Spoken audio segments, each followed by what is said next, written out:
Roswell, Alien Interview. The letter from Mrs. McElroy. Dear Lawrence, I'm typing this letter to you on my old Underwood typewriter that I bought after I was discharged from the Army. Somehow it seems like a fitting contrast to the subject of this letter and the documents you will find enclosed in this envelope.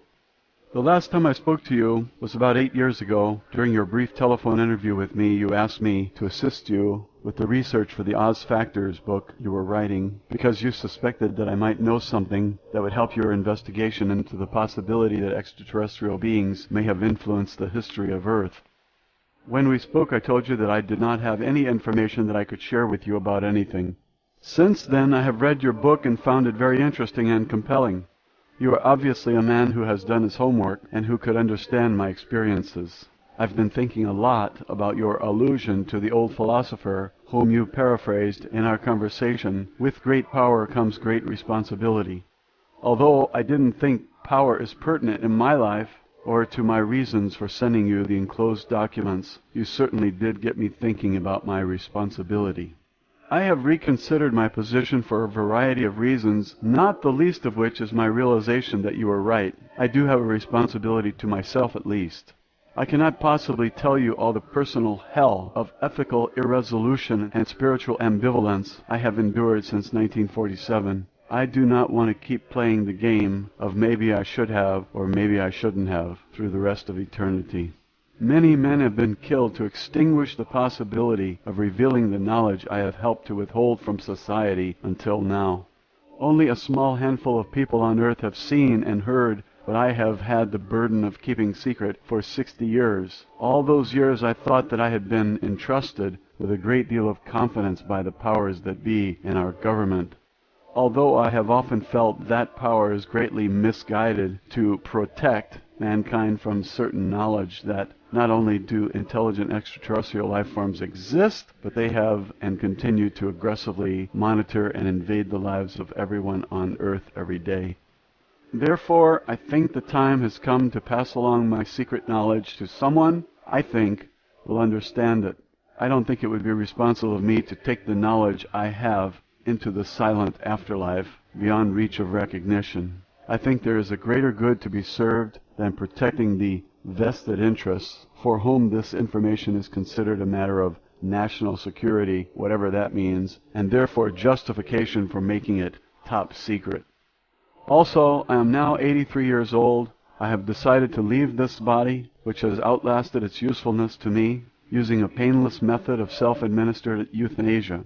I have very few months to live and nothing to fear or lose. So I have moved away from Montana, where my husband and I lived for most of our life, to spend our remaining days in a lovely rented upstairs bedroom in a house in the homeland of my husband's family in County Meath, Ireland. I will die not far from the great mound at Noth and Doth, the fairy mound of darkness. These are sacred cairns, or massive stone structures that were erected about 3700 BCE and engraved with indecipherable hieroglyphs about the same time as the pyramids or other inexplicable stone monuments were being built all over the earth. I am also not far from the hill of Tara, that was once the ancient seat of power in Ireland, where 142 kings are said to have reigned in prehistoric and historic times. In ancient Irish religion and mythology, this was the sacred place of dwelling for the gods and was the entrance to the other world. St. Patrick came to Tara to conquer the ancient religions of the pagans. He may have suppressed the religious practices in the area, but he certainly did not have any impact on the gods who brought these civilizations to Earth, as you will discover when you read the documents enclosed. Therefore, this is a fitting location for my departure from this unholy world and final release from the burdens of this life. The crystal clear perspective of hindsight has revealed a higher purpose to me, assisting the survival of the planet, all living beings and life forms in our galaxy. The status quo of our government establishment has been to protect the people from knowledge of such matters. In fact, the only protection afforded by ignorance and secrecy is to hide the private agenda of those in power to enslave others, and by doing so, to disarm every perceived enemy and ally through superstition and stupidity.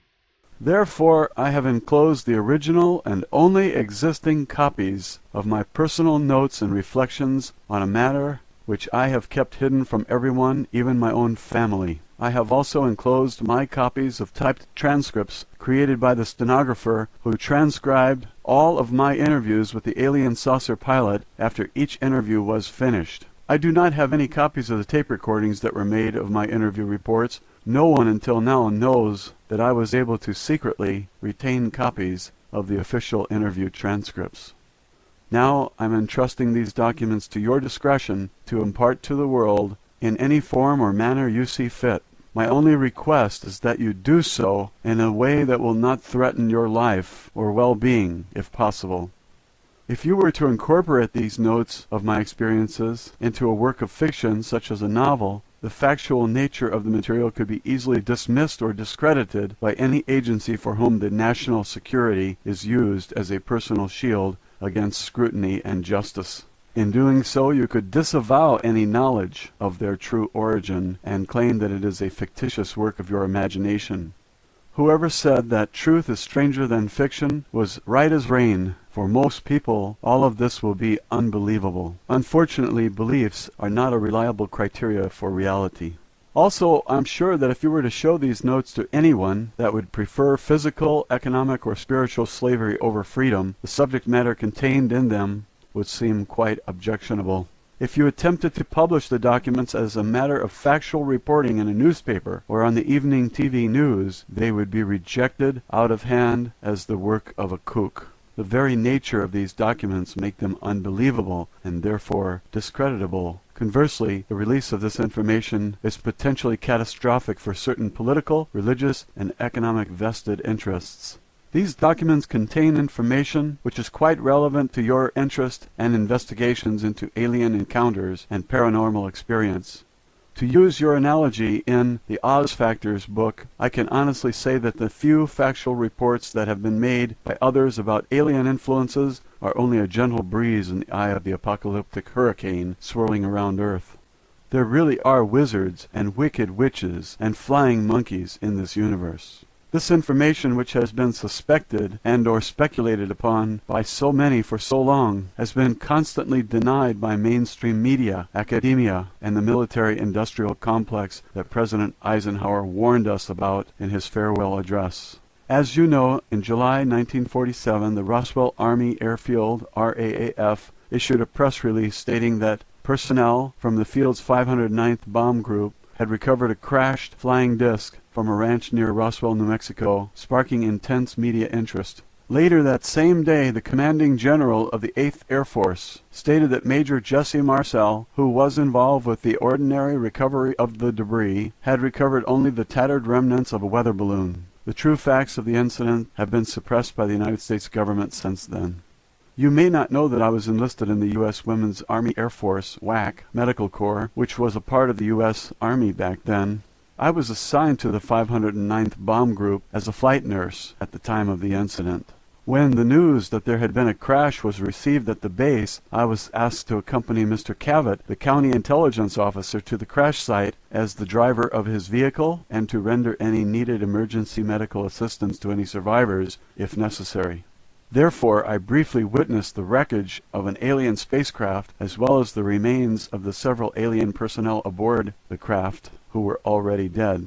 When we arrived, I learned that one of the personnel on board the craft had survived the crash and was conscious and apparently uninjured. The conscious alien was similar in appearance but not the same as the others. None of the other personnel present could communicate with the survivor, as the being did not communicate verbally or by any recognizable signs.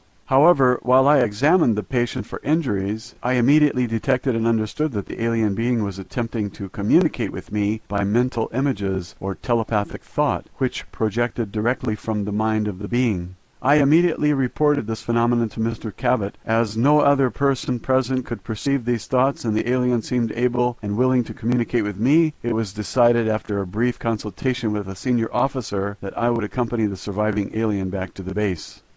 This was partly due to the fact that I was a nurse and could attend to the physical needs of the alien, as well as serve as a non-threatening communicator and companion. After all, I was the only woman at the site and the only one who was not armed. I was thereafter assigned permanently to serve as a companion of the alien at all times. My duty was to communicate with and interview the alien and to make a complete report of all that I had discovered to command authorities. Subsequently, I was supplied with specific lists of questions provided to me by military and non-military personnel, which I was to interpret for the alien and record the responses to the questions provided. I also accompanied the alien at times during medical testing and the many other examinations to which the alien was subjected by staff from numerous government agencies. I was given a promotion in rank to Senior Master Sergeant to improve my security rating and to increase my pay grade from $54 a month to $138 per month for this very unusual assignment. I performed these duties from July 7 through August 1947, at which time the alien died or departed the body, as you will read about in my notes.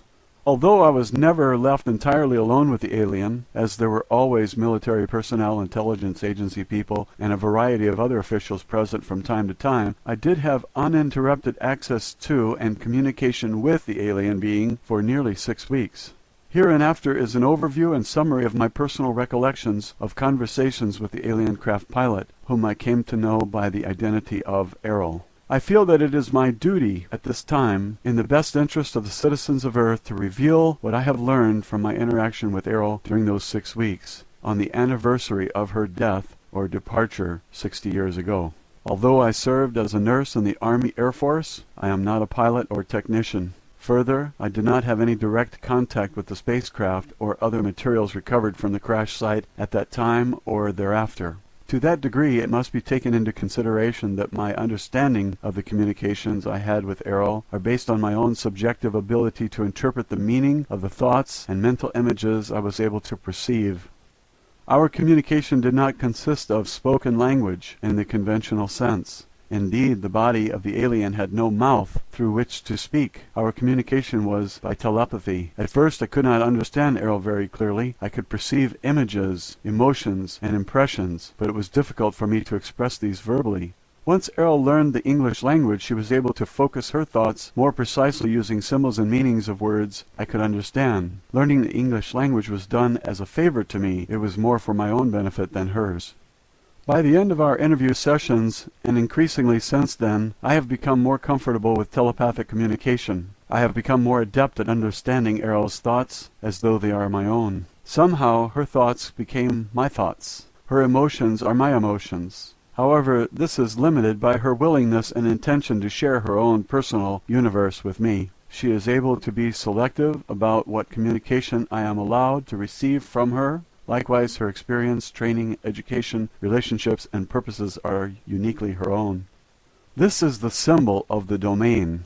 The domain is a race or civilization of which Errol, the alien I interviewed, is an officer, pilot, and engineer serving in the Domain Expeditionary Force. The symbol represents the origin and unlimited boundary of the known universe, united and integrated into a vast civilization under the control of the domain. Errol is currently stationed at a base in the asteroid belt, which she refers as a space station in the solar system of Earth. First and foremost, Errol is herself. Secondarily, she voluntarily serves as an officer, pilot, and engineer in the Domain Expeditionary Force. In that capacity, she has duties and responsibilities, but she is at leave to come and go as she pleases also.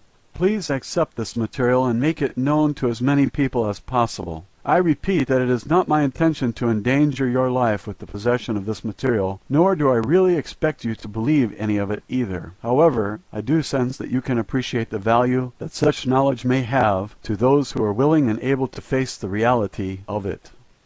Mankind needs to know the answers to questions which are contained in these documents. Who are we? Where did we come from? What is our purpose on Earth? Is mankind alone in the universe?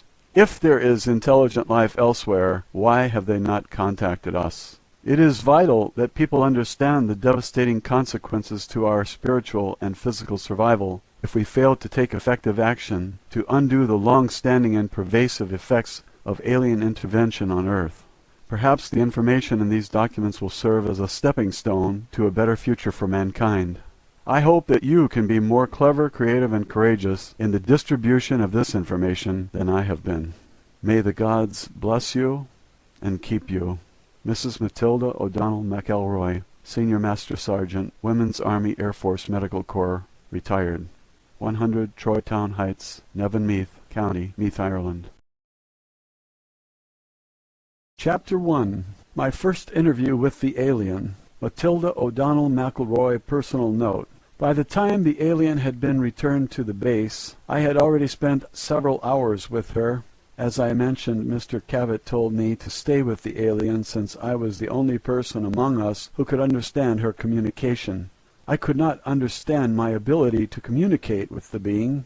I had never before that time experienced telepathic communication with anyone.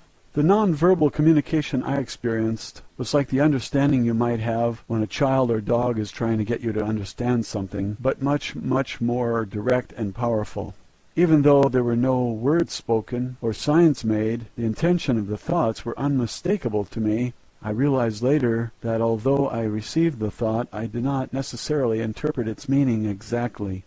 I think that the alien being was not willing to discuss technical matters due to the nature of her position as an officer and pilot with the duty to maintain the security and confidentiality required by her own unit or organization. Any soldier who is captured by the enemy in the line of duty has a responsibility to withhold vital information, even in the face of interrogation or torture, of course. But in spite of that, I have always felt that the alien being was not really trying to hide anything from me. I just never got that feeling. Her communication always seemed honest and sincere to me, but I suppose you can never know for sure. I definitely feel that I shared a unique bond with the alien. It was a kind of trust or empathy that you have with a patient or a child. I think it was because the alien could understand that I was really interested in her and had no harmful intention. Nor would I allow any harm to come to her if I could prevent it. This was true too. I refer to the alien as her. Actually, the being was not sexual in any way, either physiologically or psychologically. She did have a rather strong feminine presence and demeanor. However, in terms of psychology, the being was asexual and had no internal or external reproductive organs. Her body was more like the body of a doll or robot. There were no internal organs as the body was not constructed of biological cells. It did have a kind of circuit system or electrical nervous system that ran throughout the body, but I could not understand how it worked. In stature and appearance, the body was quite short and petite, about 40 inches tall. The head was disproportionately large relative to arms, legs, and torso, which were thin. There were 3 fingers on each of 2 hands and feet, which were somewhat prehensile. The head had no operational nose or mouth or ears. I understand that a space officer does not need these, as space has no atmosphere to conduct sound. Therefore, sound-related sensory organs are not built into the body, nor does the body need to consume food, hence the absence of a mouth. The eyes were quite large. I was never able to determine the exact degree of visual acuity of which the eyes were capable, but I observed that her sense of sight must have been extremely acute. I think the lens of the eyes, which were very dark and opaque, may have also been able to detect waves or particles beyond the visual spectrum of light. I suspect that this may have included the full range of the electromagnetic spectrum, or more, but I don't know this for sure.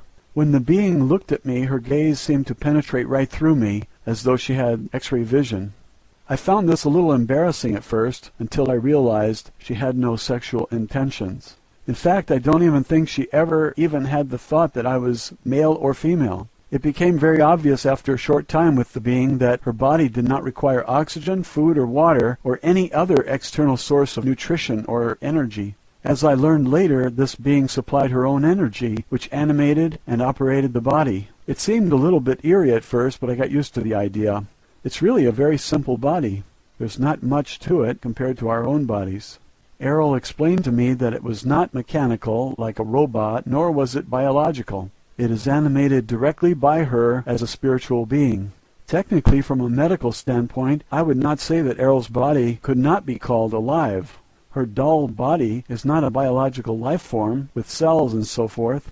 It had a smooth skin or covering which was gray in color. The body was highly tolerant to changes in temperature, atmospheric conditions, and pressure. The limbs were quite frail, without musculature.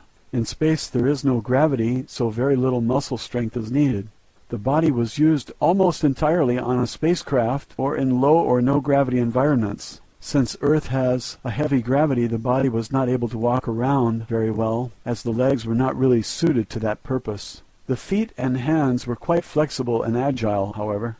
Overnight before my first interview with the alien, the area had been transformed into a buzzing hive of activity. There were 12 men working on setting up lights and camera equipment. A motion picture camera and microphone and tape recorder was there, also set up in the interview room. I don't know why a microphone was needed, since there were no verbal communications possible with the alien. There was also a stenographer and several people busy typing on typewriters. I was informed that an expert foreign language interpreter and a code-breaking team had been flown to the base during the night to assist with my efforts to communicate with the alien. There were also several medical personnel, specialists in various fields, to examine the alien. And a professor of psychology was there to help formulate questions and interpret the answers. As I was just a nurse, I was not considered to be a qualified interpreter, even though I was the only one there who could understand anything the alien was thinking. There were many subsequent conversations between us. Each interview resulted in an exponential increase in the understanding between us, as I will discuss later on in my notes. This is the first transcript, with the answers to a list of questions provided to me by the intelligence officer at the base, which I debriefed to the stenographer immediately following the interview. Official transcript of interview, top secret. Official transcript of the U.S. Army, Air Force Roswell Army Airfield, 509th Bomb Group. Subject, alien interview, July 9th, 1947. Question, are you injured? Answer, no. Question, what medical assistance do you require? Answer, none. Question, do you need food or water or other sustenance? Answer, no. Question, do you have any special environmental needs such as air temperature, atmospheric chemical content, air pressure, or waste elimination? Answer, no, I am not a biological being. Question, does your body or spacecraft carry any germs or contamination that might be harmful to humans or other Earth life forms? Answer, no germs in space. Question, does your government know you are here? Answer, not at this time. Question, are others of your kind going to come looking for you? Answer, yes. Question, what is the weapons capability of your people? Answer, very destructive. I did not understand the exact nature of the kind of arms or weapons that they might have, but I did not feel that there was any malevolent intention in her reply, just a statement of fact. Question, why did your spacecraft crash? Answer, it was struck by an electrical discharge from the atmosphere, which caused us to lose control. Question, why was your spacecraft in this area? Answer, investigation of burning clouds, radiation, explosions. Question, how does your spacecraft fly? Answer, it is controlled through mind, responds to thought commands. Mind or thought command are the only English language words I can think of to describe the thought. Their bodies, and I think the spacecraft, are connected directly to them through some kind of electrical nervous system that they control with their own thoughts. Question, how do your people communicate with each other? Answer, through mind, thought. The words mind and thought combined together are the closest English language words I can think of to describe the idea at this time. However, it is very obvious to me that they communicate directly from the mind, just as she is communicating with me. Question, do you have a written language or symbols for communication? Answer, yes. Question, what planet are you from? Answer, the home, birthplace world of the domain. Since I am not an astronomer, I have no way of thinking in terms of stars, galaxies, constellations, and directions in space. The impression I received was of a planet in the center of a huge cluster of galaxies that is to her like home or birthplace. The word domain is the closest word I can think of to describe her concept, images, and thoughts about where she is from. It could as easily be called the territory or the realm. However, I'm sure that it was not just a planet or a solar system or a cluster of stars, but an enormous number of galaxies. Question, will your government send representatives to meet with our leaders? Answer, no. Question, what are your intentions concerning Earth? Answer, preserve, protect property of the domain. Question, what have you learned about Earth governments and military installations? Answer, poor, small, destroy planet. Question, why haven't your people made your existence known to the people of Earth? Answer, watch, observe, no contact.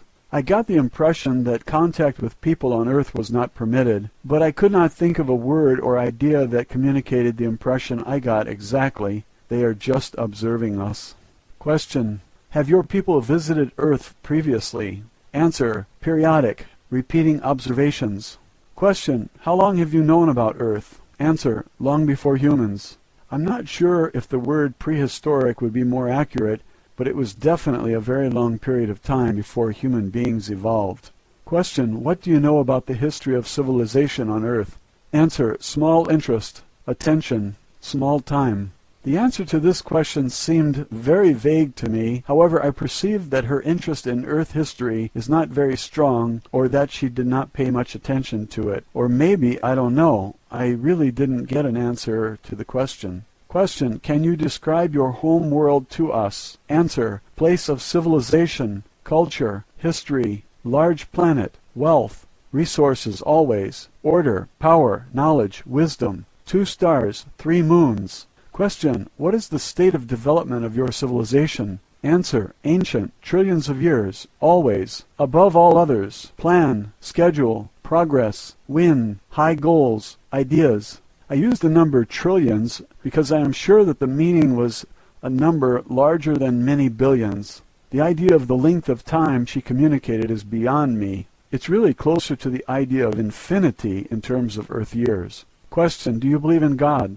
Answer: we think. It is. Make it continue. Always. I am sure that the alien being does not understand the concept of God or worship as we do. I assume that the people in her civilization were all atheists. My impression was that they think very highly of themselves and are very prideful indeed. Question: what type of society do you have? Answer: order, power, future always, control, grow. These are the closest words I can use to describe the idea she had about her own society or civilization.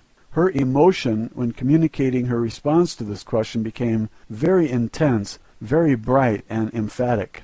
Her thought was filled with an emotion that gave me a feeling of jubilation or joy, but it made me very nervous also. Question: are there other intelligent life forms besides yourself in the universe? Answer: everywhere. We are greatest, highest of all. Due to her small stature, I'm sure that she did not mean tallest or biggest. Again, her prideful nature showed through in the feeling I received from her. Matilda O'Donnell McElroy, personal note. This was the conclusion of the first interview. When the answers to the first list of questions were typed and given to the people who were waiting for them, they were very excited that I was able to get the alien to say anything. However, after they finished reading my answers, they were disappointed that I could not understand more clearly. Now they had a lot of new questions because of the answers I received to the first list of questions. An officer told me to await further instructions. I waited several hours in the adjoining office.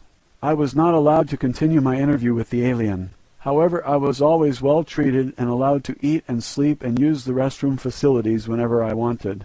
Eventually, a new list of questions was written for me to ask the alien. I gathered that quite a few other agents, government and military officials had arrived at the base by this time. They told me that several other people would be in the room with me during the next interview, so they could prompt me to ask for more detail during the interview. However, when I attempted to conduct the interview with these people in the room, I received no thoughts, emotions, or any other perceptible communication from the alien. Nothing. The alien just sat in a chair without moving. We all left the interview room. The intelligence agent became very agitated about this. He accused me of lying or making up the answers to the first questions. I insisted that all my answers were honest and as accurate as I could make them. Later that day it was decided that several other people would attempt to ask questions of the alien. However, in spite of several attempts by different experts, no one else was ever able to get any communication at all from the alien. Over the next several days, a psychic research scientist from back east was flown to the base to interview the alien. Her name was Gertrude something or other. I don't remember the last name. On another occasion, an Indian clairvoyant named Krishnamurti came to the base to try to communicate with the alien. Neither one was successful at getting the alien to communicate anything. I was personally not able to communicate telepathically with either of these people either, although I did not think that Mr. Krishnamurti was a very kind and intelligent gentleman. Finally, it was decided that I should be left with the alien by myself to to see if I could get any answers. Chapter 2, my second interview. In the next interview, I was told to ask the alien only one question. Official transcript of interview. Top secret. Official transcript of the U.S. Army Air Force, Roswell Army Airfield, 509th Bomb Group. Subject, alien interview, July 10th, 1947. Question. Why have you stopped communicating? Answer. No stop. Others. Hidden. Covered. Secret fear. The alien cannot communicate with them because they were afraid of her or did not trust her. And it is clear to me that the alien is not aware that some people have secret intentions toward her and are hiding their real thoughts. It is equally obvious to me that the alien does not have even a tiny bit of fear of us, or anything else for that matter. Matilda O'Donnell McElroy, personal note. I pondered the words I chose to convey the meaning of the alien's thoughts very carefully before reporting to the stenographer and the people who were waiting anxiously in the other room. Personally, I never suffered any fear or misapprehension about the alien whatsoever. I was very, very curious and excited to learn anything and everything I could about her and from her. However, like the aliens, I did not have much trust or confidence in the agents or authorities who were controlling my interviews. I had no idea what their intentions toward her might be. However, I am sure that the military officers were very, very nervous about having an alien spacecraft and pilot on their hands. At that moment, my greatest worry was how to more clearly understand the thoughts and ideas of the alien. I think that I was doing pretty well as a telepathic receiver, but not as good as a telepathic sender. I wanted desperately to figure out a better way to communicate with the alien, in a way that would enable the growing legion of government officials to understand her more directly, without having to rely on my interpretation of her thoughts. I did not feel very well qualified to act as an interpreter, yet I was the only person with whom the alien would communicate, so it was up to me to get the job done. I was also becoming acutely aware that this was probably the biggest news event in the history of the Earth, and that I should be proud to have had any part in it. Of course, by that time the entire incident had been officially denied in the press, and a cover-up of immense proportions by the military and the powers that be had already begun. However, I was beginning to feel the pressure of the responsibility for being the first person on Earth, as far as I knew, to communicate with an extraterrestrial life form. I think I know how Columbus must have felt when he discovered a new world the size of a continent on one small planet, but I was able to discover an entirely new unexplored universe. While I waited for my next instructions from my superiors, I went to my quarters under escort of several heavily armed MPs. Several other men dressed in black suits and ties accompanied me also. They were still there when I got up in the morning. After breakfast, which was brought to me in my own quarters, they escorted me back to the office at the base that was used for the interview. Roswell, alien interview. Chapter 3. My third interview. Matilda O'Donnell McElroy, personal note.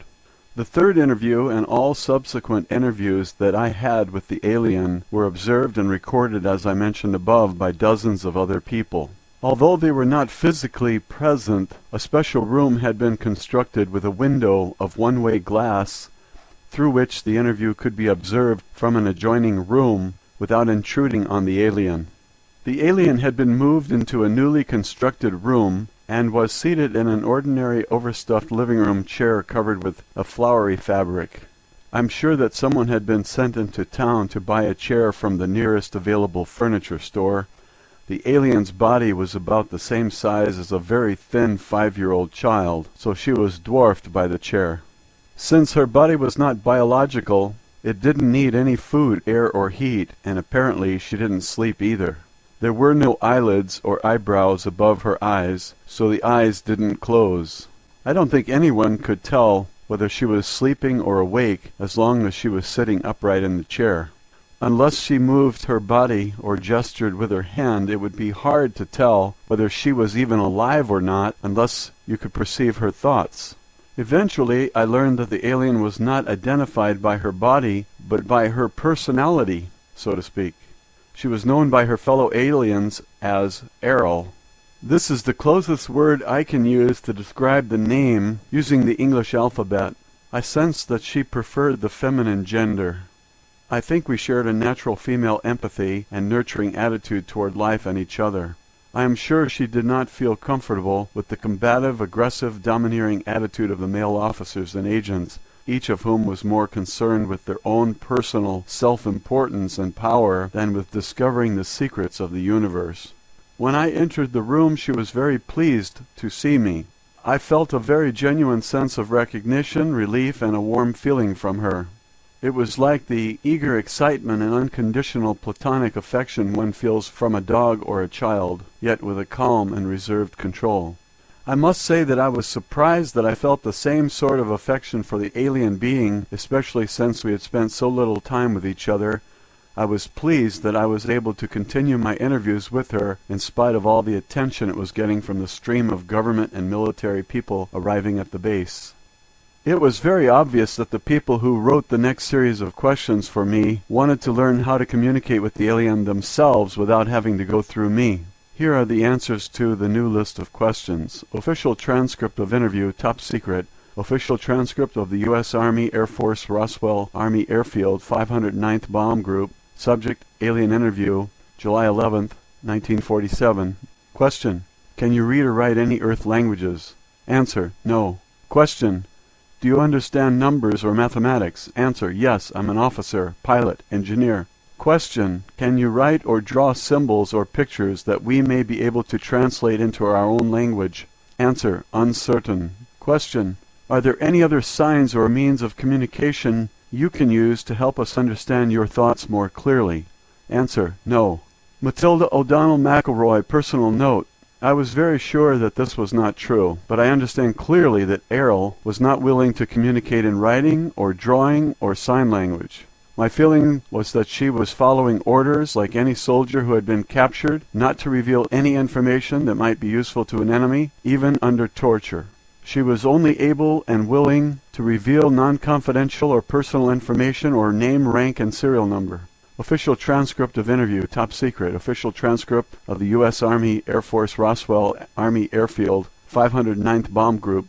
Subject, alien interview, July 11th, 1947, second session. Question, can you show us on a map of the stars which is the star of your home planet? Answer, no. This is not because she does not know the directions from Earth to her home planet. She was unwilling to reveal the location.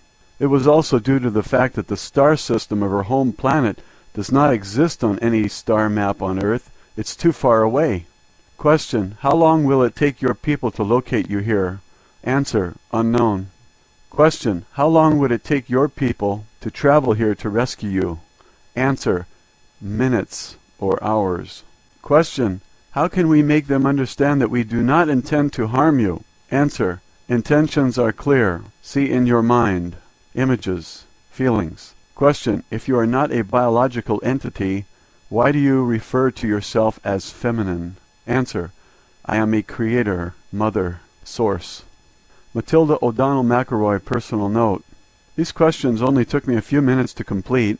I realized then that we may be in for some serious trouble if the alien was not willing to cooperate or reveal any information that the military or intelligence agencies or scientists consider to be useful to them. I was also sure that the alien was very certain of the actual intentions of the people who wrote these questions, as she could read their minds just as easily as she could read my thoughts and communicate with me telepathically. Because of these intentions, she was unwilling and unable to cooperate with any of them in any way under any circumstances. And I am equally sure that since she is not a biological life form, that there was no kind of torture or coercion that would change her mind. Roswell, Alien Interview, Chapter 4. The Language Barrier. Matilda O'Donnell McElroy, personal note. After I explained what I thought were the reasons for the no answer to the intelligence agents. There was a great deal of upset and turmoil. A very heated discussion took place between some of the intelligence officers, military officials, psychologists, and the language interpreters. This lasted for several hours. It was finally decided that I should be allowed to continue to interview the alien, provided I could get a satisfactory answer from her to the following question. Official transcript of interview, top secret. Official transcript of the U.S. Army Air Force, Roswell Army Airfield, 509th Bomb Group. Subject, alien interview, July 11th, 1947, third session. Question. What assurance or proof do you require from us that will make you feel safe enough to answer our questions? Answer. Only she speaks, only she hears. Only she questions, no others. Must learn, know, understand. Matilda O'Donnell McElroy, personal note. When I returned to the interview room to report the alien response to this question, I received a grim and skeptical reception from the assembled intelligence agents and military personnel. They could not understand what the alien meant by this. I admitted that I really couldn't understand what she meant either, but I was doing the best that I could to articulate her telepathic intentions. I told the officials that perhaps the communication problem had to do with my inability to understand the telepathic language of the alien clearly enough to be satisfactory. I was so discouraged at that point I almost felt like giving up. And now there was even more arguments than before. I was sure I was going to be removed from my position in spite of the fact that the alien refused to communicate with anyone else, or that no one else had been found who could communicate with her. Fortunately, a very clever fellow named John Newble, who was a Japanese language specialist from the Navy, had an explanation and a solution to the problem. He explained that first the problem had very little to do with the inability of the alien to communicate. It had more to do with her unwillingness to communicate with anyone other than myself. Second, in order for any clear, comprehensive communication to happen, both parties needed to understand and communicate through a common language. Words and symbols in language convey very precise concepts and meanings. He said that the Japanese people have a lot of homonyms in their language which cause a lot of confusion in day-to-day communication. They solved this problem by using standard Chinese characters to write down the exact meaning of the word they are using. This clears up the matter for them. Without a defined nomenclature, communication was not possible beyond the rudimentary understanding between men and dogs or between two small children. The lack of a common vocabulary of clearly defined words that all parties can use fluently was the limiting factor in communication between all people, groups, or nations. Therefore, he suggested that there were only two choices. I had to learn to speak the language of the alien, or the alien had to learn to speak English. Factually, only one choice was possible, that I persuade Errol to learn English, and that I teach it to her with the guidance of the language specialist. No one had any objection to trying this approach, as there were no other suggestions. The language specialists suggested that I take several children's books and a basic reading primer and grammar text with me into the interview room. The plan was that I would sit next to the alien and read aloud to her from the books, while pointing to the text I was reading with my finger so that she could follow along. The theory was that the alien could eventually be taught to read just as a child is taught to read, by word and sound association with the written word, as well as instruction in fundamental grammar. They also assumed, I think, that if the alien was intelligent enough to communicate with me telepathically and fly a spacecraft across the galaxy, that she could probably learn to speak a language as quickly as a 5-year-old or faster. I returned to the interview room and proposed this idea to Errol. She did not object to learning the language, although she did not make any commitment to answer questions either. No one else had a better idea, so we went ahead. Roswell, Alien Interview, Chapter 5, Reading Lessons, Matilda O'Donnell McElroy, Personal Note. I began the reading lessons with the first pages of a book that had been used to teach pioneer children in the 1800s on the frontiers of America. It is called McGuffey's Eclectic Reader. primer through 6th. Since I am a nurse and not a teacher, the language expert who gave me the books also gave me an extensive briefing, a course that took an entire day, on how to use the books to teach the alien. He said the reason he chose these particular books was because the original 1836 version of these books were used for 3/4 of a century to teach about 4/5 of all American school children how to read. No other books ever had so much influence over American children for so long. McGuffey's educational course begins in the primer by presenting the letters of the alphabet to be memorized in sequence. Children were then taught step by step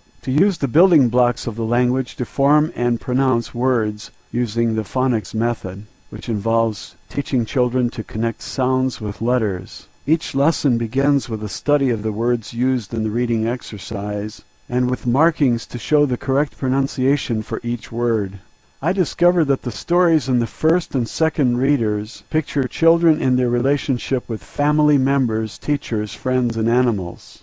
The third, fourth, fifth, and sixth readers expanded on those ideas. One of the stories I remember was The Widow and the Merchant. It's kind of a morality tale about a merchant who befriends a widow in need. Later, when the widow proves herself to be honest, the merchant gives her a nice gift. The books do not necessarily teach you to believe that charity is expected only of wealthy, though. We all know that generosity is a virtue that should be practiced by everyone. All of the stories were very wholesome, and they gave very good explanations to illustrate virtues like honesty, charity, thrift, hard work, courage, patriotism, reverence for God, and respect for parents. Personally, I would recommend this book to anyone. I also discovered that the vocabulary used in the book was very advanced compared to the relatively limited number of words people use commonly in our modern age. I think that we have lost a lot of our own language since our founding fathers wrote the Declaration of Independence over 200 years ago. As instructed, I sat next to Errol in the interview room, reading aloud to her from each successive book in the series of the McGuffey Readers. Each of the books had excellent, simple illustrations of the stories and subjects being taught, although they are very outdated by today's standards. Nonetheless, Errol seemed to understand and absorb every word, sound, syllable, and meaning as we progressed. We continued this process for 14 hours a day for 3 consecutive days without interruption, except for a few meals and rest breaks on my part. Errol did not take breaks for anything. She did not sleep. Instead, she remained sitting in the overstuffed chair in the interview room, reviewing the lessons we already covered. When I returned each morning to begin where we'd left off, she had already memorized the previous lessons and was well into the next pages. This pattern continued to accelerate until it became pointless for me to continue reading to her. Although Errol did not have a mouth to speak with, she was now able to think at me in English. At the end of these lessons, Errol was able to read and study by herself. I showed her how to use a dictionary to look up new words she encountered. Errol consulted the dictionary continually after that. From then on, my job was acting as a courier for her, requesting that reference books be brought to her in a steady stream. Next, Mr. Newble brought in a set of the Encyclopedia Britannica. Errol especially enjoyed this because it had a lot of pictures. After that, she requested many more picture books and reference books with photographs and drawings, because it was much easier to understand the meaning if she could see a picture of the thing she was studying. Over the next 6 days, books were brought in from libraries all over the country, I presume, because it wasn't more than a few more days before she had read through several hundred of them. She studied every subject I could imagine, and many other very technical things I never wanted to know anything about, like astronomy, metallurgy, engineering, mathematics, various technical manuals, and so forth. Later she began to read fiction books, novels, poetry, and the classics of literature. Errol also asked to read a great many books on the subjects in the humanities, especially history. I think she must have read at least 50 books about human history and archaeology. Of course, I made sure that she received a copy of the Holy Bible also, which she read from cover to cover without comment or questions. Although I continued to stay with Errol for 12 to 14 hours each day, most of that time during the following week had been spent without much communication between us, except for an occasional question she asked me. The questions were usually meant to give her a sense of context or to clarify something in the books she was reading. Oddly, Errol told me that her favorite books were Alice's Adventures in Wonderland, Don Quixote's de la Mancha, and 1001 Nights. She said the authors of these stories showed that it is more important to have a great spirit and imagination than great skill or power. I could not answer a lot of her questions, so I consulted with people in the outer rooms for answers. Most of these had to do with technical and scientific things. A few of her questions were about the humanities. The depth of complex understanding and subtlety of her questions showed that she had a very penetrating intellect. Personally, I think she had already known a lot more about the culture and history of Earth than she was willing to admit when we started. I would soon discover how much more.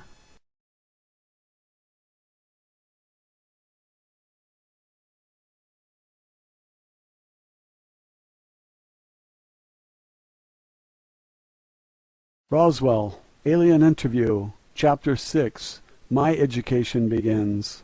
Matilda O'Donnell McElroy personal note. By the 15th day after rescuing Errol from the crash site, I was able to communicate fluidly and effortlessly with her in English. She had absorbed so much more written material by this time that her academic education far exceeded my own. Although I graduated from high school in Los Angeles in 1940 and attended college for 4 years of pre-medical and nursing training, the variety of my own reading had been fairly limited. I had not studied most of the subjects to which Errol had now been exposed, especially considering her acute understanding, very intense study habits, and a nearly photographic memory.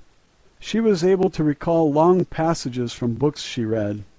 She was especially fond of sections of her favorite stories from classic literature like The Adventures of Huckleberry Finn, Tales from Gulliver's Travels, and Peter Pan, and The Legend of Sleepy Hollow. By this time Errol had become the teacher and I was the student.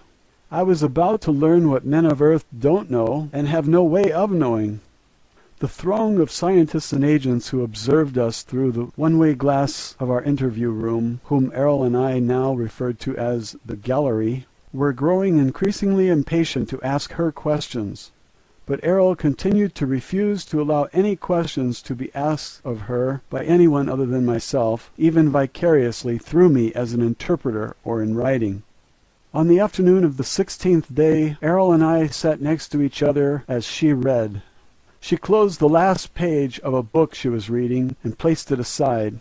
I was about to hand her the next book from a large pile waiting to be read, when she turned and said, or thought to me, "I'm ready to speak now." At first I was a little confused by the remark. I gestured for her to continue, and she began to teach me my first lesson. Official transcript of interview, top secret. Official transcript of the U.S. Army Air Force, Roswell Army Airfield, 59th Bomb Group. Subject, alien interview, July 24th, 1947. First session. "What would you like to say, Errol?" I asked. "I have been part of a domain expeditionary force in this sector of space for several thousand years. However, I have not personally had intimate contact with beings on Earth since 5965 BCE. It is not my primary function to interact with inhabitants of planets within the domain. I am an officer, pilot, and engineer, with many duties to perform. Nonetheless, although I'm fluent in 347 other languages within the domain, I have not been exposed to your English language. The last Earth language with which I was conversant was the Sanskrit language of the Vedic hymns. At that time I was a member of a mission sent to investigate the loss of a domain base located in the Himalaya Mountains. An entire battalion of officers, pilots, communications, and administrative personnel disappeared and the base destroyed. Several million years ago, I was trained and served as an investigation, data evaluation, and program development officer for the domain. Because I was experienced in that technology, I was sent to Earth as part of a search team. One of my duties involved interrogation of the human population that inhabited the adjoining area at that time. Many of the people in that region reported sighting Vimanas, or spacecraft, in the area. Following the logical extension of evidence, testimony, observation, as well as the absence of certain evidence, I led my team to the discovery that there were still Old Empire ships and well-hidden Old Empire installations in this solar system of which we had been completely unaware. You and I were unable to communicate in your language because I personally have not been exposed to your language. However, now that I have scanned the books and the material you provided me, this data has been relayed to our space station in this region and processed by our communications officer through our computers. It has been translated into my own language and relayed back to me in a context that I can think with. I have also received additional information from the files stored in our computers about the English language and domain records concerning Earth civilization. Now I'm prepared to give you certain information that I feel will be of great value to you. I will tell you the truth. Although truth is relative to all other truth, I wish to share with you, as honestly and accurately as possible, truth as I see it, within the boundaries of my integrity to myself, to my race, and without violating my obligations to the organization I serve and have sworn to uphold and protect. Okay, I thought. Will you answer questions from the gallery now? No, I will not answer questions. I will provide information to you that I think will be beneficial to the well-being of the immortal, spiritual beings who comprise humanity, and that will foster the survival of all the myriad life forms and the environment of Earth, as it is a part of my mission to ensure the preservation of Earth. Personally, it is my conviction that all sentient beings are immortal spiritual beings. This includes human beings. For the sake of accuracy and simplicity, I will use a made-up word, is-be, because the primary nature of an immortal being is that we live in a timeless state of is, and the only reason for their existence is that they decide to be. No matter how lowly their station in a society, every is-be deserves the respect and treatment that I myself would like to receive from others. Each person on Earth continues to be an is-be, whether they are aware of the fact or not. Matilda O'Donnell McElroy, personal note. I will never forget this conversation. Her tone was very matter-of-fact and emotionless. However, for the first time I sensed the presence of a warm and real personality in Errol. Her reference to immortal spiritual beings struck me like a flash of light in a dark room. I had never before considered that a human being could be an immortal being. I thought that status or power was reserved solely for the Father, the Son, and the Holy Ghost. And because I am a devout Catholic and subject to the word of the Lord Jesus and the Holy Father, I have never thought of a woman as an immortal spiritual being either, not even the Holy Mother Mary. Yet when Errol thought that thought, I became vividly aware for the first time that she personally was an immortal spiritual being, and so are we all. Errol said that she sensed that I was confused about the idea. She said she would demonstrate to me that I am also an immortal spiritual being. She said, "Be above your body." Immediately I realized that I was outside of my body, looking down from the ceiling at the top of my body's head.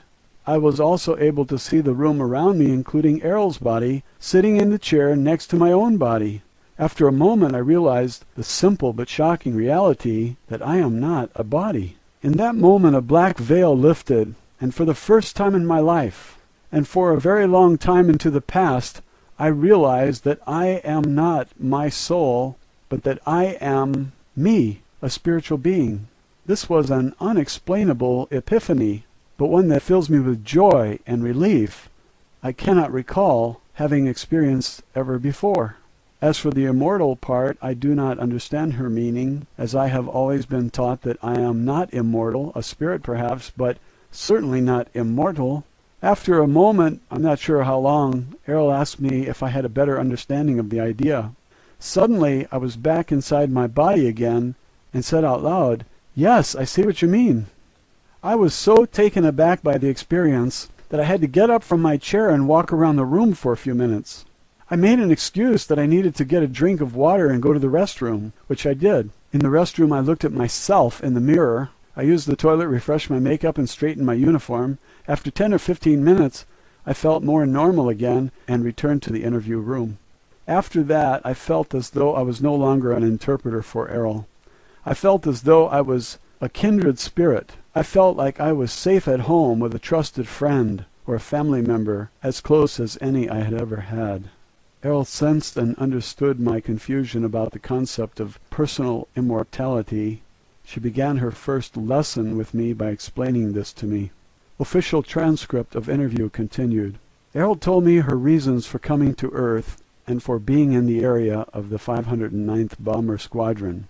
She was sent by her superior officers to investigate the explosions of nuclear weapons, which have been tested in New Mexico.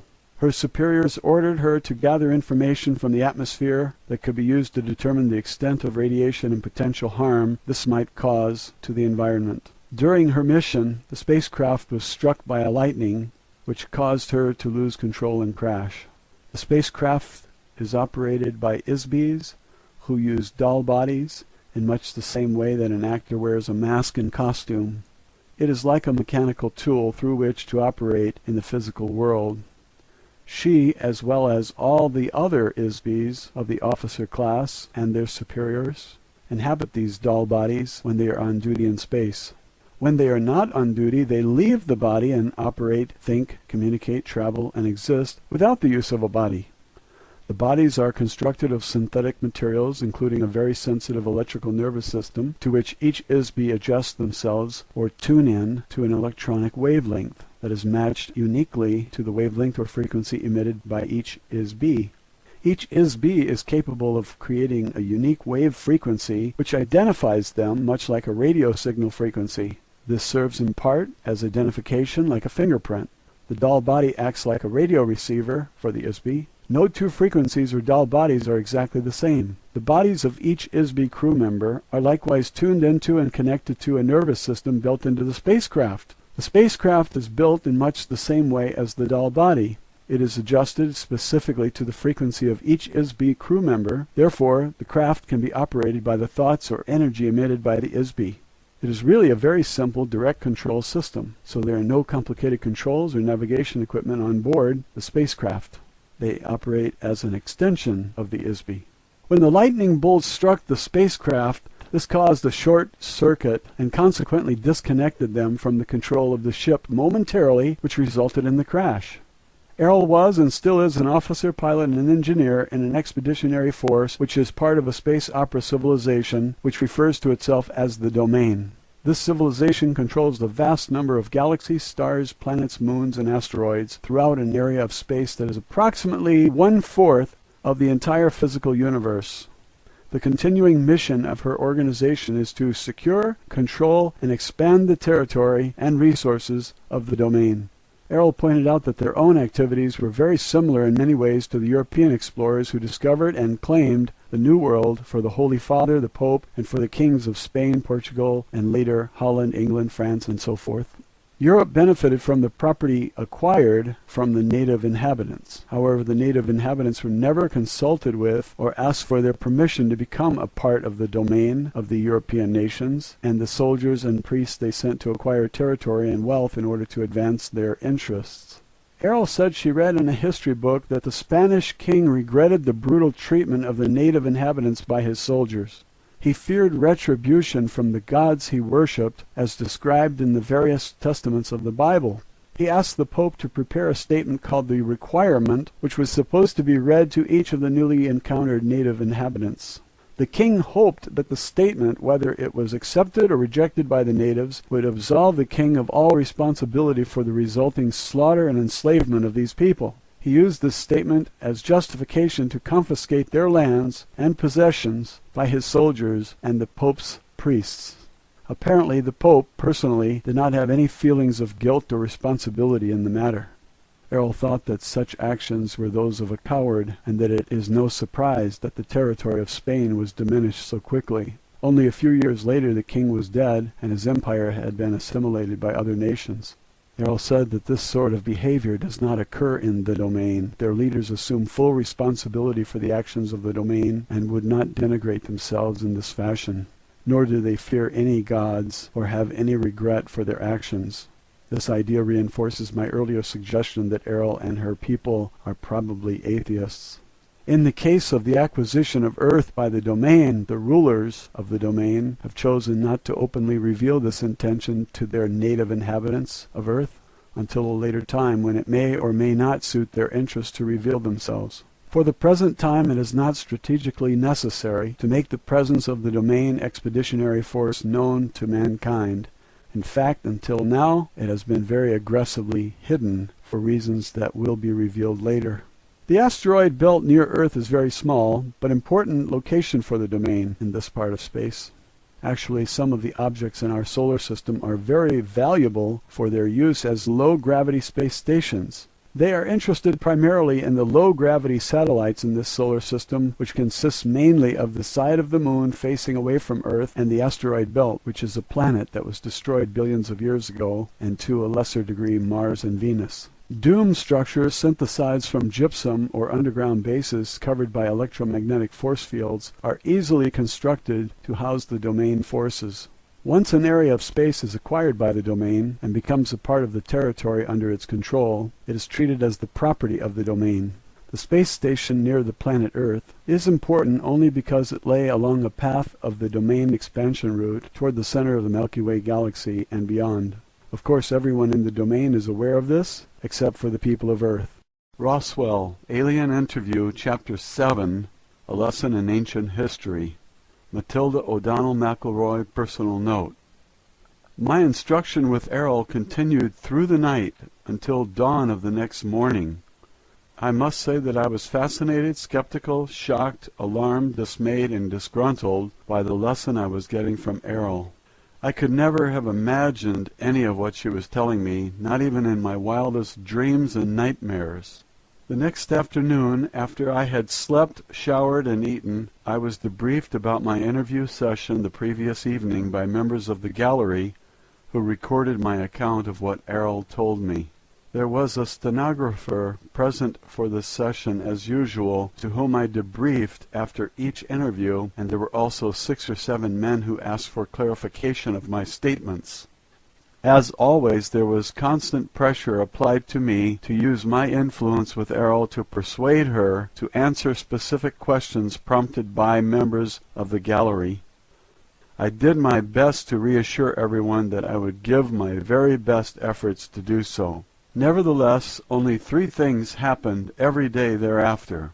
Errol resolutely refused to answer any questions that she sensed had been posed by or suggested to me by the gallery. 2. Errol continued to instruct me in the subject matter of her own choice. 3. Every evening after my interview with or instruction from Errol, she would give me a new list of subject matter about which she wanted more information. Each evening I presented this list to the gallery. The next day Errol received a large stack of books, magazines, articles, and so forth. She would study all of these during the night while I slept.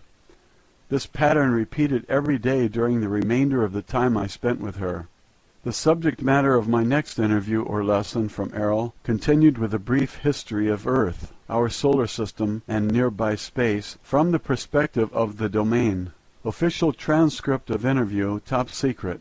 Official transcript of the U.S. Army Air Force Roswell Army Airfield 509th Bomb Group.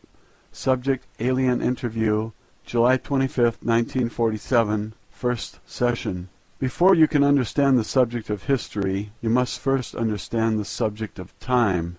Time is simply an arbitrary measurement of the motion of objects through space. Space is not linear. Space is determined by point of view of an ISB when viewing an object. The distance between an ISB and the object being viewed is called space. Objects or energy masses in space do not necessarily move in a linear fashion. In this universe, objects tend to move randomly or in a curving or cyclical pattern, or as determined by agreed-upon rules. History is not only a linear record of events, as many authors of Earth history books imply, because it is not a string that can be stretched out and marked like a measuring tool. History is a subjective, observation of the movement of objects through space, recorded from the point of view of a survivor rather than those who succumbed. Events occur interactively and concurrently, just as the biological body has a heart that pumps blood while the lungs provide oxygen to the cells, which reproduce using energy from the sun and chemicals from plants at the same time as the liver strains toxic wastes from the blood and eliminates them through the bladder and the bowels. All of these interactions are concurrent and simultaneous. Although time runs consecutively, events do not happen in an independent linear stream. In order to view and understand the history or reality of the past, one must view all the events as part of an interactive whole. Time can also be sensed as a vibration, which is uniform throughout the entire physical universe. Errol explained that ISBs have been around since before the beginning of the universe. The reason that they are called immortal is because a spirit is not born and cannot die, but exists in a personally postulated perception of is, will be. She was careful to explain that every spirit is not the same.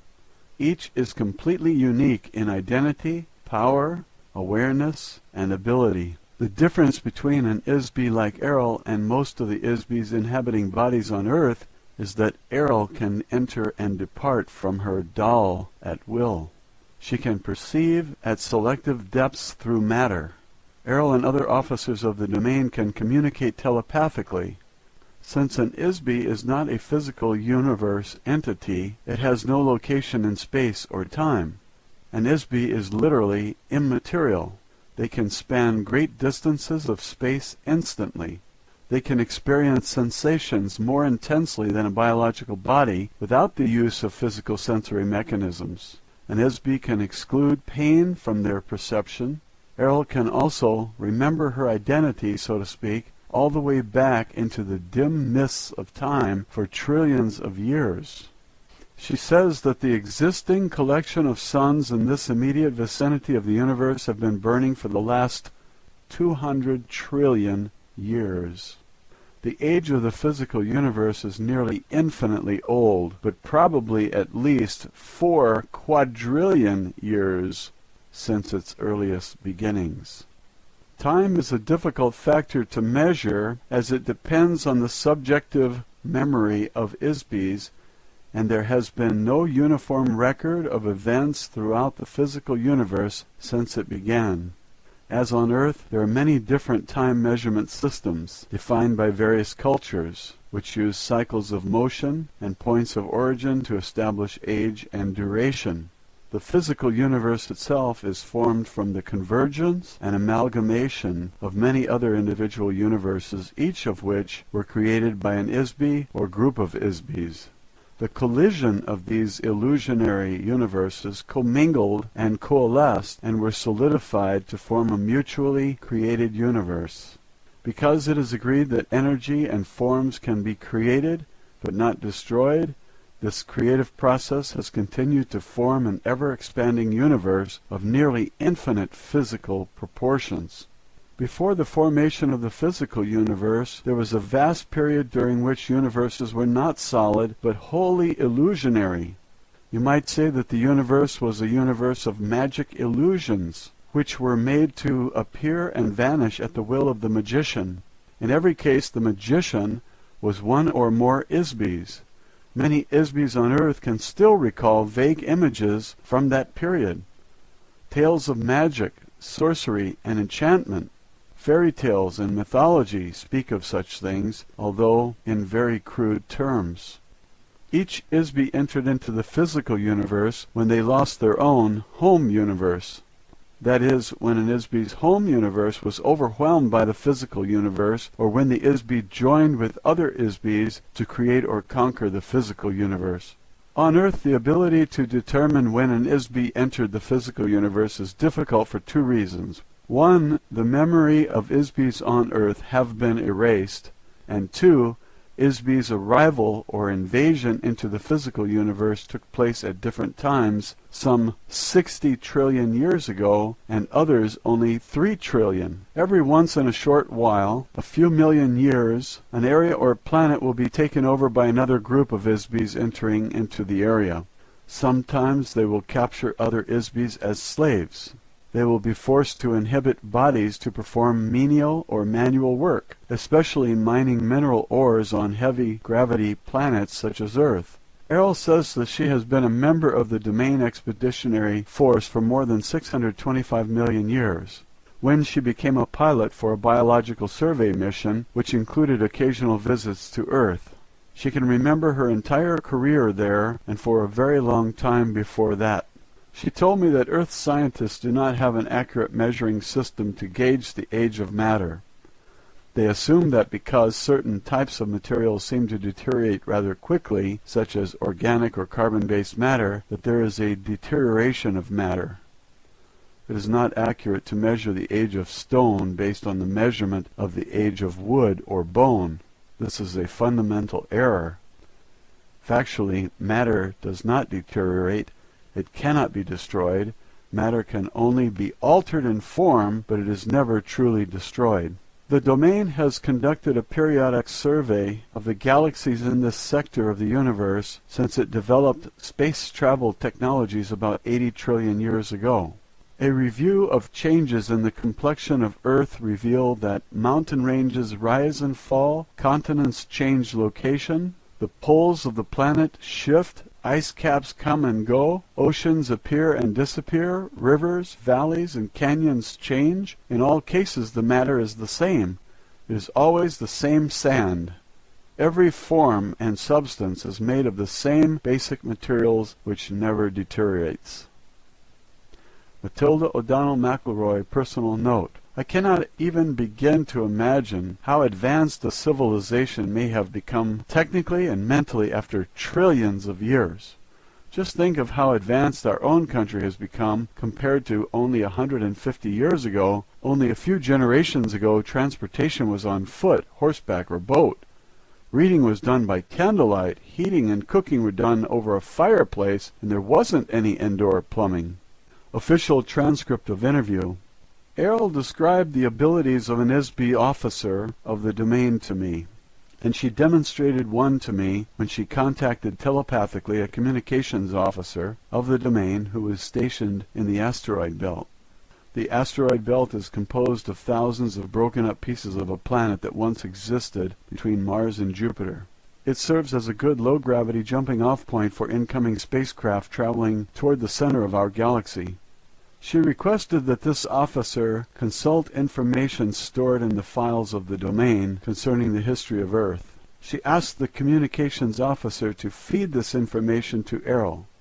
The communications officer immediately complied with the request. Based on the information stored in the files of the domain, Errol was able to give me a brief overview of our history lesson. This is what Errol told me that the domain had observed about the history of Earth. She told me that the Domain Expeditionary Force first entered into the Milky Way galaxy very recently, only about 10,000 years ago. Their first action was to conquer the home planets of the Old Empire. This is not the official name, but a nickname given to the conquered civilization by the Domain forces, that served as the seat of central government for this galaxy and other adjoining regions of space. These planets are located in the stars systems in the tail of the Big Dipper constellation. She did not mention which stars exactly.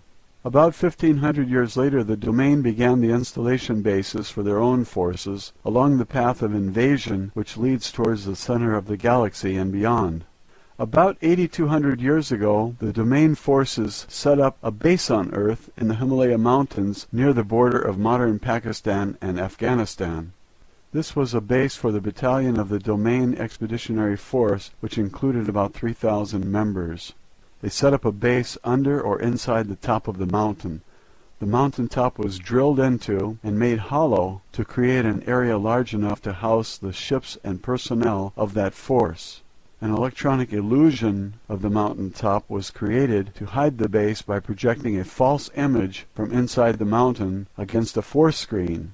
The ships could then enter and exit through the force screen, yet remain unseen by Homo sapiens. Shortly after they settled there, the base was surprised by an attack from a remnant of the military forces of the old empire. Unbeknownst to the domain, a hidden underground base on Mars, operated by the old empire, had existed for a very long time. The domain base was wiped out by a military attack from the Mars base, and the ISBs of the domain expeditionary force were captured.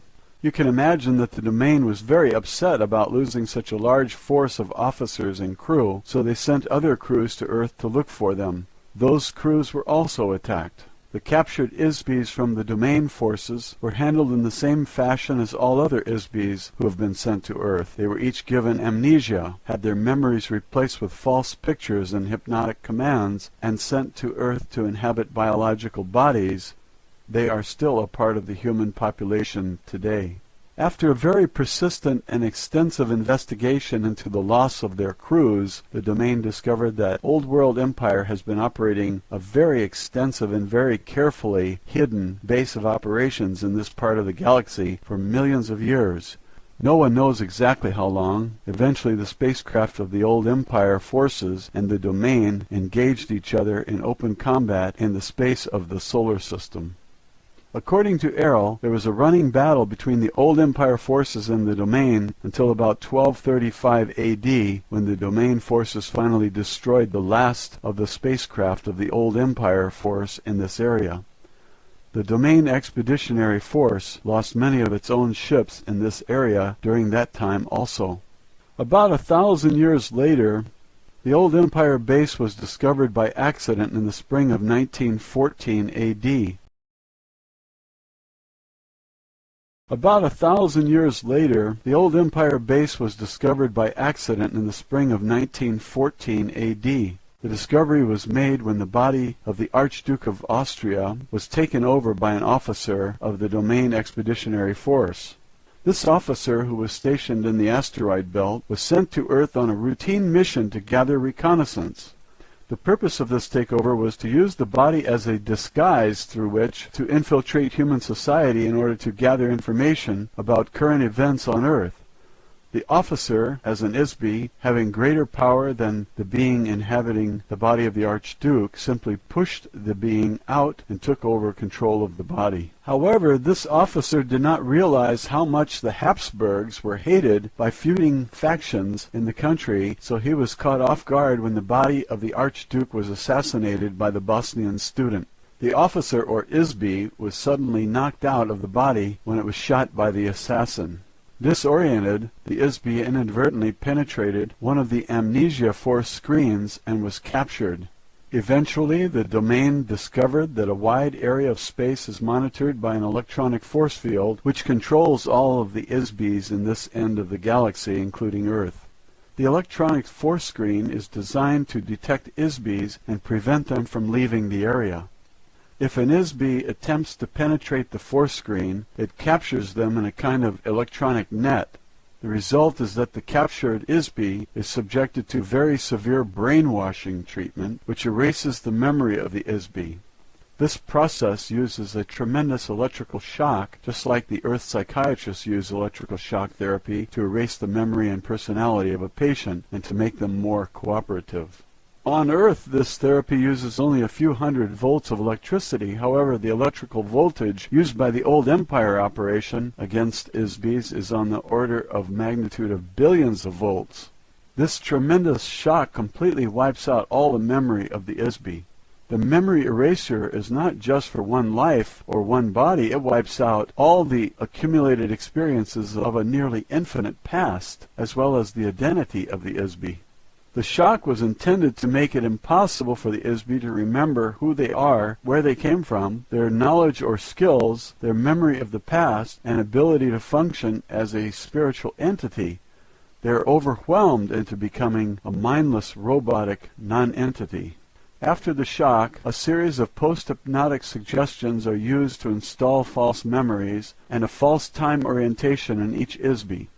This includes the command to return to the base after the body dies, so that the same kind of shock and hypnosis can be done again and again and again forever. The hypnotic command also tells the patient to forget to remember. What the domain learned from the experience of this officer is that the old empire has been using Earth as a prison planet for a very long time. Exactly how long is unknown, perhaps millions of years. So when the body of the ISB dies, they depart from the body. They are detected by the force screen, they are captured, and ordered by hypnotic command to return to the light.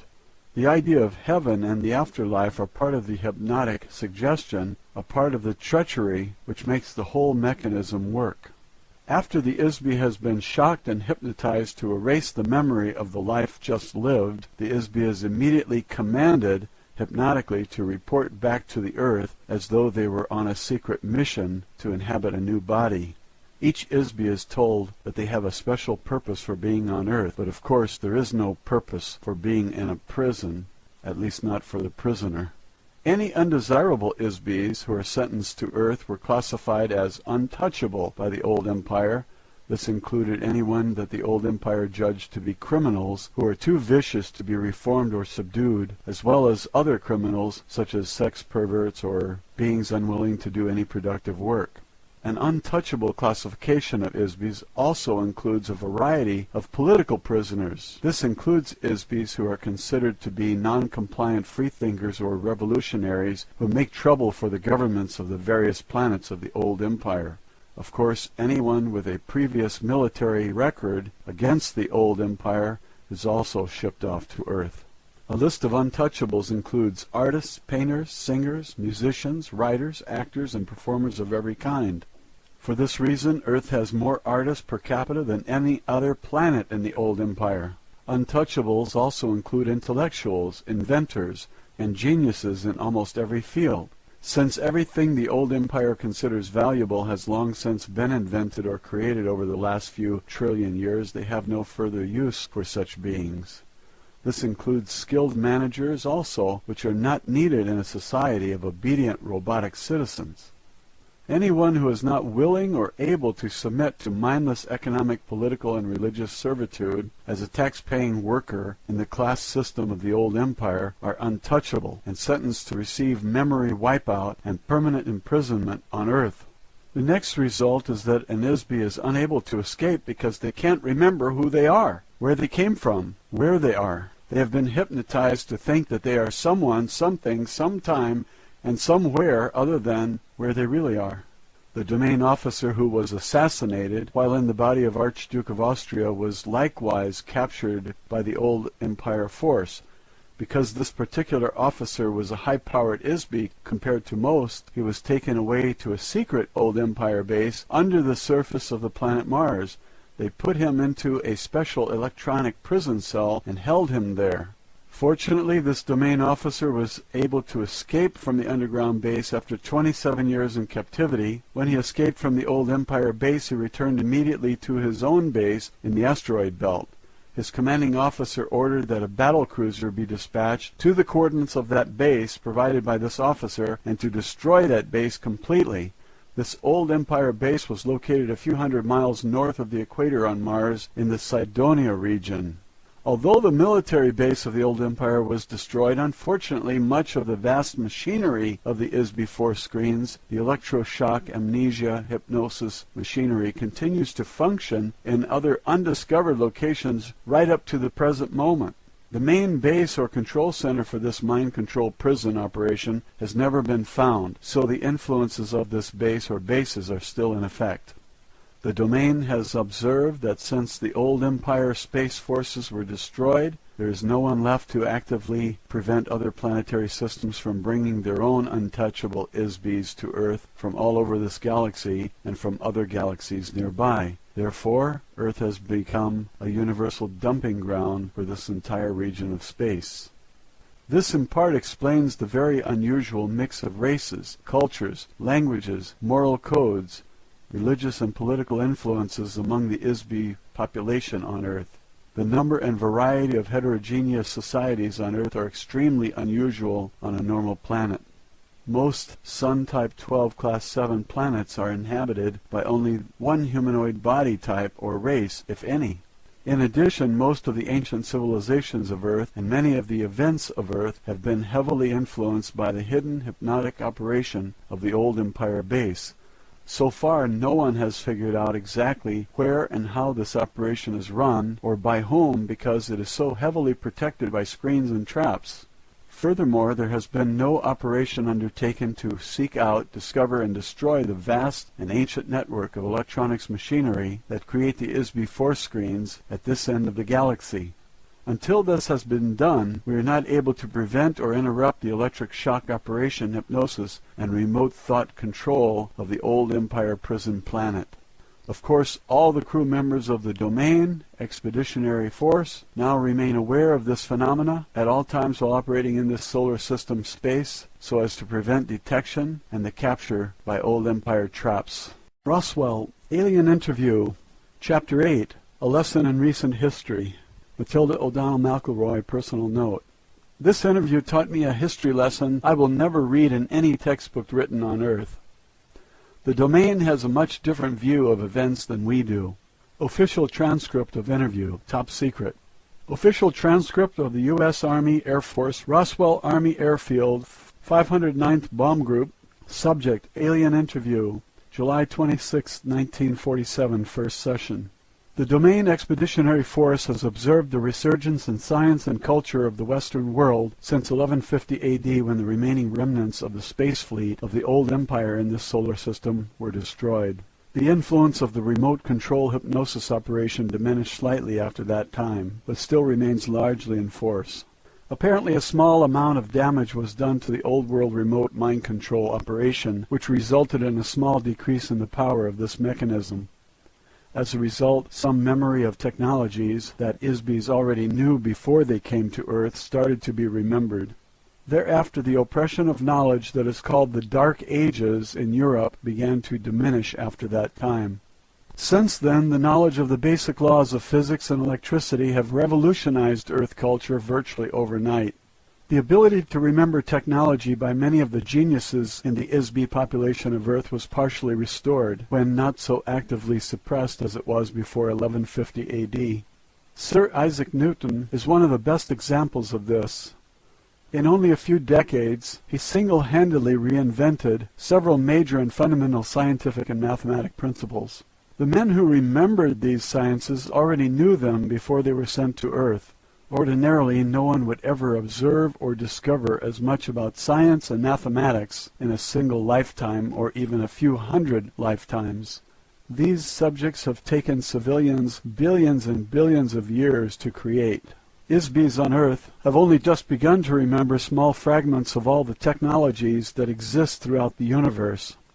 Theoretically, if the amnesia mechanisms being used against Earth could be broken entirely, ISBs would regain all their memory.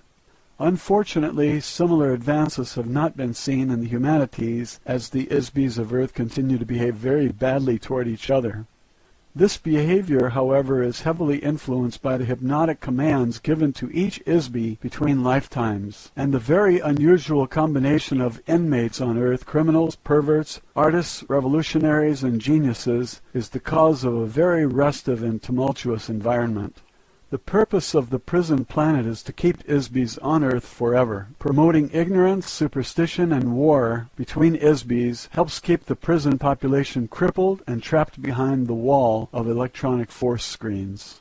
ISBs have been dumped on Earth from all over the galaxy, adjoining galaxies, and from planetary systems all over the old empire, like Sirius, Aldebaran, the Pleiades, Orion, Draconis, and countless others. There are ISBs on Earth from unnamed races, civilizations, cultural backgrounds, and planetary environments. Each of the various ISB populations have their own language, belief systems, moral values, religious beliefs, training, and unknown and untold histories. These ISBs are mixed together with earlier inhabitants of Earth who came from another star system more than 400,000 years ago to establish the civilizations of Atlantis and Lemuria. Those civilizations vanished beneath the tidal waves caused by a planetary polar shift many thousands of years ago, before the current prison population started to arrive. Apparently, the Isbis from those star systems were the source of the original Oriental races of Earth, beginning in Australia. On the other hand, the civilizations set up on Earth by the Old Empire prison system were very different from the civilization of the Old Empire itself, which is an electronic space opera, atomic-powered conglomeration of earlier civilizations that were conquered with nuclear weapons and colonized by Isbis from another galaxy. The bureaucracy that controlled the former Old Empire was from an ancient space opera society run by a totalitarian confederation of planetary governments, regulated by a brutal social, economic, and political hierarchy, with a royal monarch as its figurehead. This type of government emerges with regularity on planets where the citizens abandon personal responsibility for autonomous self-regulation. They frequently lose their freedom to demented Isbis who suffer from an overwhelming paranoia that every other Isbi is their enemy who must be controlled or destroyed. Their closest friends and allies, whom they espouse to love and cherish, are literally loved to death by them. Because such Isbis exist, the domain has learned that freedom must be won and maintained through eternal vigilance and the ability to use defensive force to maintain it. As a result, the domain has already conquered the governing planet of the Old Empire. The civilization of the domain, although considerably younger and smaller in size, is already more powerful, better organized, and united by an egalitarian esprit de corps never known in the history of the Old Empire. The recently despoiled German totalitarian state on Earth was similar to the Old Empire, but not nearly as brutal, and about 10,000 times less powerful. Many of the Isbis on Earth are here because they are violently opposed to the totalitarian government, or because they were so psychotically vicious that they could not be controlled by the Old Empire government. Consequently, the population of Earth is disproportionately comprised of a very high percentage of such beings. The conflicting cultural and ethical moral codes of the Isbis on Earth is unusual in the extreme. The domain conquest of the central Old Empire planets was fought with electronic cannon. The citizens of the planet forming the core of government for the Old Empire are a filthy, degraded, slave society of mindless, tax-paying workers who practice cannibalism. Violent automotive racetracks and bloody Roman circus-type entertainments are their only amusements. Regardless of any reasonable justification we may have had for using atomic weapons to vanquish the planets of the Old Empire, the domain is careful not to ruin the resources of those planets by using weapons of crude radioactive force. The current U.S. civilization is beginning to mimic some of the trappings of that civilization, especially in the design of airplanes, automobiles, ships, trains, and telephones. Likewise, buildings in the cities of Earth are thought to be modern or futuristic if their design resembles the architecture of the Old Empire. The government of the Old Empire, before being supplanted by the domain, was comprised of beings who possessed a very craven intelligence, very much like the Axis powers during your recent World War. Those beings manifested precisely the same behavior as the galactic government that exiled them to external imprisonment on Earth. They were a gruesome reminder of the ageless maxim that an Isbi will often manifest the treatment they have received from others. Kindness fosters kindness, cruelty begets cruelty. One must be able and willing to use force tempered with intelligence to prevent harm to the innocent. However, extraordinary understanding, self-discipline, and courage are required to effectively prevent brutality without being overwhelmed by the malice that motivated the brutality. Only a demonic, self-serving government would employ a logic or science to conceive that an ultimate solution to any problem is to murder and permanently erase the memory of every artist, genius, skilled manager, and inventor, and cast them into a planetary prison, together with political opponents, killers, thieves, perverts, and disabled beings of an entire galaxy. Once the Isbis expelled from the Old Empire arrived on Earth, they were given amnesia and hypnotically tricked into thinking that something else had happened to them. The next step was to implant the Isbis into biological bodies on Earth. The bodies became the human populations of false civilizations which were designed and installed in the minds of the Isbis to look completely unlike the Old Empire. All of the Isbis of India, Egypt, Babylon, Greece, Rome, and medieval Europe were guided to a pattern and build the cultural elements of these societies based on standard patterns developed by the Isbis of many earlier similar civilizations on Sun-type 12 Class 7 planets that have existed for trillions of years throughout the universe. In the earliest times, the Isbis sent to prison Earth lived in India.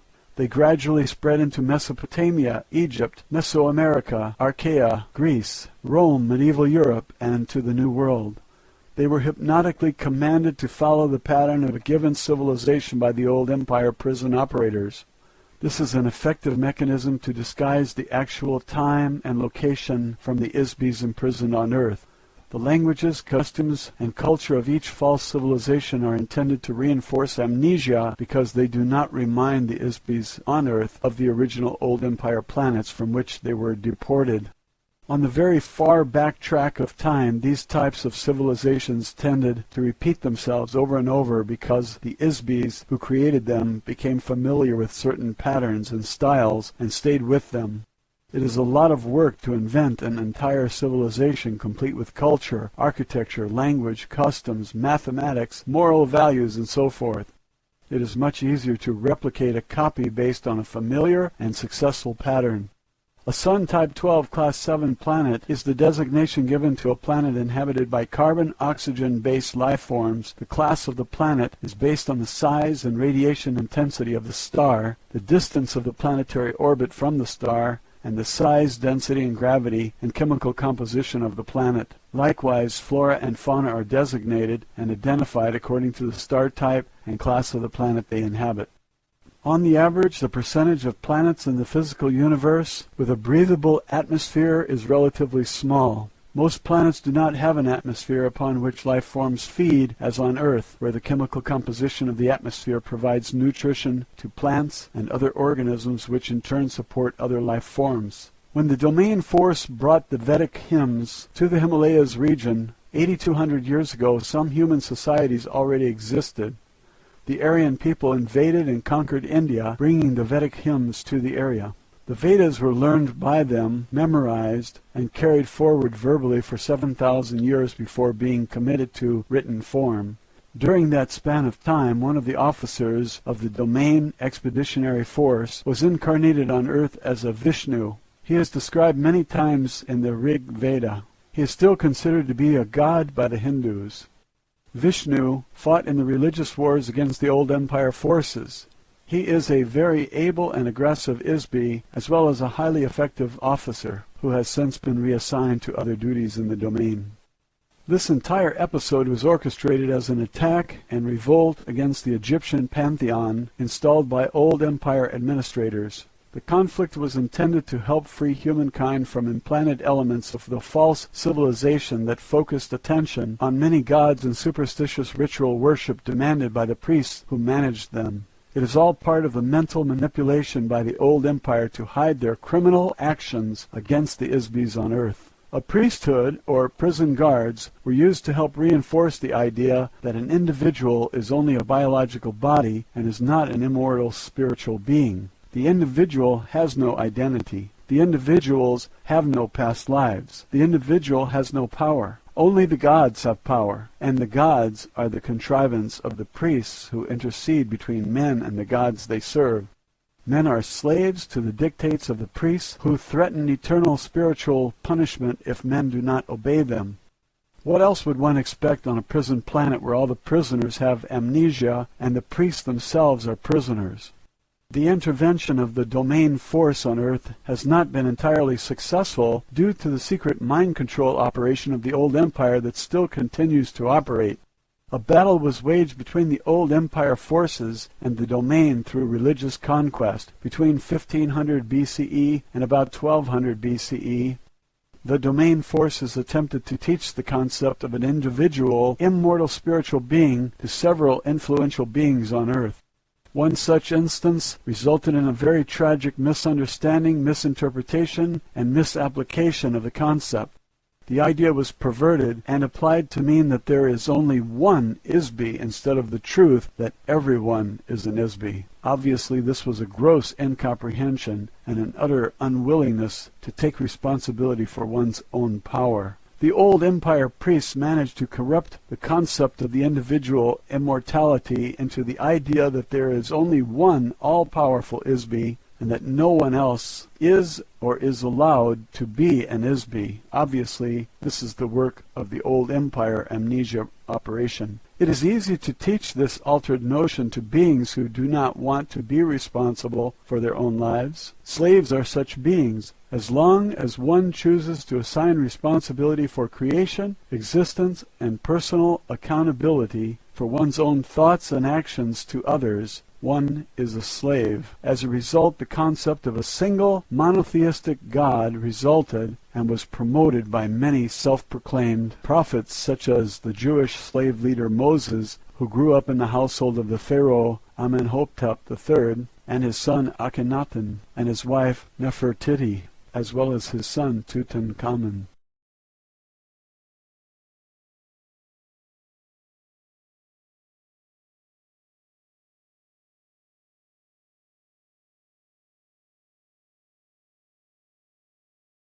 As a result, the concept of a single monotheistic God resulted and was promoted by many self-proclaimed prophets, such as the Jewish slave leader Moses, who grew up in the household of the Pharaoh Amenhotep III, and his son Akhenaten, and his wife Nefertiti, as well as his son Tutankhamun. The attempt to teach certain beings on earth the truth that they are themselves Isbys was part of a plan to overthrow the fictional, metaphorical, anthropomorphic panoply of gods created by the old empire mystery cult called the Brothers of the Serpent, known in Egypt as the Priests of Amun. They were a very ancient secret society within the old empire.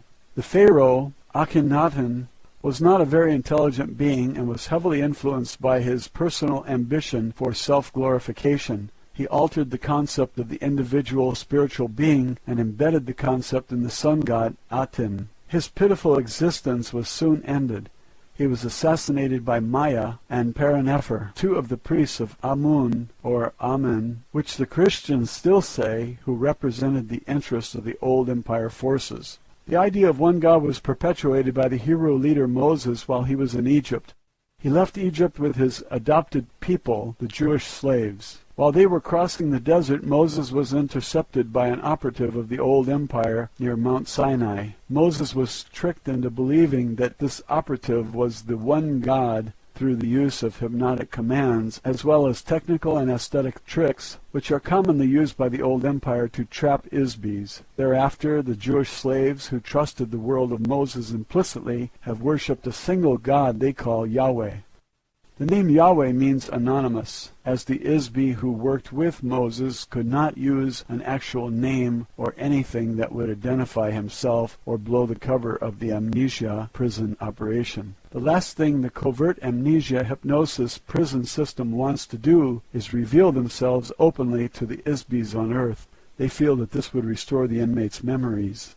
This is the reason that all traces of physical encounters between operatives of space civilizations and humans is very carefully hidden, disguised, covered up, denied, or misdirected. This old empire operative contacted Moses on a desert mountaintop and delivered the 10 hypnotic commands to him. These commands are very forcefully worded and compel the Isby into utter subservience to the will of the operator. These hypnotic commands are still in effect and influence the thought patterns of millions of Isbys thousands of years later. Incidentally, we later discovered that the so-called Yahweh also wrote, programmed, and encoded the text of the Torah, which, when it is read literally or in its decoded form, will provide a great deal of more false information to those who read it. Ultimately, the Vedic hymns became the source of nearly all Eastern religions and were the philosophical source of the ideas common to Buddha, Laozi, Zoroaster, and other philosophers. The civilizing influences of these philosophies eventually replaced the brutal idolatry of the old empire religions and were the true genius of kindness and compassion. You asked me earlier why the domain and other space civilizations do not land on Earth or make their presence known. Land on Earth? Do you think we are crazy or want to be crazy? It takes a very brave ISB to come down through the atmosphere and land on Earth because this is a prison planet with a very uncontrolled psychotic population, and no ISB is entirely proof against the risk of entrapment, as with the members of the Domain Expeditionary Force who were captured in the Himalayas 8,200 years ago. No one knows what ISBs on Earth are going to do. We are not scheduled to invest the resources of the domain to take control of all the space surrounding the area at this time. This will occur in the not-too-distant future, about 5,000 Earth years, according to the time schedule of the domain. At this time, we do not prevent transports from other planetary systems or galaxies from continuing to drop ISBs into the amnesia force screen area. Eventually, this will change. In addition, Earth inherently is a highly unstable planet. It is not suitable for settlement or permanent habitation for any sustainable civilization. This is part of the reason why it is being used as a prison planet. No one else would seriously consider living here for a variety of simple and compelling reasons. 1. The continental landmasses of Earth are floating on a sea of molten lava beneath the surface, which causes the landmasses to crack, crumble, and drift continually. 2. Because of the liquid nature of the core, the planet is largely volcanic and subject to earthquakes and volcanic explosions. 3. The magnetic poles of the planet shift radically about once every 20,000 years. This causes a greater or lesser degree of devastation as a result of tidal waves and climate changes. 4. Earth is very distant from the center of the galaxy and from any other significant galactic civilization. This isolation makes it unsuitable for use except as a pit stop or jumping off point along the way between galaxies. The Moon and asteroids are far more suitable for this purpose because they do not have any significant gravity. 5. Earth is a heavy gravity planet with heavy metallic soil and a dense atmosphere. This makes it treacherous for navigational purposes. The fact that I am in this room as a result of an in-flight accident, in spite of the technology of my craft and my extensive expertise as a pilot, are proof of these facts. 6. There are approximately 60 billion Earth-like Sun-type 12 Class 7 planets in the Milky Way galaxy alone, not to mention the vast expanses of the domain and the territories we claim in the future. It is difficult to stretch our resources to do much more than a periodic reconnaissance of Earth, especially when there are no immediate advantages to invest resources here.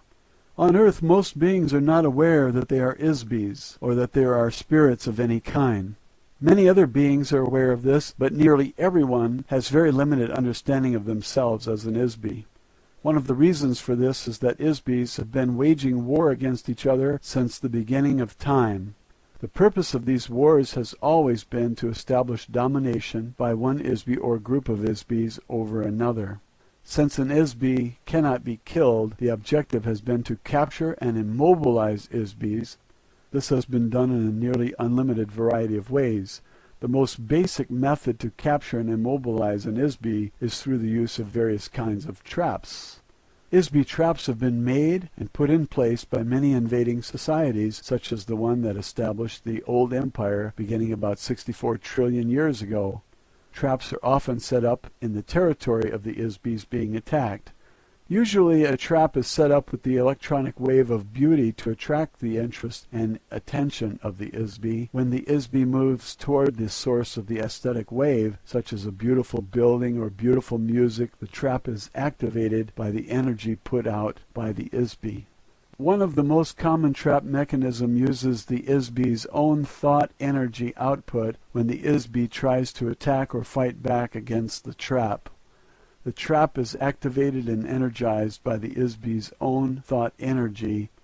The harder the ISB fights against the trap, the more it pulls the ISB toward it and keeps them stuck in the trap. Throughout the entire history of this physical universe, vast areas of space have been taken over and colonized by ISB societies who invade and take over new areas of space in this fashion. In the past, these invasions have always shared common elements. 1. the overwhelming use of force of arms, usually with nuclear or electronic weapons. 2. Mind control of the ISBs in the invaded area through the use of electroshock, drugs, hypnosis, erasure of memory, and the implantation of false memory or false information intended to subjugate and enslave the local ISB population. 3. Takeover of natural resources by the invading ISBs. 4. Political, economic, and social slavery of the local population. These activities continue in present time. All of the ISBs on Earth have been members of one or more of these activities in the past, both as an invader or as part of the population being invaded. There are no saints in this universe. Very few have avoided or been exempted from warfare between ISBs. ISBs on Earth are still the victims of this activity at this very moment. The between lives amnesia administered to ISBs is one of the mechanisms of an elaborate system of old world ISB traps that prevent an ISB from escaping. This operation is managed by an illicit renegade secret police force of the old empire using false provocation operations to disguise their activities in order to prevent detection by their own government, the domain, and by the victims of their activities. They are mind control methods developed by government psychiatrists. Earth is a ghetto planet. It is the result of an intergalactic holocaust. ISBs have been sentenced to Earth either because 1. They are too viciously insane or perverse to function as part of any civilization no matter how degraded or corrupt. 2. Or they may be a revolutionary threat to the social, economic, and political caste system that has been so carefully built and brutally enforced in the old empire. Biological bodies are specifically designed as the lowest order of the entity of the old empire caste system. When an ISB is sent to Earth and then tricked or coerced into operating in a biological body, they are actually in a prison inside a prison. 3. In an effort to permanently and irreversibly rid the old empire of such untouchables, the external identity, memory, and abilities of every ISB is forcefully erased. This final solution was conceived and carried out by the psychopathic criminals who are controlled by the old empire. The mass extermination of untouchables in prison camps created by Germany during World War II were recently revealed. Likewise, the ISBs of Earth are the victims of spiritual eradication and eternal slavery inside frail biological bodies inspired by the same kind of craven hatred in the old empire. The kind and creative inmates of Earth are continuously tortured by butchers and lunatics who are controlled by the old empire prison operators. The so-called civilizations of Earth, far from the age of useless pyramids to the age of nuclear holocaust, have been a colossal waste of natural resources, a perverted use of intelligence, and an overt oppression of the spiritual essence of every single ISB on the planet. If the domain sent ships to every corner of the universe in search of hell, their quest could end on Earth. What greater brutality can be inflicted on anyone than to erase the spiritual awareness, identity, ability, and memory that is in the essence of oneself? The domain has as yet been unable to rescue the 3,000 ISBs of the Expeditionary Force Battalion either. They are forced to inhabit biological bodies on Earth. We have been able to recognize and track most of them for the past 8,000 years. However, our attempts to communicate with them are usually futile, as they are unable to remember their true identity. The majority of lost members of the domain force have followed the general progression of Western civilization from India into the Middle East, then to Chaldea and Babylon, into Egypt, through Achaia, Greece, Rome, into Europe, to the Western Hemisphere, and then around the world. The members of the Lost Battalion and many other ISBs on Earth could be valuable citizens of the domain, not including those who are vicious criminals or perverts. Unfortunately, there has been no workable method conceived to emancipate the ISBs from Earth. Therefore, as a matter of common logic as well as the official policy of the domain, it is safer and more sensible to avoid contact with the ISB population of Earth until such time as the proper resources can be allocated to locate and destroy the old empire force screen and amnesia machinery and develop a therapy to restore the memory of an ISB. Roswell, Alien Interview. Chapter 9. A Timeline of Events. Matilda O'Donnell McElroy, personal note. For this interview, I took written notes because Errol gave me a lot of dates and names that I couldn't possibly remember without writing them down. I didn't usually take notes, but during this lesson I thought it was important to get the information exactly as she gave it to me. However, I discovered that my note-taking made it much more difficult for me to focus on receiving the communication from Errol. I was sometimes so distracted by my own writing that I lost the train of her thought, so I had to ask her to repeat herself several times. Errol continued to stay in communication with the communications officer on the asteroid belt station, from which she received much of this information. Since Errol was an officer, pilot, and engineer of the domain, and not a historian, she had to get this information from records of reconnaissance missions conducted by other officers of the Domain Expeditionary Force. Official transcript of interview, top secret. The actual history of Earth is very bizarre. It's so nonsensical that it is incredible to anyone on Earth who attempts to investigate it. A myriad of vital information is missing from it. A huge conglomeration of non sequitur relics and mythology has been arbitrarily introduced into it. The volatile nature of the Earth itself cyclically covers, drowns, mixes, and shreds physical evidence. These factors, combined with amnesia, post-hypnotic suggestions, false facades, and cover manipulation, make a reconstruction of the factual origins and history of Earth civilizations virtually indecipherable.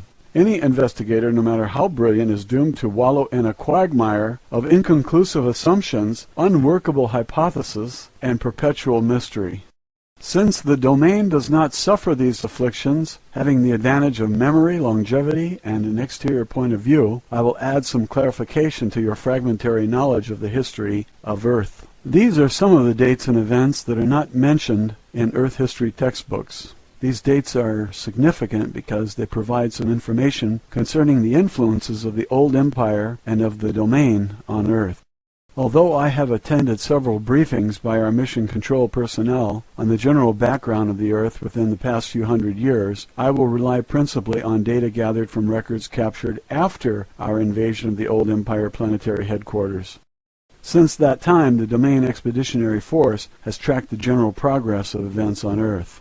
As I mentioned, in some cases the domain has chosen to intervene in certain affairs on Earth in order to ensure the success of our long-term expansion plans. Although the domain has no interest in Earth per se, or the population of Isbys on this planet, it does serve our interests to ensure that the resources of Earth are not destroyed or spoiled.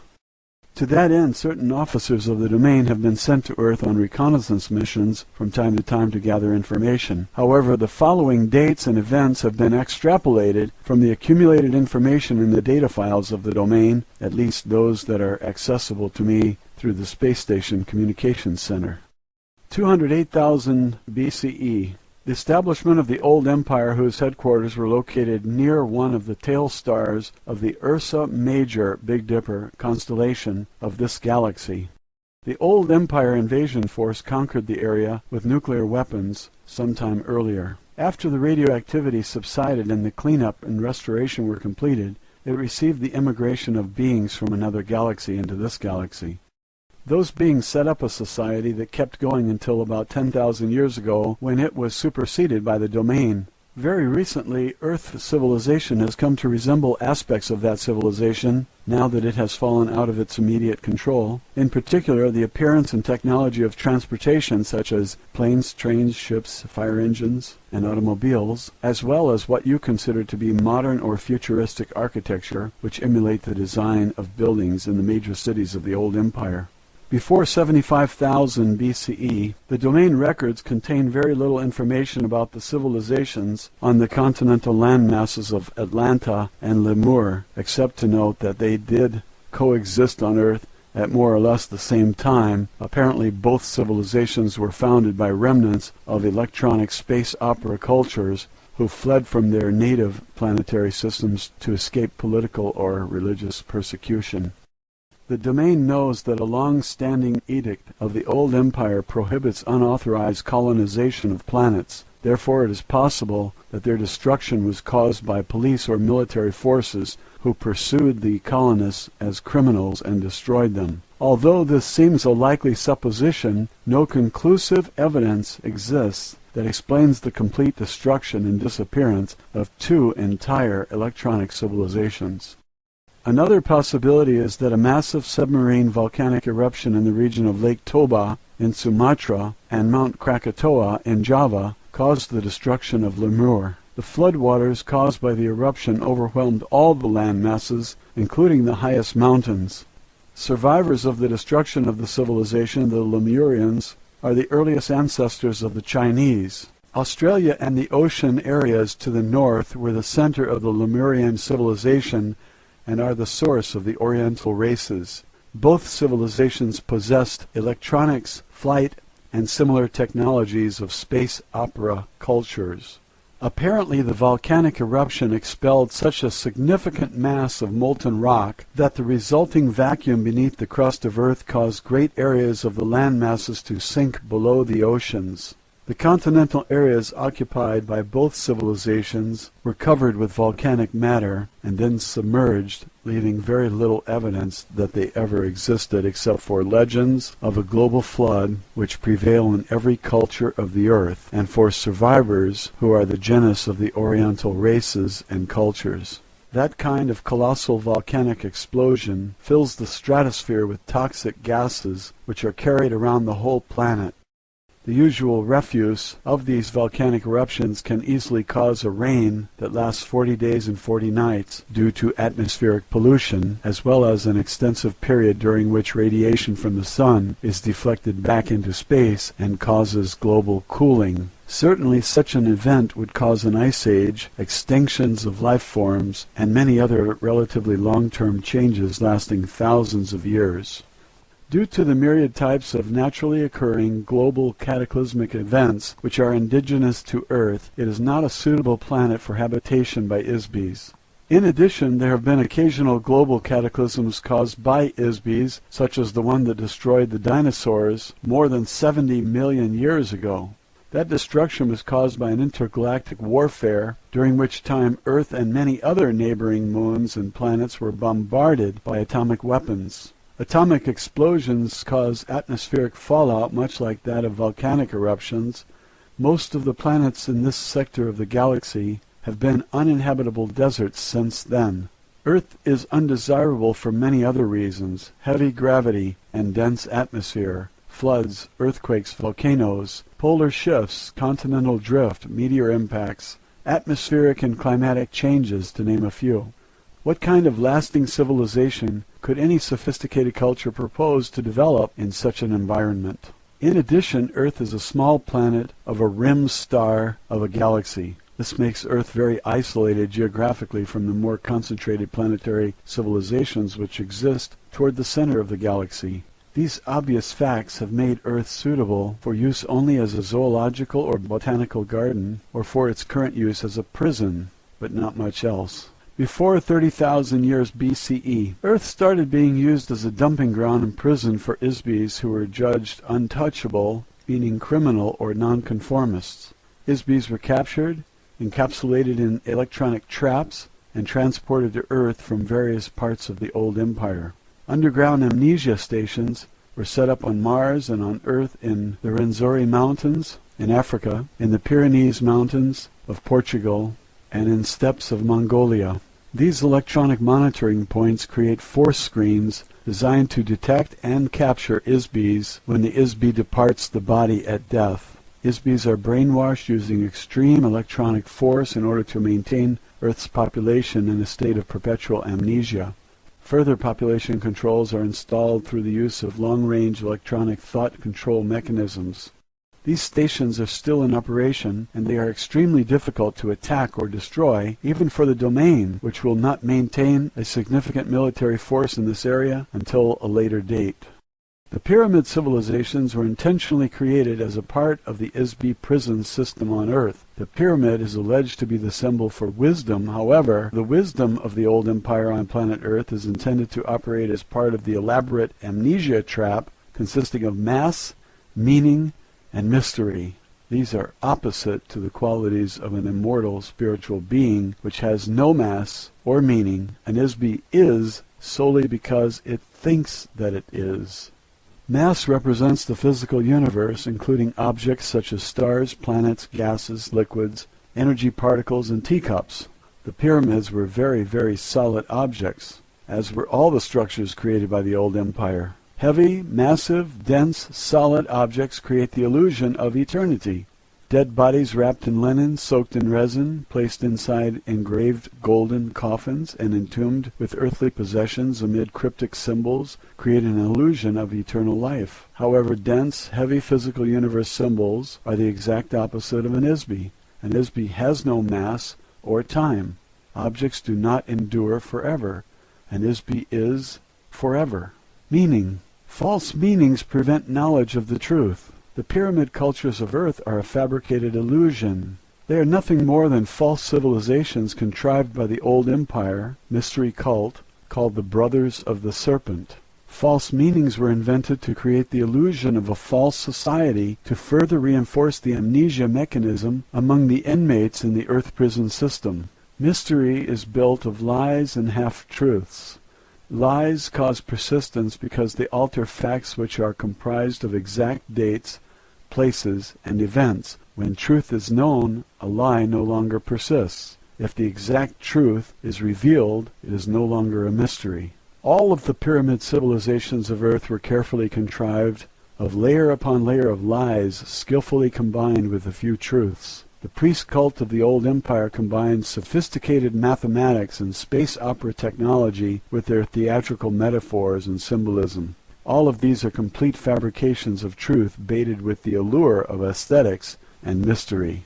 The intricate rituals, astronomical alignments, secret rites, massive monuments, marvelous architecture, artistically rendered hieroglyphs, and man-animal gods were designed to create an unsolvable mystery for the Isby prison population on Earth. The mystery diverts attention away from the truth that Isbys have been captured, given amnesia, and imprisoned on a planet far, far away from their home. The truth is that every single Isby on Earth came to Earth from some other planetary system.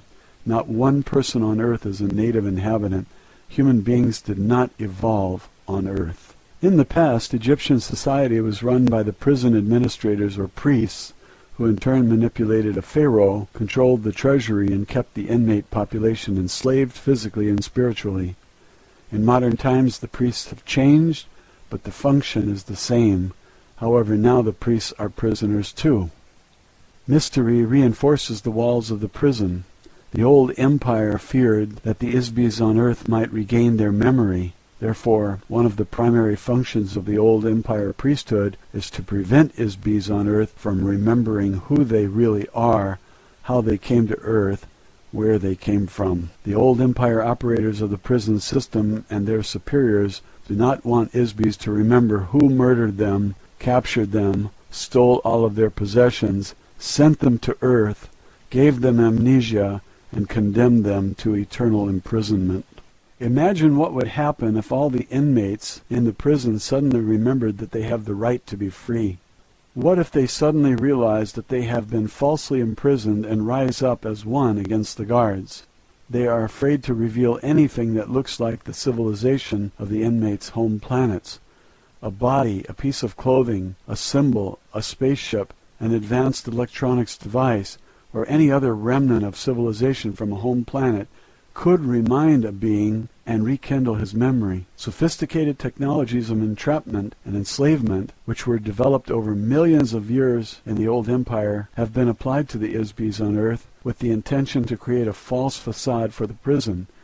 These facades were installed on Earth in totality all at once. Every piece is a fully integrated part of the prison system. This includes a religion of mumbo-jumbo doublespeak. Every pyramid civilization uses this as part of a control mechanism to keep the population enslaved by force, by fear, and by ignorance.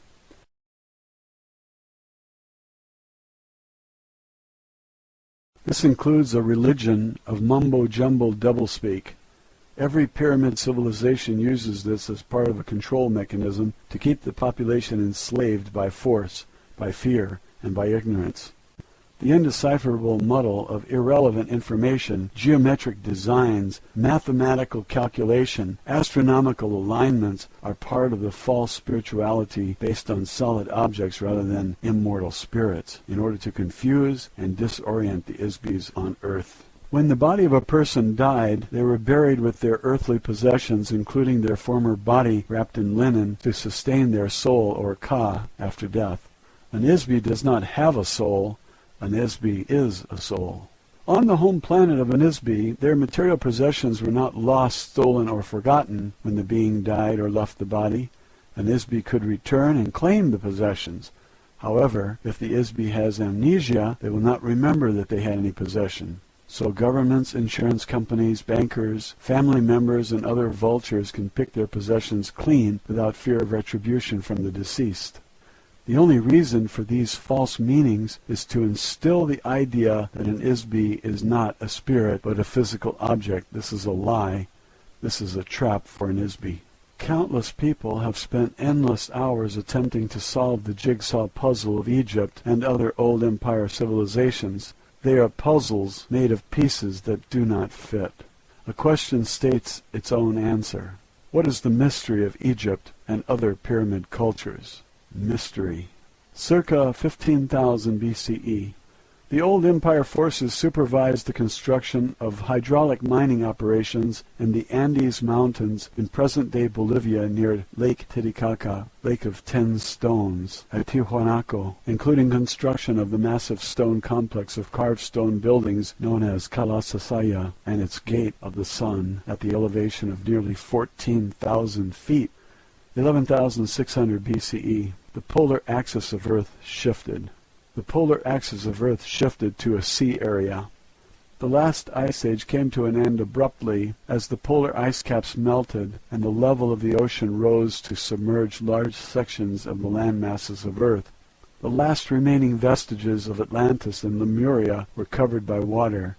Massive extinctions of animals occurred in the Americas, Australia, and the Arctic regions due to the shift of the poles. 10,450 BCE. Plans were made by the old empire Isbi called Thoth for construction of a great pyramid of Giza. The 4 air shafts of the pyramid point precisely to key stars in the old empire as seen from Giza this year.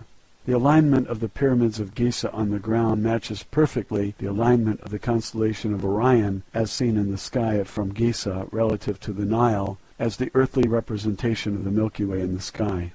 10,400 BCE. According to the Earth historian Herodotus, records from the ruined civilizations of Atlantis containing electronic technology and other technology of that society were buried in a vault beneath the paws of the Sphinx. The Greek historian wrote that he was told about this by some of his friends who were priests of Anu, the Sumerian god, at the Egyptian city of Heliopolis. However, it is highly unlikely that any traces of an electronic civilization would be allowed to be left intact on Earth by the old empire prison system administrators. 8,212 BCE. The Veda or Vedic hymns are a set of religious hymns that were introduced to the societies of Earth. They came forward in spoken tradition, memorized from generation to generation. The hymn to the dawn child includes an idea called the cycle of the physical universe, the creation, growth, conservation, decay, and death, or destruction of energy and matter in a space. These cycles produce time. The same set of hymns describes the theory of evolution. Here is a tremendous body of knowledge which contains a great deal of spiritual truth. Unfortunately, it has been incorrectly evaluated by humans and altered with lies and reversals of fact by priests, which are a booby trap to prevent anyone from using the wisdom to discover a way to escape from the prison planet. 8050 BCE. Destruction of the old empire home planet government in this galaxy.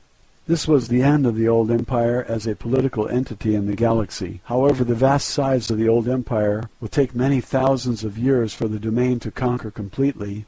The inertia of the political, economic, and cultural systems of the old empire will remain in place for some time to come. However, remnants of the old empire space fleet in the solar system of Earth were finally destroyed in 1230 A.D.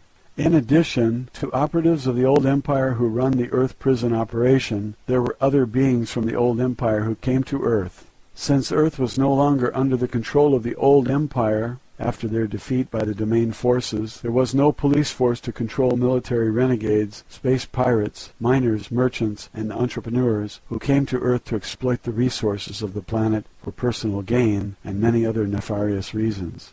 For example, the history of the Earth according to the Jewish people describes the Nephilim. Chapter 6 of the book of Genesis describes the origin of Nephilim. Now it came about, when men began to multiply on the face of the land, and daughters were born to them, that the sons of God saw that the daughters of men were beautiful, and they took wives for themselves, whomever they choose. The Nephilim were on earth in those days, and also afterward, when the sons of God came into the daughters of men, and they bore children to them. Those were the mighty men who were of old, men of renown. The ancient Jewish people who wrote the history book called the Old Testament were slaves, herders, and gatherers. Any modern technology, even a simple flashlight, would seem astounding and miraculous to them. They attributed any unexplainable phenomenon to technology of the workings of a god. Unfortunately, this behavior is universal among all ISBs who have been given amnesia and cannot remember their own experiences, training, technology, personality, or identity. Obviously, if these were men and they mated with Earth women, they were not sons of God. They were ISBs who inhabited biological bodies in order to take advantage of the political situation in the old empire, or simply to indulge in physical sensation. They set up small colonies of their own on Earth beyond the reach of the police and tax authorities. Coincidentally, one of the most serious crimes an ISB could commit in the old empire was to violate income tax regulations. Income taxes were used as a slavery mechanism and a punishment in the old empire. The slightest error in a tax report made an ISB untouchable, followed by imprisonment on Earth. 6750 BCE. Other pyramid civilizations were set up by the old empire on Earth. These were established in Babylon, Egypt, China, and Mesoamerica. The Mesopotamian area provided service facilities, communication stations, spaceports, and stone quarry operations for these false civilizations. Ptah was the name given to the first in a succession of administrators from the old empire who represented themselves to Earth population as divine rulers. Ptah's importance may be understood when one learns that the word Egypt is a Greek corruption of the phrase Het Ka Ptah, or House of the Spirit of Ptah. Ptah was nicknamed the Developer. He was a construction engineer. His high priest was given the title Great Leader of Craftsmen. Ptah was also the god of reincarnation in Egypt. He originated the opening of the mouth ceremony, which was performed by priests at funerals to release souls from their corpses. Of course, when the souls were released, they were captured, given amnesia, and returned to Earth again. The so-called divine rulers who followed Ptah on Earth were called Neter, meaning guardians or watchers by the Egyptians. Their symbol was the serpent, or dragon, which represented a secret priesthood of the old empire called the Brothers of the Serpent.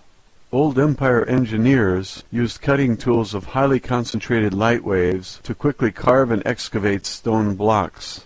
They also used force fields and spacecraft to lift and transport blocks of stone weighing hundreds or thousands of tons each. The placement on the ground of some of these structures will be found to have geodesic or astronomical significance relative to various stars in this galactic region. The buildings are crude and impractical compared to building standards on most planets. As an engineer of the domain, I can attest that makeshift structures like these would never pass inspection on a planet in the domain. Stone blocks such as those used in pyramid civilizations can still be seen, partially excavated in the stone quarries in the Middle East and elsewhere. Most of the structures were hastily built props, much like the false facades of the Western town on a set of a motion picture. They appear to be real and to have some use or value, however they have no value, they have no useful purpose. The pyramids and all of the other stone monuments erected by the old empire could be called mystery monuments. For what reason would anyone waste so many resources to construct so many useless buildings, to create a mysterious illusion? The fact of the matter is that each one of the divine rulers were Isbis who served as operatives of the old empire. They were certainly not divine, although they were Isbis. 6248 BCE. The beginning of active warfare between the Domain Space Command and the surviving remnants of the old Empire space fleet in this solar system that lasted nearly 7,500 years. It began when an installation was established in the Himalaya Mountains by a battalion of the 3,000 officers and crew members of the Domain Expeditionary Force. The installation was not fortified, as the Domain was not aware that the old empire maintained Earth as a prison planet. The Domain installation was attacked and destroyed by space forces of the old empire, who continued to operate in the solar system of Earth. Isbis of the Domain battalion were captured, taken to Mars, given amnesia, and sent back to Earth to inhabit human biological bodies. They are still on Earth. 5965 BCE. Investigations into the disappearance of Domain forces in this solar system led to the discovery of old empire bases on Mars and elsewhere. The Domain took over the planet Venus as a defensive position against the space forces of the old empire. The Domain Expeditionary Force also monitors life forms on Venus, which has a very dense, hot, heavy atmosphere of sulfuric acid clouds. There are few life forms on Earth that can endure an atmospheric environment like Venus. The Domain also established secret installations or space stations in the Earth's solar system. This solar system has a planet that is broken up, the asteroid belt. It provides a very useful low-gravity platform for takeoff and landing of spacecraft. It is used as a galactic jump between the Milky Way and adjoining galaxies. There aren't any planets at this end of the galaxy that can serve as a good galactic entering spot for incoming transport and other ships.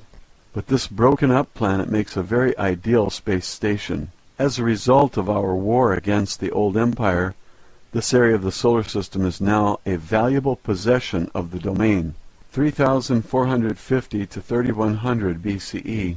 The intervention into the affairs of Earth by the old empire operatives, or divine gods, was disrupted at this time by the Domain forces. They were forced to replace themselves with human rulers. The first dynasty of human pharaohs, who united Upper and Lower Egypt, began with the rule of a pharaoh who coincidentally was named Men. He established the capital city called Men-Nefer, the beauty of men, in Egypt. This started the first succession of 10 human pharaohs and a period of 350 years of chaos that followed in the administrative ranks of the old empire. 3200 BCE. As I mentioned earlier, Earth was under attack between the Domain and the old empire forces during this period. Of course, this does not make any sense to archaeologists or historians on Earth, because the Egyptian period is a space opera era period. Since Earth historians have amnesia, they assume that this was only a religious period. Further, because the technology and civilizations installed on Earth during this period were pre-packaged, they did not evolve on Earth. Of course, there is no evidence anywhere on Earth of an evolutionary transition which resulted in sophisticated mathematics, language, writing, religion, architecture, cultural traditions in Egypt, or any of the pyramid civilizations. These cultures, complete with all the details of racial body types, hairstyles, facial makeup, rituals, moral codes, and so forth, just appeared as complete integrated packages. The physical evidence suggests that all evidence of the intervention of the Domain or the old empire forces or any other extraterrestrial activity has been carefully cleaned up so as not to create suspicion. The old empire force does not want the Isbis of Earth to suspect that they have been captured, transplanted to Earth, and brainwashed. So Earth historians continue to assume that Egyptian priests were not supposed to have ray guns or other technology of the old empire, and they suppose that there was nothing going on Earth except some priests walking around saying Amen, which the Christians still say.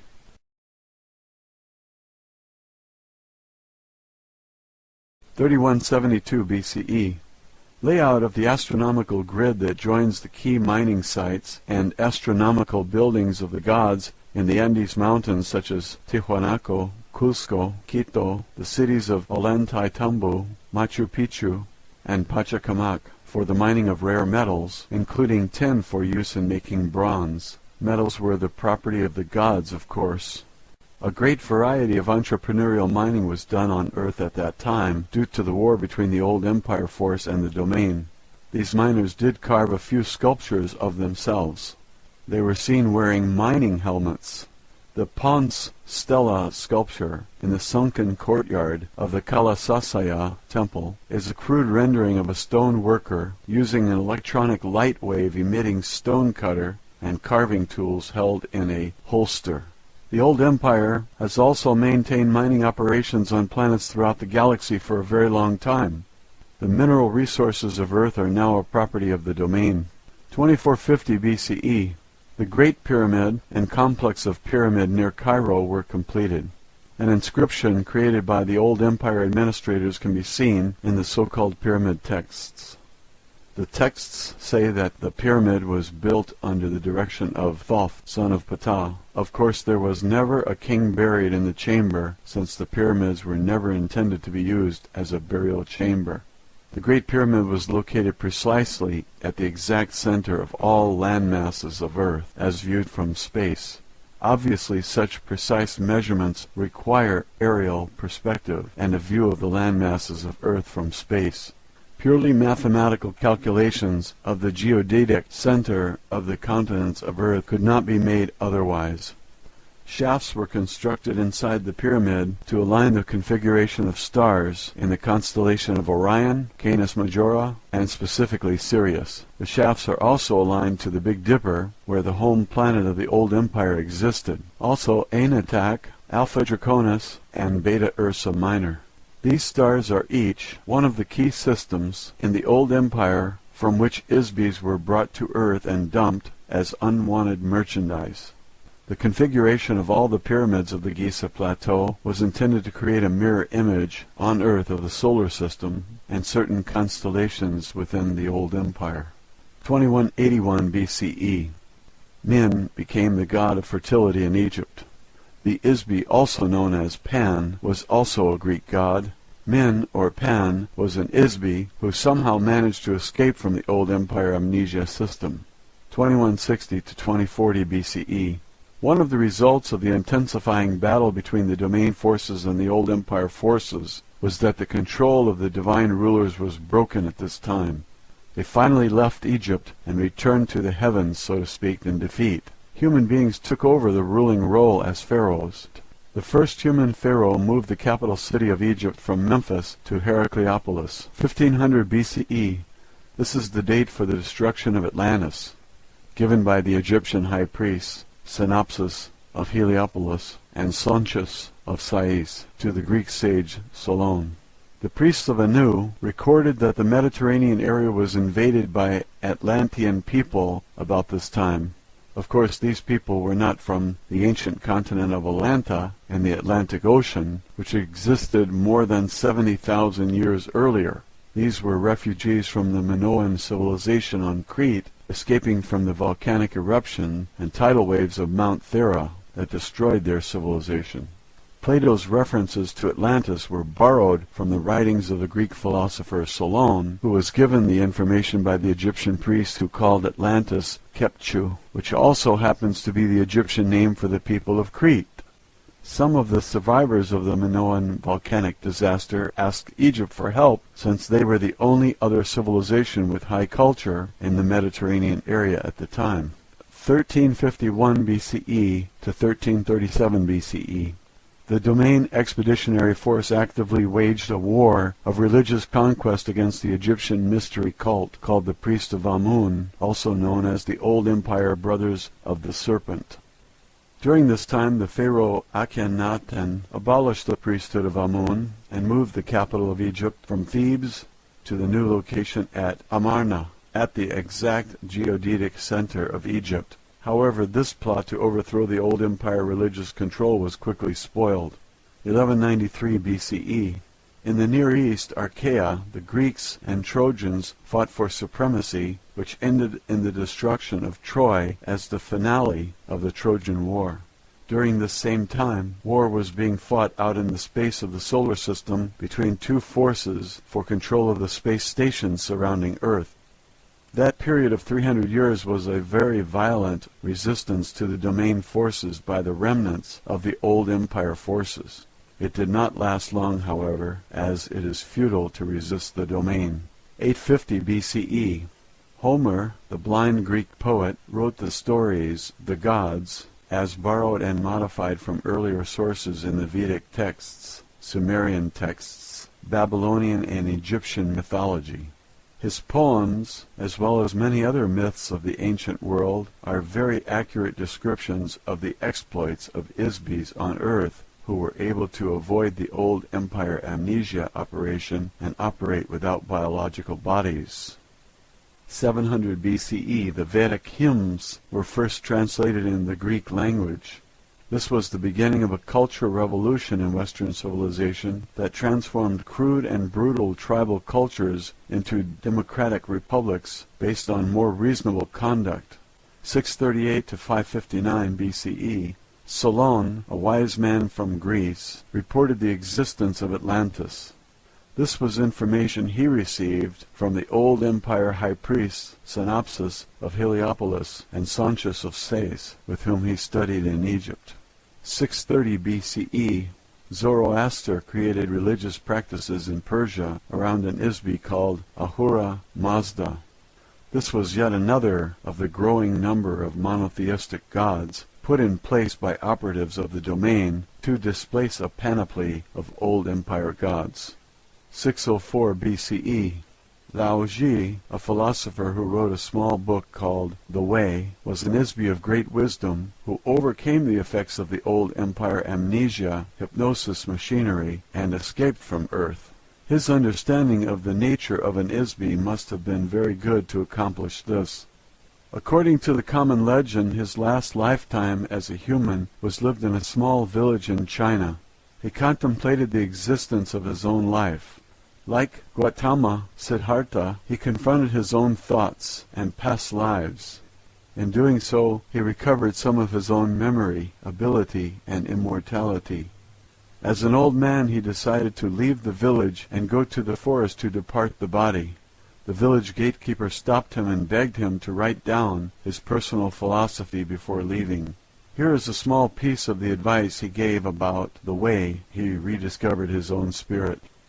He who looks will not see it, he who listens will not hear it, he who gropes will not grasp it.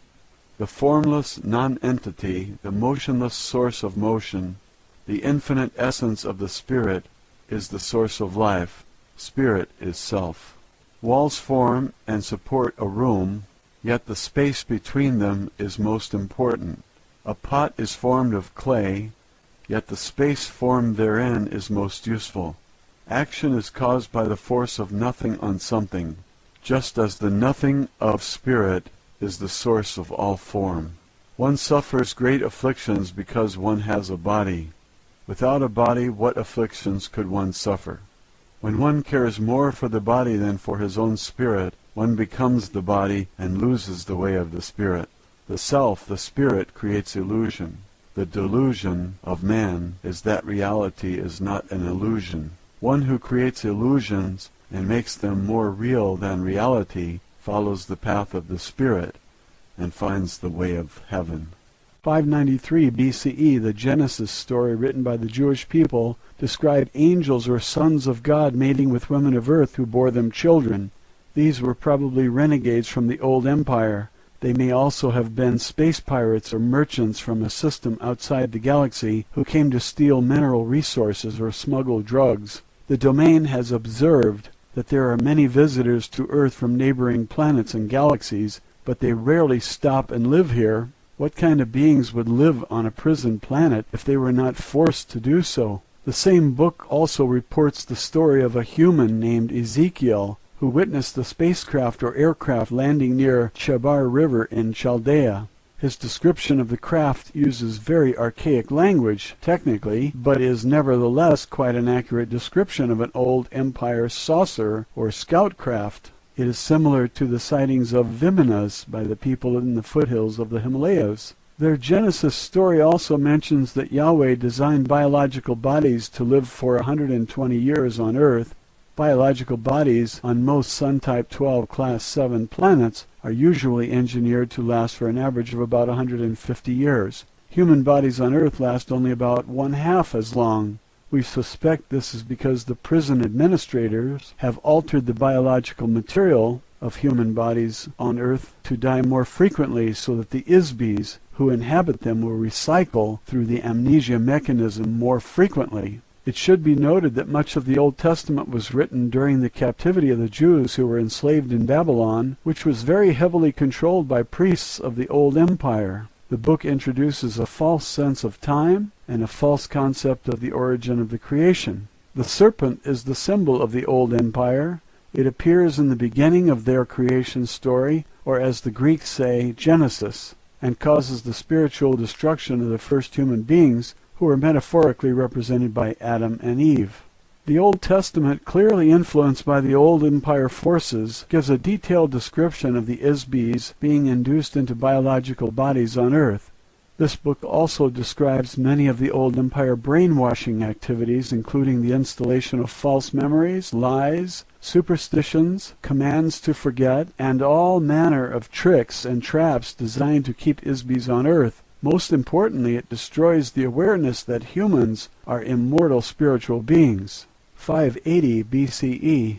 The oracle at Delphi was one temple in a network of many oracle temples. Each temple was a communication center. The Old Empire priests designated a local god for each temple. Each of the temples in this network were located at precisely 5 degrees of latitude intervals from the capital city of Thebes throughout the Mediterranean area as far north as the Baltic Sea. The shrines served, among other things, as a grid housing electronic beacons, later called omphalos stones.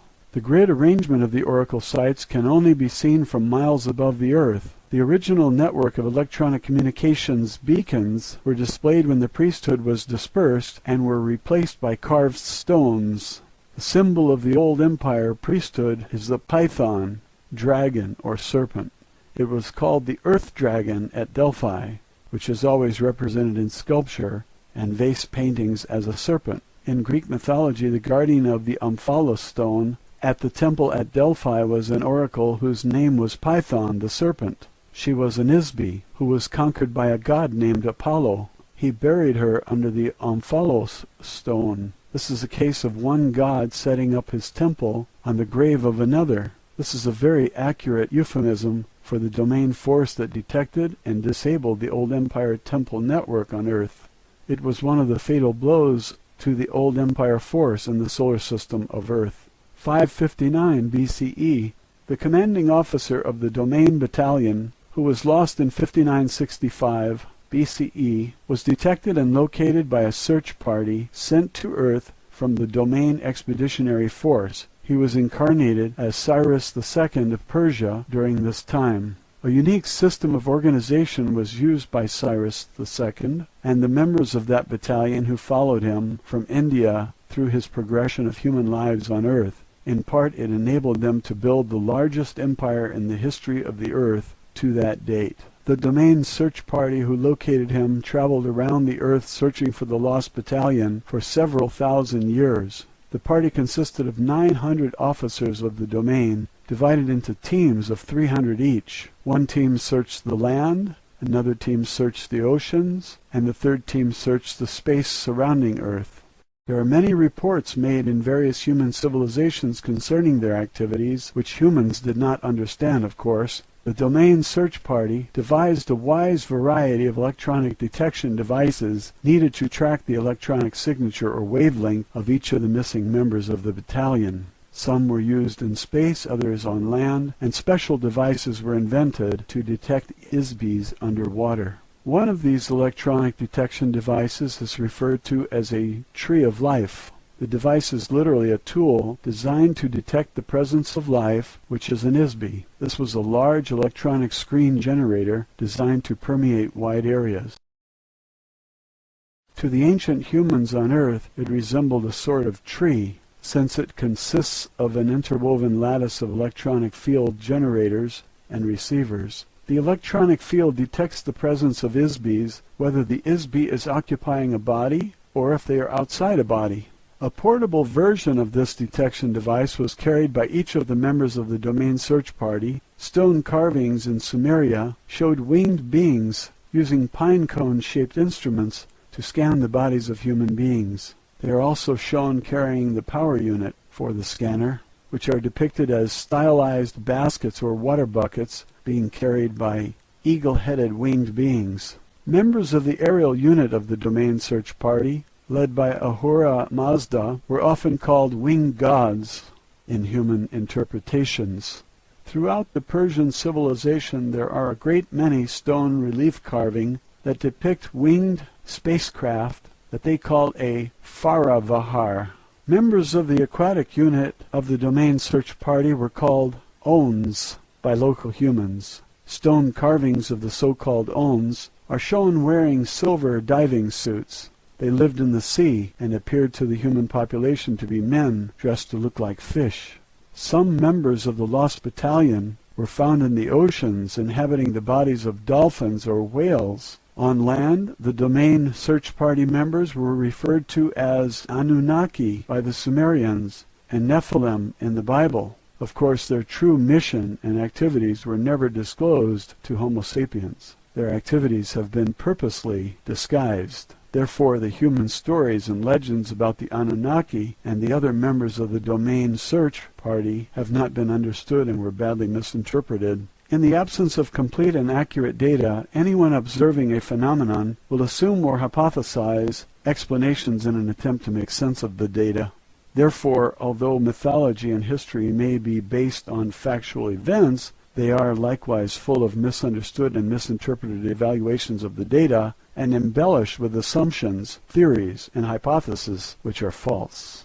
The space unit of the Domain Expeditionary Force are shown flying in a winged disk. This is an allusion to the spiritual power of the ISBYs as well as to the spacecraft used by the Domain Search Party. The commander of the Lost Battalion, as Cyrus II, was an ISBY who was regarded as a messiah on Earth by both the Jews and the Muslims. In less than 50 years he established a highly ethical and humanitarian philosophy which pervaded all of Western civilization. His territorial conquests, organization of people, and monumental building projects were unprecedented before or since. Such sweeping accomplishments in a short period of time could only have been achieved by a leader and a team of trained officers, pilots, engineers, and crew members of a unit of the domain acting as a team who had been trained and worked together for thousands of years. Although we have discovered the location of many of the ISBYs in the Lost Battalion, the domain has been unable to restore their memory and return them to active duty as yet. Of course, we cannot transport ISBYs who are inhabiting biological bodies to the space stations of the domain since there is no oxygen in our spacecraft. Also, we do not maintain life support facilities for biological entities there. Our only hope has been to locate and rekindle the awareness, memory, and identity of the ISBYs of the Lost Battalion. One day they will be capable of rejoining us. 200 BCE. The last remnant of the old empire, pyramid civilization, is at Teotihuacan. The Aztec name means place of the gods, or where the men were transformed into gods. Like the astronomical configuration of the Giza pyramids in Egypt, the entire complex is a precise scale model of the solar system that accurately reflects the orbital distances of the inner planets, the asteroid belt, Jupiter, Saturn, Uranus, Neptune, and Pluto. Since the planet Uranus had only been discovered with the modern Earth telescopes in 1787, and Pluto not until 1930, it is apparent that the builders had information from other sources. A common element of the pyramid civilizations around the Earth is the constant use of the image of the snake, dragon, or serpent. This is because the beings who planted these civilizations here want to create an illusion that the gods are reptilian. This is also part of an illusion designed to perpetuate amnesia. The beings who placed false civilizations on Earth are Isbis, just like you. Many of the biological bodies inhabited by Isbis in the old empire are very similar in appearance to the bodies on Earth. The gods are not reptiles, although they often behave like snakes. 1034 to 1124 AD. The entire Arab world was enslaved by one man, Hassan ibn al-Sabah, the old man of the mountain. He established the Hashashin, who operated a part Mohammedanism, which controlled by terror and fear much of India, Asia Minor, and most of the Mediterranean basin. They became a priesthood that used an extremely effective mind control mechanism, an extortion tool that enabled the assassins to control the civilized world for several hundred years. Their method was simple. Young men were kidnapped and knocked unconscious with hashish. They were taken to a garden filled with beautiful black-eyed houris in a harem decorated with rivers of milk and honey. The young men were told that they were in paradise. They were promised they could return and live there forever if they sacrificed themselves as an assassin of whomever they were commanded to kill. The men were knocked out again and shoved out of the world to carry out the assassination mission. Meanwhile, the old man of the mountain sent a messenger to the caliph, or whatever wealthy ruler from whom they demanded a payment, demanding camel loads of gold, spices, incense, or other valuables. If payment did not arrive on time, the assassin would be sent to kill the offending party. There was virtually no defense against the unknown assailant, who wanted nothing more than to carry out his mission, be killed, and return to heaven.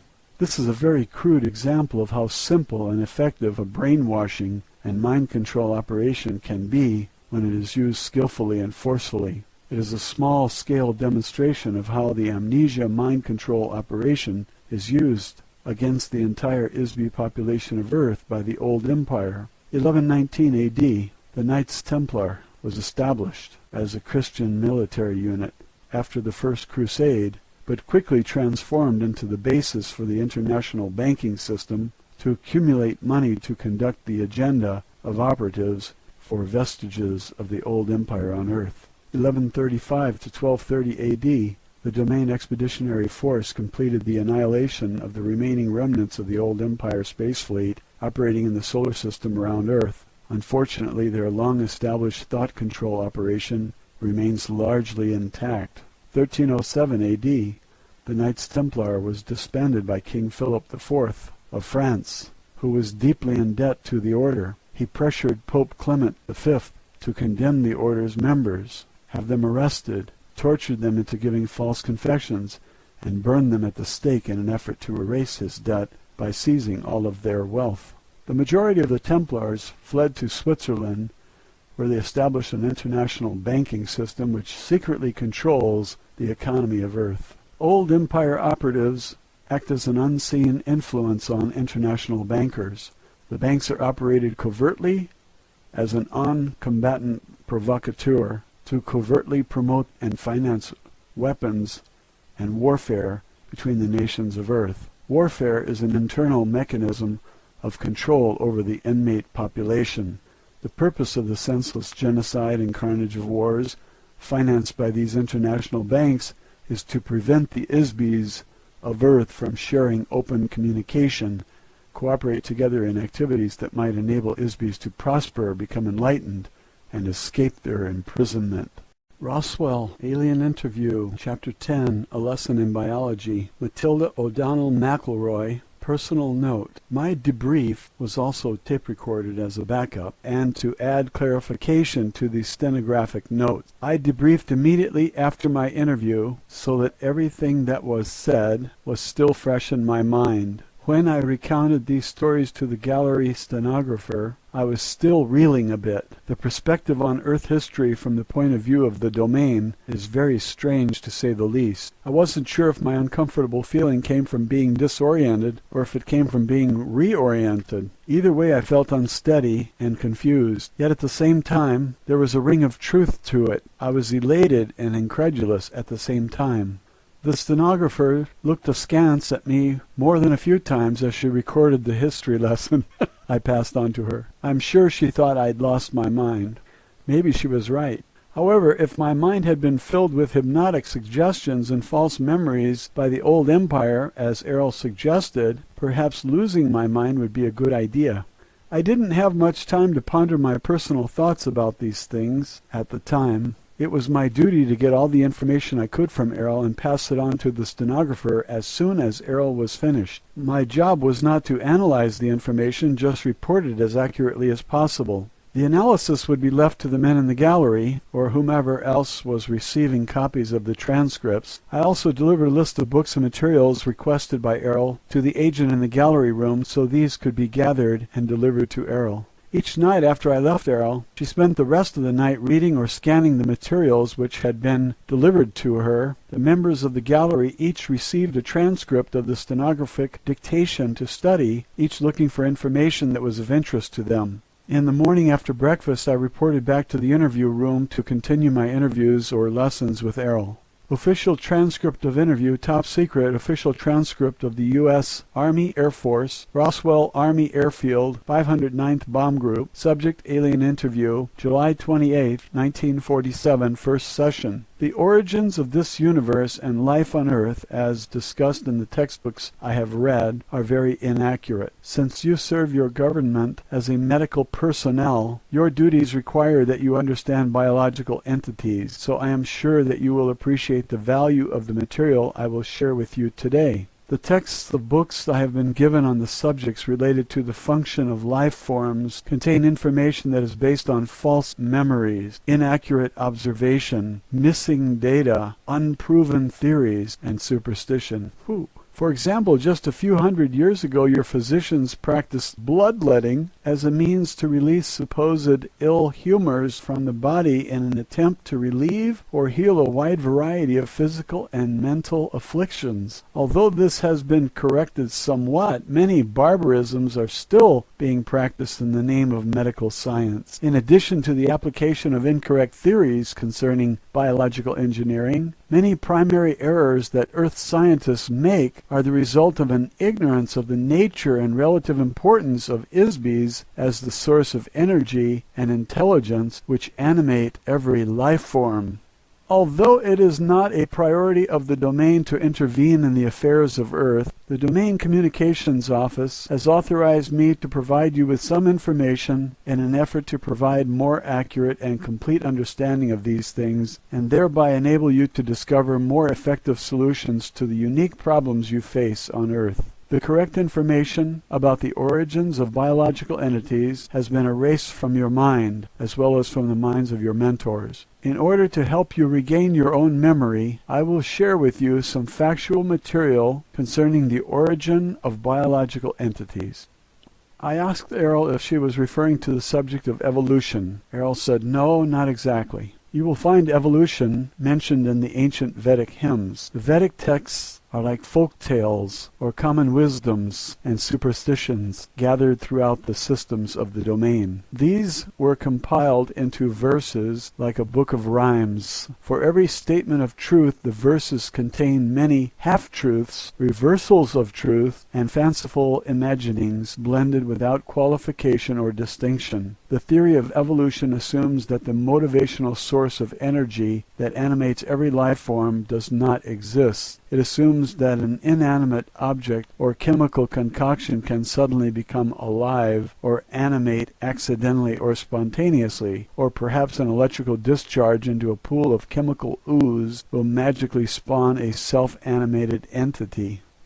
There is no evidence whatsoever that this is true, simply because it's not true. Dr. Frankenstein did not really resurrect the dead into a marauding monster, except in the imagination of the Isbys, who wrote a fictitious story one dark and stormy night.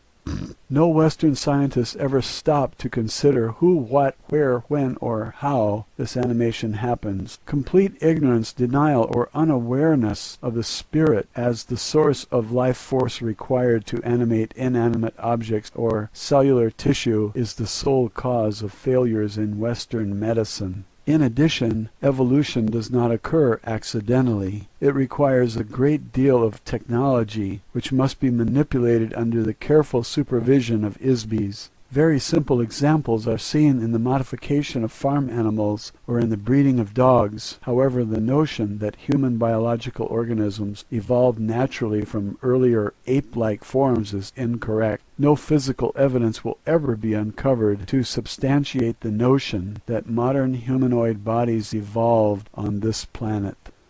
The reason is simple. The idea that human bodies evolved spontaneously from the primordial ooze of chemical interactivity in the dim mists of time is nothing more than a hypnotic lie instilled in the amnesia operation to prevent your recollection of the true origins of mankind. Factually, humanoid bodies have existed in various forms throughout the universe for trillions of years. This was compounded by the fact that the Vedic hymns were brought to Earth 8,200 years ago by the Domain Expeditionary Force. While they were based in the Himalaya Mountains, the verses were taught to some of the local humans who memorized them. However, I should note that this was not an authorized activity for the crew of the Domain installation, although I am sure it seemed like an innocent diversion for them at the time.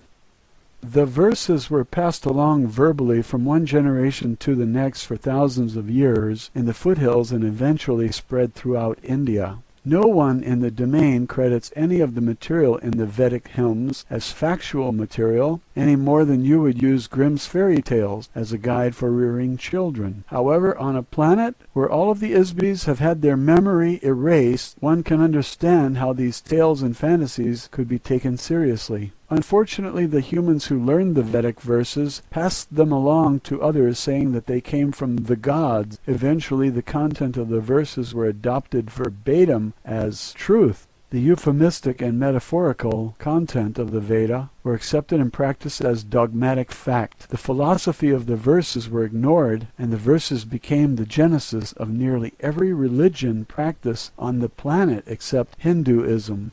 As an officer, pilot, and engineer of the domain, I must always assume a very pragmatic point of view. I could not be effective or accomplish my missions if I were to use philosophical dogma or rhetoric as my operations manual. Therefore, our discussion of history is based on actual events that occurred long before any ISBEs arrived on Earth, and long before the old empire came into power. I can relate part of this history from my personal experience. Many billions of years ago, I was a member of a very large biological laboratory in a galaxy far from this one. It was called the Arcadia Regeneration Company. I was a biological engineer working with a large staff of technicians. It was our business to manufacture and supply new life forms to uninhabited planets. There were millions of star systems with millions of uninhabited planets in the region at that time. There were many other biological laboratory companies at that time also. Each of them specialized in producing different kinds of life forms depending on the class of the planet being populated. Over a long span of time, these laboratories developed a vast catalog of species throughout the galaxies. The majority of the basic genetic material is common to all species of life. Therefore, most of their work was concerned with manipulating alterations of the basic genetic pattern to produce variations of life forms that would be suitable inhabitants for various planetary classes. The Arcadia Regeneration Company specialized in mammals for forested areas and birds for tropical regions. Our marketing staff negotiated contracts with various planetary governments and independent buyers from all over the universe. The technicians created animals that were compatible with the variations in the climate, atmospheric and terrestrial density, and chemical content. In addition, they were paid to integrate our specimens with biological organisms engineered by other companies already living on a planet. In order to do this, our staff was in communication with other companies who created life forms. There were industry trade shows, publications, and a variety of other information supplied through an association that coordinated related projects. As you can imagine, our research required a great deal of interstellar travel to conduct planetary surveys. This is when I learned my skills as a pilot. The data gathered was accumulated in huge computer databases and evaluated by biological engineers.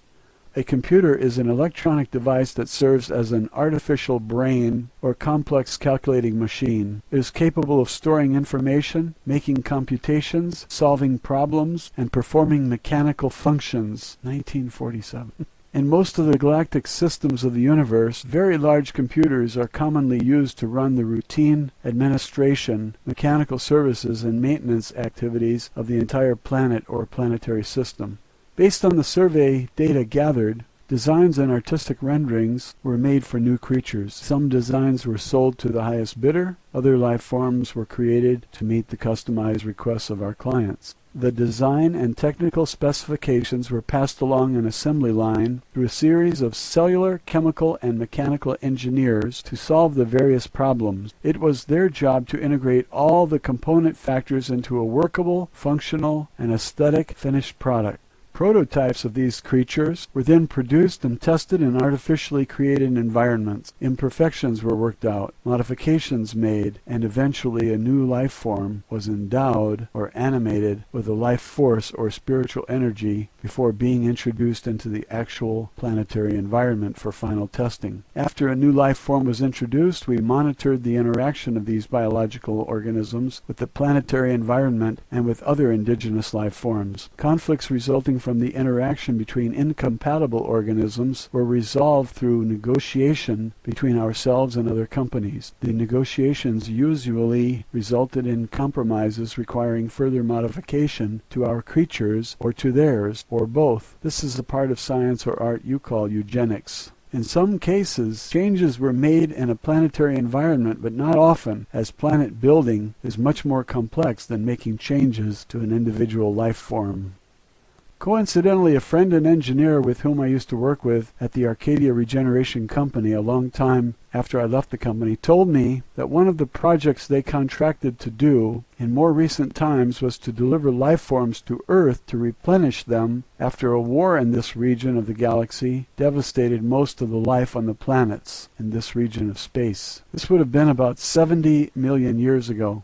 The skill required to modify the planet into an ecologically interactive environment that will support billions of diverse species was an immense undertaking. Specialized consultants from nearly every biotechnology company in the galaxy were brought in to help with the project. What you now see on Earth is the huge variety of life forms left behind. Your scientists believe that the fallacious theory of evolution is an explanation for the existence of all life forms here. The truth is that all life forms on this and any other planet in this universe were created by companies like ours. How else can you explain the millions of completely divergent and unrelated species of life on land and in the oceans of this planet? How else can you explain the source of spiritual animation which defines every living creature? To say it is the work of God is far too broad. Every Isby has many names and faces in many times and places. Every Isby is a god. When they inhabit a physical object, they are the source of life. For example, there are millions of species of insects. About 350,000 of these are species of beetles. There may be as many as 100 million species of life forms on Earth at any given time. In addition, there are many times more extinct species of life on Earth than there are living life forms. Some of these will be rediscovered in the fossil or geological records of Earth. The current theory of evolution of life forms on Earth does not consider the phenomena of biological diversity. Evolution by natural selection is science fiction. One species does not accidentally or randomly evolve to become another species, as the Earth textbooks indicate, without manipulation of genetic material by an Isby. A simple example of Isby intervention is the selective breeding of a species on Earth. Within the past few hundred years, several hundred dog breeds and hundreds of varieties of pigeons and dozens of koi fish have been evolved in just a few years, beginning with one original breed. Without active intervention by Isbys, biological organisms rarely change. The development of an animal like the duck-billed platypus required a lot of very clever engineering to combine the body of a beaver with the bill of a duck and make a mammal that lays eggs. Undoubtedly, some wealthy client placed a special order for it as a gift for some curious amusement. I'm sure that the laboratory of some biotechnical company worked on it for years to make it a self-replicating life form. The notion that the creation of any life form could have resulted from a coincidental chemical interaction moldering up from some primordial ooze is beyond absurdity. Factually, some organisms on Earth, such as proteobacteria, are modifications of a phylum designed primarily for the star Type 3 Class C planets. In other words, the domain designation for a planet with an anaerobic atmosphere nearest a large, intensely hot blue star, such as those in the constellation of Orion's belt in this galaxy. Creating life forms is very complex, highly technical work for ISBs who specialize in this field. Genetic anomalies are very baffling to Earth biologists who have had their memory erased. Unfortunately, the false memory implantations of the old empire prevent Earth scientists from observing obvious anomalies. The greatest technical challenge of biological organisms was the invention of self-generation or sexual reproduction. It was invented as the solution to the problem of having to continually manufacture replacement creatures for those that have been destroyed or eaten by other creatures. Planetary governments did not want to keep buying replacement animals. The idea was contrived trillions of years ago as a result of a conference held to resolve arguments between disputing vested interests within the biotechnology industry. The infamous Council of Yumi Krum was responsible for coordinating creature production. A compromise was reached after certain members of the council were strategically bribed or murdered to author an agreement which resulted in the biological phenomenon which we now call the food chain. The idea that a creature would need to consume the body of another life form as an energy source was offered as a solution by one of the biggest companies in the biological engineering business. They specialized in creating insects and flowering plants. The connection between the two is obvious. Nearly every flowering plant requires a symbiotic relationship with an insect in order to propagate. The reason is obvious. Both the bugs and the flowers were created by the same company. Unfortunately, the same company also had a division which created parasites and bacteria. The name of the company, roughly translated into English, would be Bugs and Blossoms. They wanted to justify the fact that the old valid purpose of the parasitic creatures they manufactured was to aid the decomposition of organic material. There was a very limited market for such creatures at that time. In order to expand their business, they hired a big public relations firm and a powerful group of political lobbyists to glorify the idea that life forms should feed from other life forms. They invented a scientific theory to use as a promotion gimmick. The theory was that all creatures needed to have food as a source of energy. Before that, none of the life forms being manufactured required any external energy. Animals did not eat other animals for food, but consumed sunlight, minerals, or vegetable matter only. Of course, Bugs and Blossoms went into the business of designing and manufacturing carnivores. Before long, so many animals were being eaten as food that the problem of replenishing them became very difficult. As a solution, Bugs and Blossoms proposed, with the help of some strategically placed bribes in high places, that other companies begin using sexual reproduction as the basis for replenishing life forms. Bugs and Blossoms was the first company to develop blueprints for sexual reproduction, of course. As expected, the patent licenses for the biological engineering process required to implant stimulus-response mating, cellular division, and pre-programmed growth patterns for self-regenerating animals were owned by Bugs and Blossoms too. Throughout the next few million years, laws were passed that required that these programs be purchased by the other biological technology companies. These were required to be imprinted into the cellular design of all existing life forms. It became a very expensive undertaking for other biotechnology companies to make such an awkward and impractical idea work. This led to the corruption and downfall of the entire industry. Ultimately, the food and sex idea completely ruined the biotechnology industry, including Bugs and Blossoms. The entire industry faded away as the market for manufactured life forms disappeared. Consequently, when a species became extinct, there is no way to replace them because the technology of creating new life forms has been lost. Obviously, none of this technology was ever known on Earth and probably never will be. There are still computer files on some planets far from here which record the procedures for biological engineering. Possibly the laboratories and computers still exist somewhere. However, there is no one around doing anything with them. Therefore, you can understand why it is so important for the domain to protect the dwindling number of creatures left on Earth. The core concept behind sexual reproduction technology was the invention of a chemical-electronic interaction called cyclical stimulus response generators. This is a programmed genetic mechanism which causes a seemingly spontaneous recurring impulse to reproduce. The same technique was later adapted and applied to biological flesh bodies, including Homo sapiens. Another important mechanism used in the reproductive process, especially with Homo sapien-type bodies, is the implantation of a chemical-electrical trigger mechanism in the body. The trigger which attracts ISBs to inhabit a human body, or any kind of flesh body, is the use of an artificially imprinted electronic wave which uses aesthetic pain to attract the ISB. Every trap in the universe, including those used to capture ISBs who remain free, is baited with an aesthetic electronic wave. The sensations caused by the aesthetic wavelength are more attractive to an ISB than any other sensation.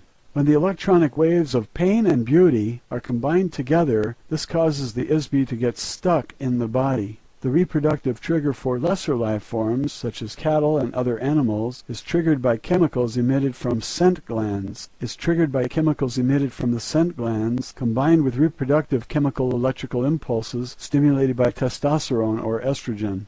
These are also interactive with nutrition levels, which cause the life form to reproduce more when deprived of food sources. Starvation promoted reproductive activity as a means of perpetuating survival through future generations when the current organism fails to survive. These fundamental principles have been applied throughout all species of life. The debilitating impact and addiction to the sexual aesthetic pain electronic wave is the reason that the ruling class of the domain do not inhabit flesh bodies. This is also why officers of the domain forces only use doll bodies. This wave has proven to be the most effective trapping device ever created in the history of the universe as far as I know. The civilizations of the domain and the old empire both depend on this device to recruit and maintain a workforce of ISBs who inhabit flesh bodies on planets and installations. These ISBs are the working class beings who do all the slavish, manual, undesirable work on planets.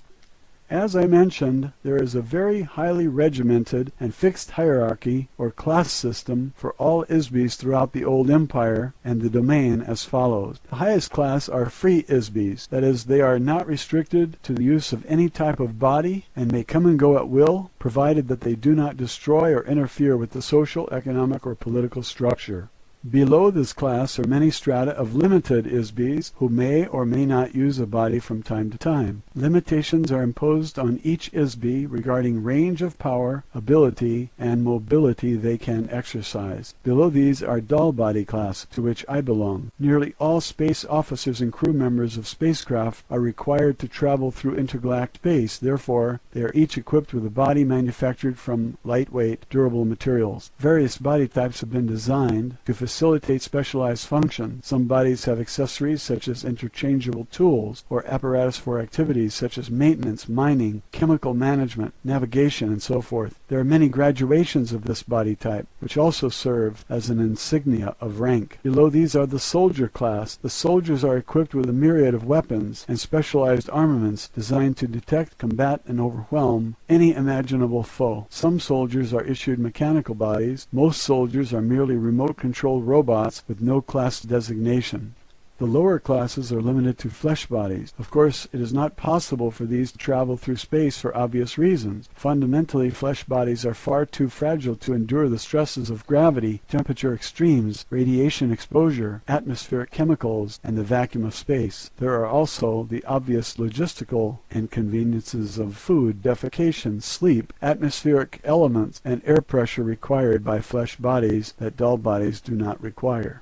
Most flesh bodies will suffocate in only a few minutes without a specific combination of atmospheric chemicals. After 2 or 3 days, the bacteria which live internally and externally on the body cause severe odors to be emitted. Odors of any kind are not acceptable in a space vessel. Flesh can tolerate only a very limited spectrum of temperatures, whereas in space the contrast of temperatures may vary hundreds of degrees within seconds. Of course, flesh bodies are utterly useless for military duty. A single shot from a handheld electronic blast gun instantly turns a flesh body into a noxious vapor cloud. ISBs who inhabit flesh bodies have lost much of their native ability and power. Although it is theoretically possible to regain or rehabilitate these abilities, no practical means has been discovered or authorized by the domain.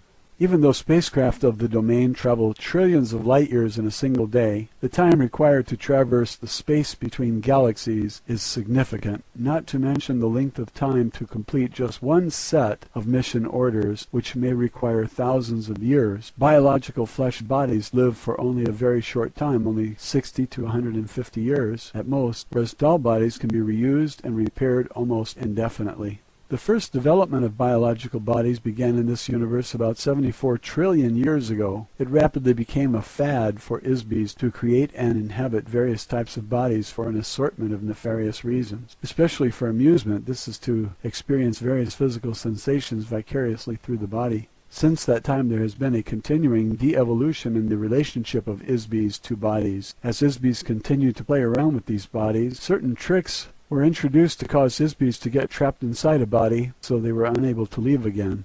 This was done primarily by making bodies that appeared sturdy but were actually very fragile. An ISBE, using their natural power to create energy, accidentally injured a body when contacting it. The ISBE was remorseful about having injured this fragile body. The next time they encountered a body, they began to be careful with them. In so doing, the ISBE would withdraw or minimize their own power so as not to injure the body. A very long and treacherous history of this kind of trickery, combined with similar misadventures, eventually resulted in a large number of ISBEs becoming permanently trapped in bodies. Of course, this became a profitable enterprise for some ISBEs who took advantage of the situation to make slaves of others. The resulting enslavement progressed over trillions of years and continues today. Ultimately, the dwindling ability of ISBEs to maintain a personal state of operational freedom and ability to create energy resulted in the vast and carefully guarded hierarchy or class system. Using bodies as a symbol of each class is used throughout the old empire as well as the domain. The vast majority of ISBEs throughout the galaxies of this universe inhabit some form of flesh body. The structure, appearance, operation, and habitat of these bodies vary according to the gravity, atmosphere, and climatic conditions of the planet they inhabit. Body types are predetermined largely by the type and size of the star around which the planet revolves, the distance from the star, the geological as well as the atmospheric components of the planet.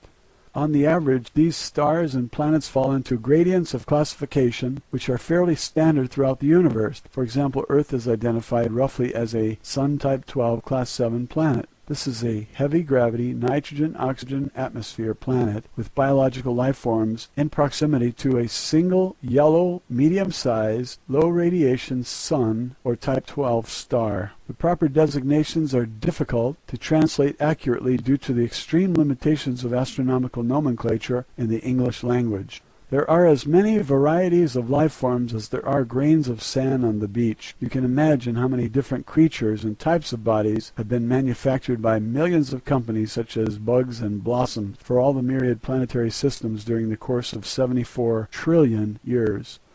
Matilda O'Donnell McElroy, personal note. When Errol finished telling me this story, there was a long, silent pause while I muddled through all this in my mind. Had Errol been reading science fiction books and fantasy stories during the night? Why would she tell me something so incredibly far-fetched? If there had not been a 40-inch tall alien with gray skin and 3 fingers on each hand and foot sitting directly across from me, I would not have believed a single word of it. In retrospect, over the 60 years since Errol gave me this information, Earth doctors have begun to develop some of the biological engineering technology that Errol told me about right here on Earth. Heart bypasses, cloning, test tube babies, organ transplants, plastic surgery, genes, chromosomes, and so on. One thing is for sure, I have never looked at a bug or flower in the same way since then, not to mention my religious belief in Genesis. Roswell Alien Interview, Chapter 11, A Lesson in Science. Matilda O'Donnell McElroy, personal note. The transcript of this interview is verbatim. There is nothing more I can add to it. It says everything. Official transcript of interview, top secret. Official transcript of the U.S. Army Air Force, Roswell Army Airfield, 509th Bomb Group. Subject, alien interview, July 29th, 1947, first session. Today, Errol told me some very technical things. I took a few notes to remind myself so I can repeat what she said as closely as possible. She began with an analogy about scientific knowledge knowledge. Can you imagine how much progress could have been made on Earth if people like Johannes Gutenberg, Sir Isaac Newton, Benjamin Franklin, George Washington Carver, Nikola Tesla, Jonas Salk, and Richard Trevithick, and many thousands of similar geniuses and inventors were living today? Imagine what technical accomplishments might have been developed if men like these never died. What if they were never given amnesia and made to forget everything they knew? What if they continued to learn and work forever? What level of technology and civilization could be attained if immortal spiritual beings like these were allowed to continue to create in the same place at the same time for billions or trillions of years? Essentially, the domain is one civilization that has existed for trillions of years with relatively uninterrupted progress. Knowledge has been accumulated, refined, and improved upon in nearly every field of study imaginable and beyond imagining. Originally, the interaction of ISB illusions or inventions created the very fabric of the physical universe, the microcosm and the macrocosm. Originally, the interaction of ISB illusions or inventions created the very fabric of the physical universe, the microcosm and the macrocosm. Every single particle of the universe has been imagined and brought into existence by an ISB. Everything created from an idea, a thought, with no weight or size or location in space. Every speck of dust in space, from the size of the tiniest subatomic particle to the size of a sun or Magellanic cloud, the size of many galaxies, was created from the nothingness of a thought. Even the tiniest individual cells were contrived and coordinated to enable a microbial entity to sense and navigate through infinitesimally small spaces. These also came from an idea thought up by an ISB. You and every ISB on Earth have participated in the creation of this universe, even though you are now confined to a fragile body made of flesh. You live only 65 short rotations of your planet around a star. You have been given overwhelming electric shock treatments to wipe out your memory. You must learn everything all over again each lifetime, in spite of all these circumstances. You are who you are and will always be, and deep down you still know that you are and what you know. You are still the essence of you. How else could anyone understand the child prodigy? An ISB who plays concertos on a piano at 3 years of age without formal training?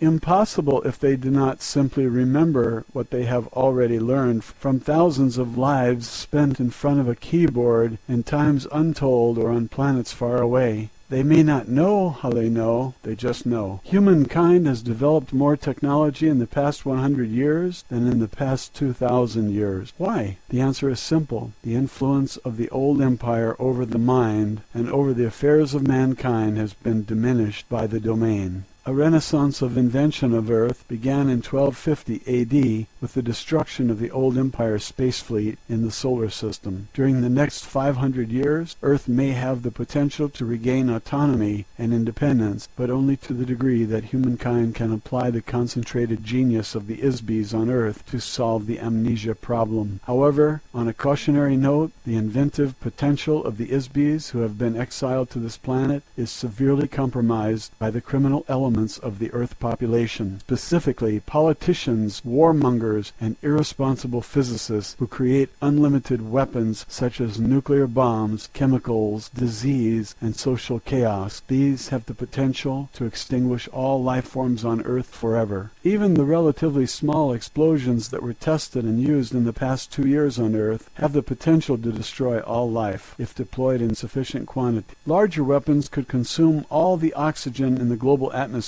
in a single explosion. Therefore, the most fundamental problems that must be solved in order to ensure that Earth will not be destroyed by technology are social and humanitarian problems. The greatest scientific minds of Earth, in spite of mathematical or mechanical genius, have never addressed these problems.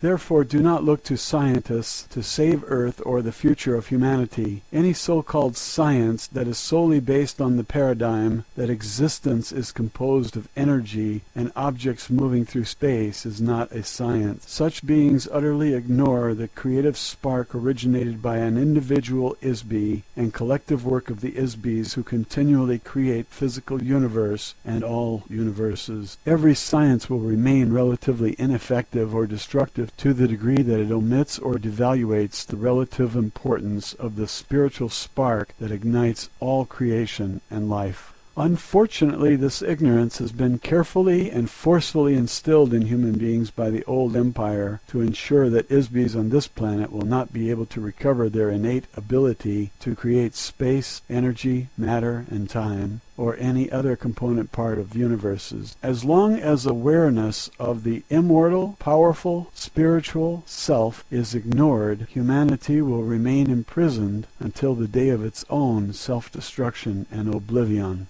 Do not rely on the dogma of physical sciences to master the fundamental forces of creation any more than you would trust the chanted incantations of an incense-burning shaman. The next result of both of these is entrapment and oblivion. Scientists pretend to observe, but they only suppose what they see and call it fact. Like the blind man, a scientist cannot learn to see until he realizes that he's blind. The facts of earth science do not include the source of creation. They include only the result or byproducts of creation. The facts of science do not include any memory of the nearly infinite past experience of existence. The essence of creation and existence cannot be found through the lens of a microscope or telescope or by any other measurement of the physical universe. One cannot comprehend the perfume of a flower or the pain felt by an abandoned lover with meters and calipers. Everything you will ever know about the creative force and ability of a god can be found within you, an immortal spiritual being. How can a blind man teach others to see the nearly infinite gradients that comprise the spectrum of light?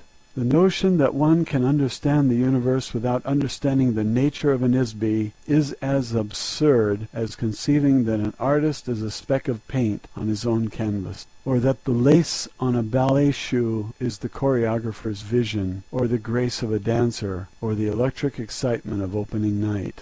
Study of the spirit has been booby-trapped by the thought control operation through religious superstitions they instill in the minds of men. Conversely, the study of the spirit and the mind have been prohibited by science, which eliminates anything that is not measurable in the physical universe. Science is the religion of matter. It worships matter. The paradigm of science is that creation is all and the creator is nothing. Religion says the creator is all and the creation is nothing. These two extremes are the bars of a prison cell. They prevent observation of all phenomenon as an interactive whole. Study of creation without knowing the Isbi, the source of creation, is futile. When you sail to the edge of a universe conceived by science, you fall off the end into an abyss of dark, dispassionate space and lifeless, unrelenting force. On earth you have been convinced that the oceans of the mind and spirit are filled with gruesome, ghoulish monsters that will eat you alive if you dare to venture beyond the breakwater of superstition. The vested interest of the old empire prison system is to prevent you from looking at your own soul. They fear that you will see in your own memory the slave masters who kept you imprisoned. The prison is made of shadows in your mind. The shadows are made of lies and pain and loss and fear. The true geniuses of civilization are those Isbis who will enable other Isbis to recover their memory and regain self-realization and self-determination. This issue is not solved through enforcing moral regulation on behavior or through the control of beings through mystery, faith, drugs, guns, or other dogma of a slave society, and certainly not through the use of electric shock and hypnotic commands.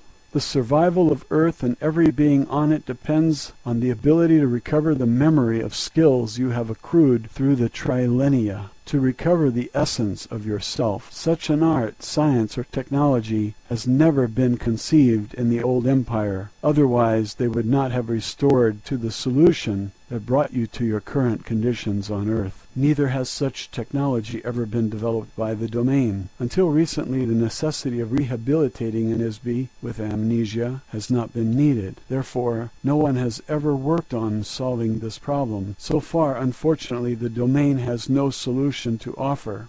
A few officers of the Domain Expeditionary Force have taken it upon themselves to provide technology to Earth during their off-duty time. These officers leave their doll at the space station and as an ISB assume or take over a biological body on Earth. In some cases, an officer can remain on duty while they inhabit and control other bodies at the same time. This is a very dangerous and adventurous undertaking. It requires a very able ISB to accomplish such a mission and return to the base successfully. One officer who did this recently while continuing to attend his official duties was known on Earth as the electronics inventor Nikola Tesla. It is my intention, although is not a part of my mission orders, to assist you in your efforts to advance scientific and humanitarian progress on Earth. My intention is to help other ISBs to help themselves. In order to solve the amnesia problem on Earth, you will need much more advanced technology, as well as social stability to allow enough time for research, and need much more advanced technology as well as social stability to allow enough time for research and development of techniques to free the ISB from the body and to free the mind of the ISB from amnesia. Although the domain has a long-term interest in maintaining Earth as a useful planet, it has no particular interest in the human population of Earth other than its own personnel here. We are interested in preventing the destruction as well as accelerating the development of technologies that will sustain the infrastructures of the global biosphere, hydrosphere, and atmosphere. To this end, you will discover on very careful and thorough examination that my spacecraft contains a wide assortment of technology that does not exist on your Earth.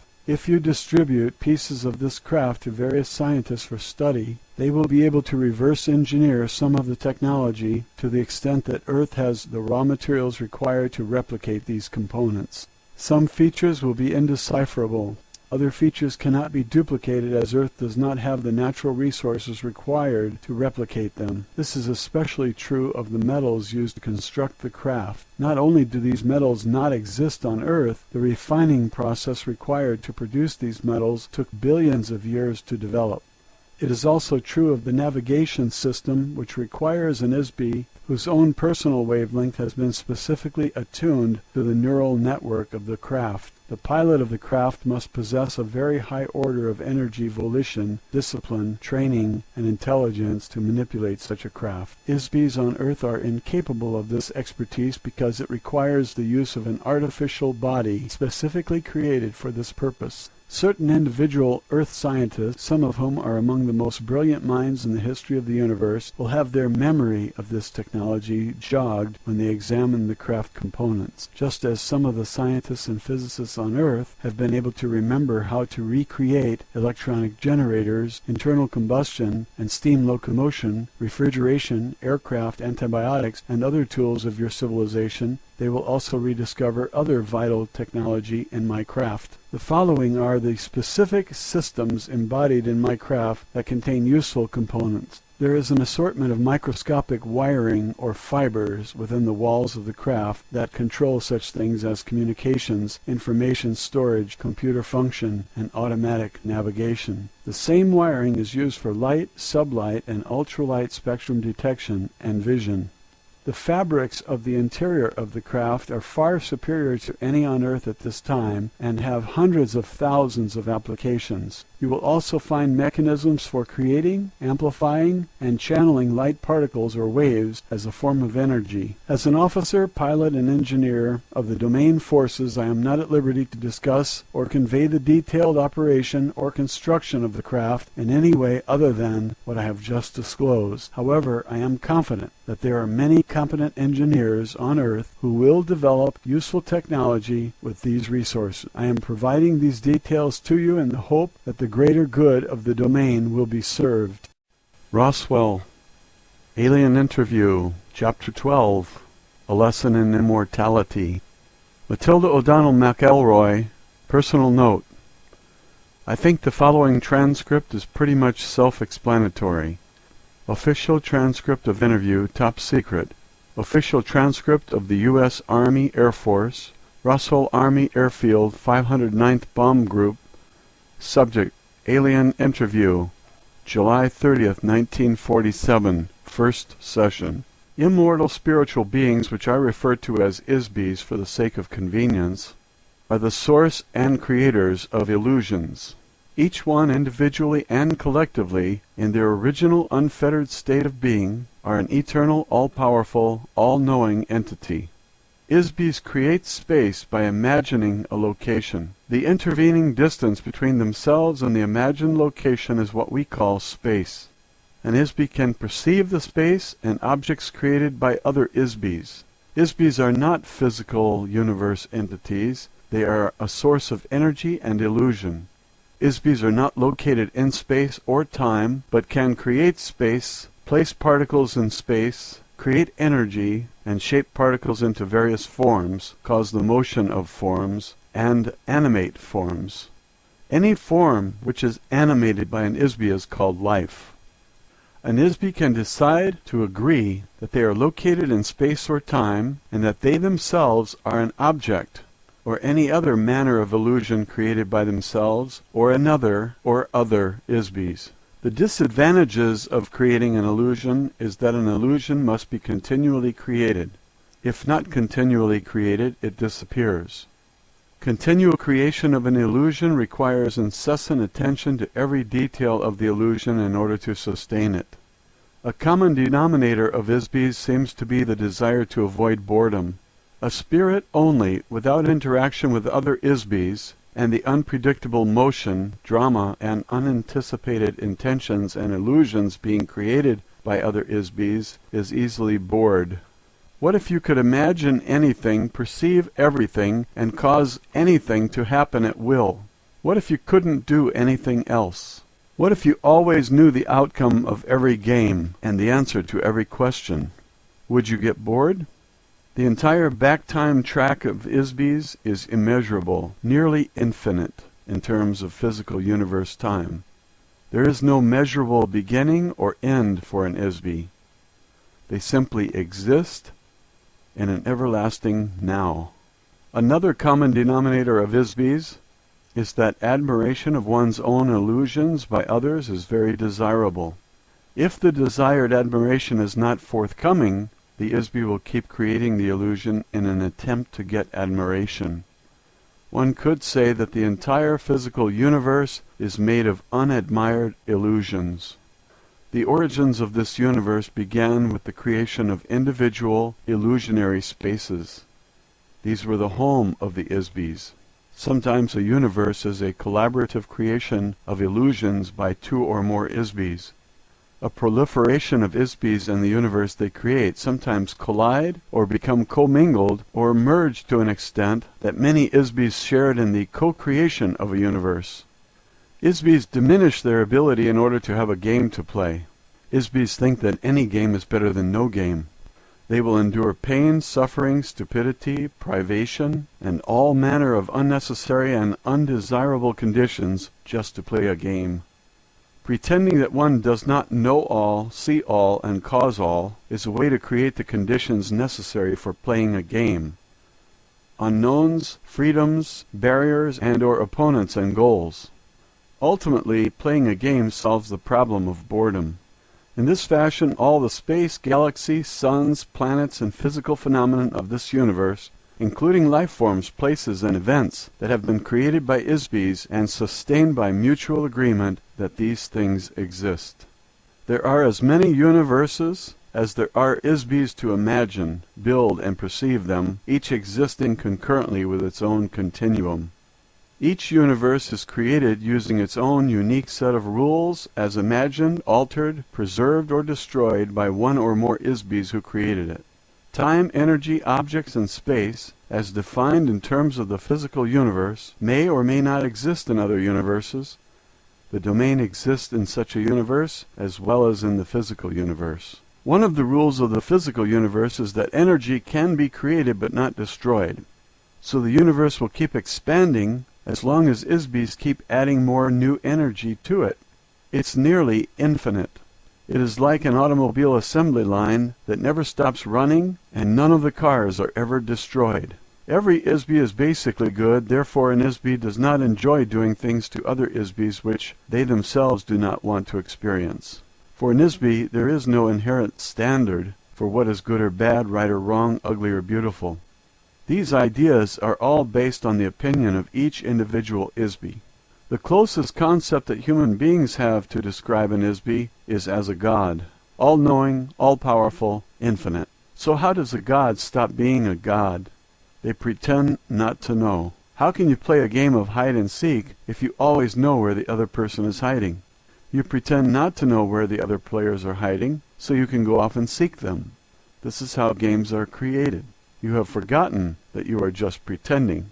In so doing, ISBEs become entrapped and enslaved inside a maze of their own devising. How does one create a cage, lock one's own self inside the cage, throw away the key, and forget there is a key or cage, and forget there is an inside or outside, and even forget that there is a self?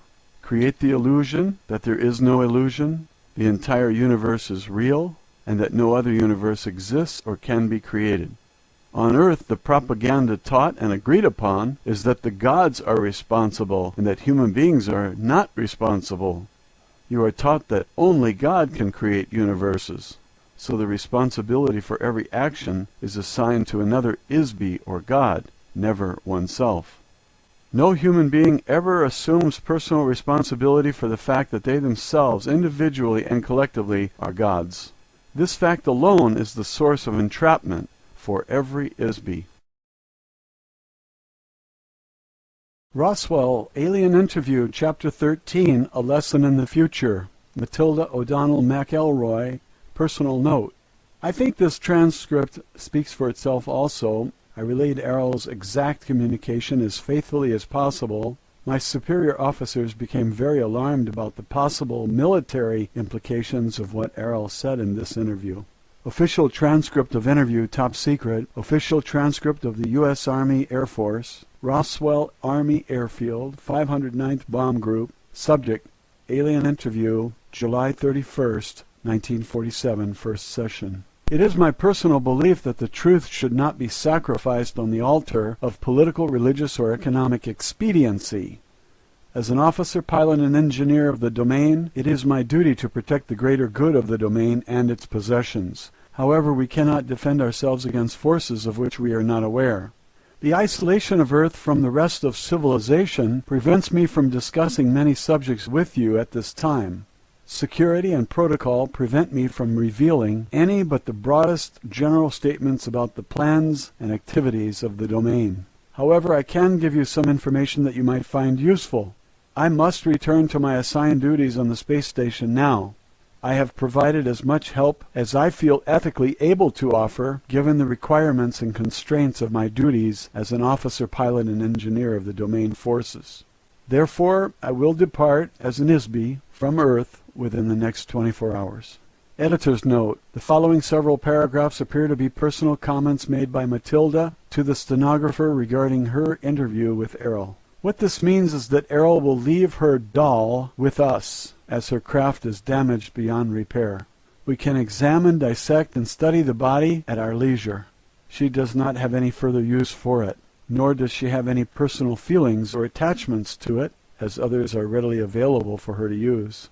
Errol does not recommend that there are any technology in the body that Earth scientists will find useful, however. The technology of the body is simple, yet vastly beyond the reckoning of our current ability to analyze or reverse engineer any facet of it. The body is neither biological or mechanical, but a unique fabrication of materials and ancient technologies not found on any Earth-type planet. As Errol mentioned previously, a very rigid and distinctive hierarchy of social, economic, and cultural classes exists throughout the domain, which has remained unvaried and inviolate for many millennia. The body type and function assigned to an ISBE officer vary specifically according to the rank, class, longevity, training level, command level, service record, and meritorious citations earned by each individual ISBE, as with any other military insignia. The body used by Errol is specifically designed for an officer, pilot, and engineer of her rank and class. The bodies of her companions, which were destroyed in the crash, were not the same rank or class, but of a junior rank. Therefore, the appearance, features, composition, and functionality of those bodies were specialized and limited to the requirements of their duties. The junior officers whose bodies were damaged in the crash have left their bodies and returned to their duties in the space station. The damage suffered by their bodies was due primarily to the fact that they were officers of lower rank. They used bodies which were partially biological and therefore far less durable and resilient than hers. Editor's note: at this point the transcript appears to resume with statements made by Errol.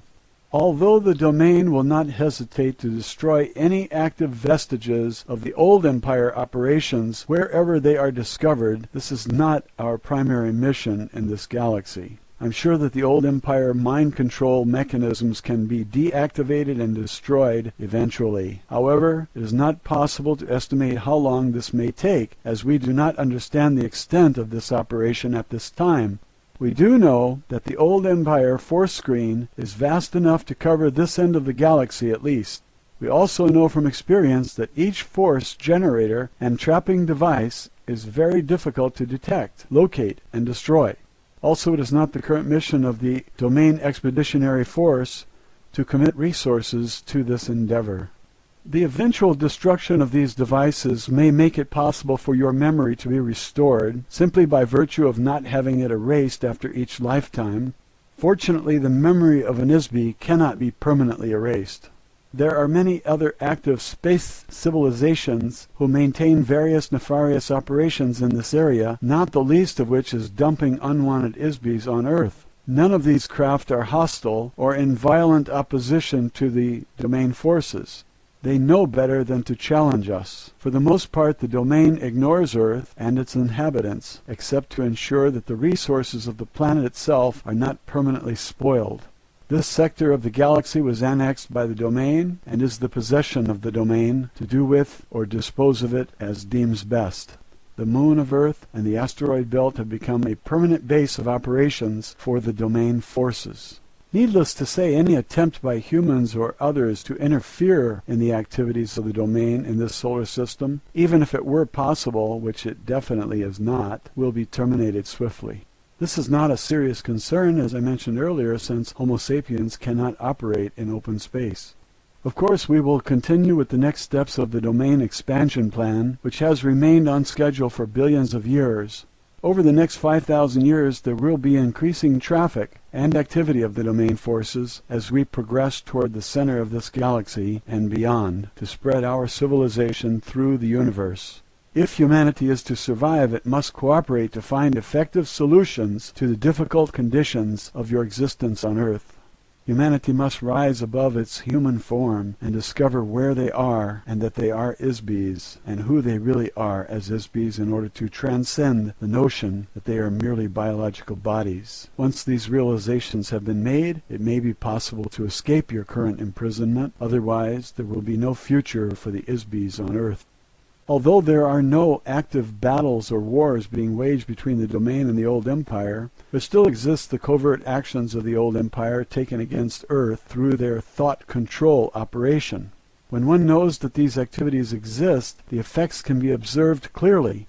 The most obvious examples of these actions against the human race can be seen as incidents of sudden, inexplicable behavior. A very recent instance of this occurred in the United States military just before the Japanese attack on Pearl Harbor. Just 3 days before the attack, someone in authority ordered all the ships in Pearl Harbor to go into port and secure for inspection. The ships were ordered to take all the ammunition out of their magazines and store it below. On the afternoon before the attack, all of the admirals and generals were attending parties, even though 2 Japanese aircraft carriers were discovered standing right off Pearl Harbor. The obvious action to take would have been to contact Pearl Harbor by telephone to warn them of the danger of a fight starting and to put the ammunition back and order the ships to get out of port into the open sea. About 6 hours before the Japanese attack began, a U.S. Navy ship sank a small Japanese submarine right outside the harbor. Instead of contacting Pearl Harbor by telephone to report the incident, a warning message was put into top-secret code, which took about 2 hours to encode. Then it took another 2 hours to decode. The word of warning to Pearl Harbor did not arrive until 10 a.m. Pearl Harbor time, Sunday, 2 hours after the Japanese attack destroyed the U.S. fleet. How do things like this happen? If the men who were responsible for these obviously disastrous errors were stood up and asked bluntly to justify their actions and intentions, we would find out that they were quite sincere in their jobs. Ordinarily, they do the very best they can do for people and nations.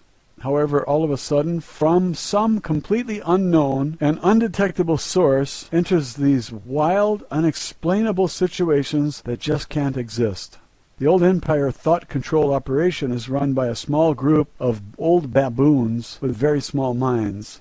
They are playing insidious games with no purpose and no goal other than to control and destroy Isbys who could otherwise manage themselves perfectly well if left alone. These types of artificially created incidents are being forced upon the human race by the operations of the mind-controlled prison system. The prison guards will always promote and support oppressive and totalitarian activities of Isbys on Earth. Why not keep the inmates fighting between themselves? Why not empower madmen to run the governments of Earth? The men who run the criminal governments of Earth mirror the commands given them by covert thought controllers of the old empire. The human race will continue to shadowbox with this for a long time, as long as it remains the human race. Until then, the Isbys on Earth will continue to live a series of consecutive lives over and over and over. The same Isby who lived during the rise and fall of civilizations in India, China, Mesopotamia, Greece, and Rome are inhabiting bodies in the present time in America, France, Russia, Africa, and around the world. In between each lifetime, an Isby is sent back again to begin all over, as though the new life was the only life they had ever lived. They begin anew in pain, in misery, and mystery. Some Isbys have been transported to Earth more recently than others. Some Isbys have been on Earth only a few hundred years, so they have no personal experience with the earlier civilizations of Earth. They have no experiences of having lived on Earth, so could not remember a previous existence here, even if their memory was restored. They might, however, remember lives they lived elsewhere, on other planets, and in other times. Others have been here since the first days of Lemuria. In any case, the Isbys of Earth are here forever until they can break the amnesia cycle, conquer the electronic traps set up by their captors, and free themselves. Because the domain has 3,000 of their own Isbys in captivity on Earth also, they have an interest in solving this problem. This problem has never been encountered or effectively solved before in the universe as far as they know. They will continue their efforts to free those Isbys from Earth where and when it is possible, but it will require time to develop an unprecedented technology and the diligence to do so. Editor's note: the following statement is a comment by Matilda. I think that it is Errol's sincere desire, as one Isby to another, that the rest of our eternity will be as pleasant as possible. Roswell, Alien Interview, Chapter 14. Errol reviews the interview transcripts. Matilda O'Donnell McElroy, personal note. Shortly after I finished recounting the previous interview with Errol to the stenographer, I was summoned urgently to the office of the commanding officer of the base. I was escorted by 4 heavily armed military policemen. When I arrived, I was asked to be seated in a very large makeshift office that had been arranged with a conference table and chairs. In the office were several dignitaries I had seen at various times in the gallery. I recognized a few of them because they were famous men. I was introduced to these men, which included Army Air Force Secretary Symington, General Nathan Twining, General Jimmy Doolittle, General Vandenberg, and General Northstadt. To my surprise, Charles Lindbergh was also in the office. Secretary Symington explained to me that Mr. Lindbergh was there as a consultant to the Chief of Staff of the U.S. Air Force. There were several other men present in the room who were not introduced. I assume these men were personal aides to the officers or agents of some intelligence service. All of this sudden attention, not only from the Secretary and generals, but from world-famous people as Mr. Lindbergh and Mr. Doolittle, made me realize how critically important my role as an interpreter for Errol was, as seen through the eyes of others. Until this time I was not really aware of this except in a peripheral sense. I suppose this was because I was so absorbed in details of the extraordinary situation. Suddenly I began to grasp the magnitude of my role. I think that the presence of these men in that meeting was intended, in part, to impress me with this fact. The secretary instructed me not to be nervous. He said that I was not in any trouble. He asked me if I thought the alien would be willing to answer a list of questions they had prepared. He explained that they were very eager to discover many more details about Errol, the flying disc, the domain, and many other subjects that Errol had disclosed in the interview transcripts. Of course, they were mainly interested in questions relating to the military security and the construction of the flying disc. I told them that I was very sure that Errol had not changed her mind about answering questions, as nothing had changed that would cause her to trust the intentions of the men in the gallery. I repeated that Errol had communicated everything that she was willing and at liberty to discuss already. In spite of this, they insisted that I would ask Errol again if she would answer questions, and the answer was still no. I was to ask her if she would be willing to read the written copies of the transcripts of my interview translations. They wanted to know if Errol would verify that my understanding and translation of our interviews was correct. Since Errol could not read English very fluently, the secretary asked if they could be allowed to observe for themselves while Errol read the transcripts and verify that they were correct in writing. They wanted her to write a copy of the transcripts, whether the translation were correct or not, and make a note of anything that was not accurate in the transcripts. Of course, I had no choice but to obey orders, and I did exactly what the secretary requested. I was given a copy of the transcripts with a signature page, which I was to show to Errol. After Errol completed her review, I was also directed to request that Errol sign the cover page, attesting that all the translations in the transcripts were correct as amended by her. About an hour later, I entered the interview room, as instructed, with copies of the transcripts and signature page to deliver to Errol, as the members of the gallery, including the generals, and Mr. Lindbergh also, I presume, and others watched through the glass of the gallery room. I went to my usual seat, sitting 4 or 5 feet across from Errol. I presented the envelope of transcripts to Errol and passed on the instructions I had received from the secretary telepathically. Errol looked at me and looked at the envelope without accepting it. Errol said, "If you have read them and they are accurate in your own estimation, there is no need for me to review them also. The translations are correct. You can tell your commander that you have faithfully conveyed a record of our communication." I assured Errol that I had read them, and they were exact recordings of everything I told the transcription typist. "Will you sign the page then?" I asked. "No, I will not," said Errol. "May I ask you why not?" I said. I was a little confused as to why she wasn't willing to do such a simple thing. "If your commander does not trust his own staff to make an honest and accurate report to him, what confidence will my signature on the page give him? Why will he trust an ink mark on a page made by an officer of the domain if he does not trust his own loyal staff?" I didn't quite know what to say to that. I couldn't argue with Arl's logic, and I couldn't force her to sign the document either. I sat in my chair for a minute, wondering what to do next. I thanked Errol and told her I needed to go ask my superiors for further instructions. I placed the envelope of the transcripts in the inside breast pocket of my uniform jacket, and I began to rise from my chair. At that moment, the door from the gallery room slammed open. 5 heavily armed military police rushed into the room. A man in a white laboratory coat followed closely behind them. He pushed a small cart that carried a box-shaped machine with a lot of dials on the face of it. Before I could act, 2 of the MPs grabbed Errol and held her firmly down on the oversized chair she had been sitting on since the first day of our interviews together. The other 2 MPs grabbed my shoulders and pushed me back down on my chair and held me there. The other MP stood directly in front of Errol, pointing a rifle directly at her, no more than 6 inches from her head.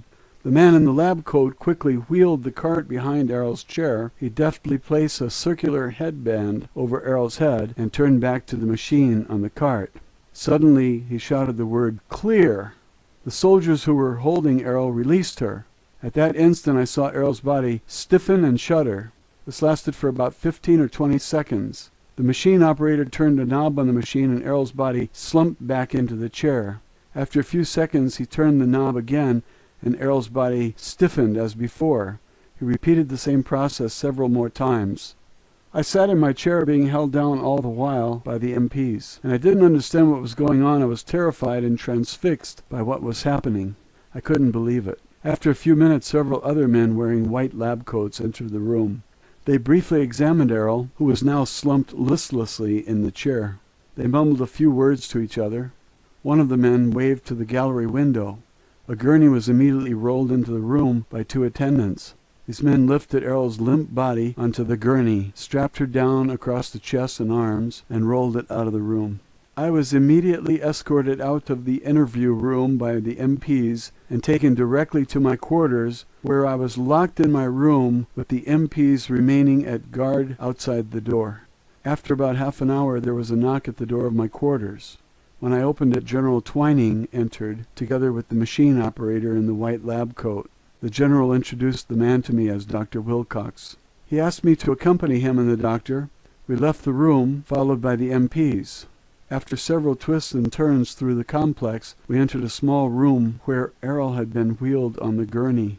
The general told me that Errol and the domain were considered to be a very important military threat to the United States. Errol had been immobilized so that she could not depart and return to her base, as she said she would do in the interview. It would be a very grave risk to national security to allow Errol to report what she observed during her time at the base, so it had been determined that decisive action was needed to prevent this. The general asked me if I understood why this was necessary. I said that I did, although I most certainly did not agree that it was the least bit necessary, and I certainly did not agree with the surprise attack on Errol and me in the interview room. However, I said nothing about this to the general because I was very afraid of what might happen to me and Errol if I protested. Dr. Wilcox asked me to approach the gurney and stand next to Errol. Errol lay perfectly still and unmoving on the bed. I could not tell whether she was alive or dead. Several other men in white lab coats, who I assumed were also doctors, stood on the opposite side of the bed. They had connected two pieces of monitoring equipment to Errol's head, arms, and chest. One of these devices I recognized from my training as a surgical nurse as an EEG machine, which is used to detect electrical activity in the brain. The other device was a normal hospital room vital signs monitor, which I knew would be useless since Errol did not have a biological body. Dr. Wilcox explained to me that he had administered a series of mild electroshocks to Errol in an attempt to subdue her long enough to allow military authorities time to evaluate the situation and determine what to do with Errol. He asked me to attempt to communicate with Errol telepathically. I tried for several minutes but couldn't sense any communication from Errol. I couldn't even sense whether Errol was present in the body any longer. "I think you must have killed her," I said to the doctor. Dr. Wilcox told me that they would keep Errol under observation and I would be asked to return later to establish communication with Errol again.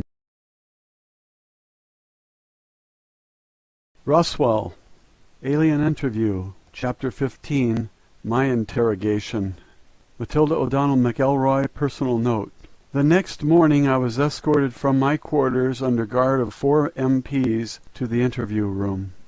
Errol's overstuffed chair had been removed from the room and replaced by a small desk and several office chairs. I was asked to sit down and wait to be interviewed.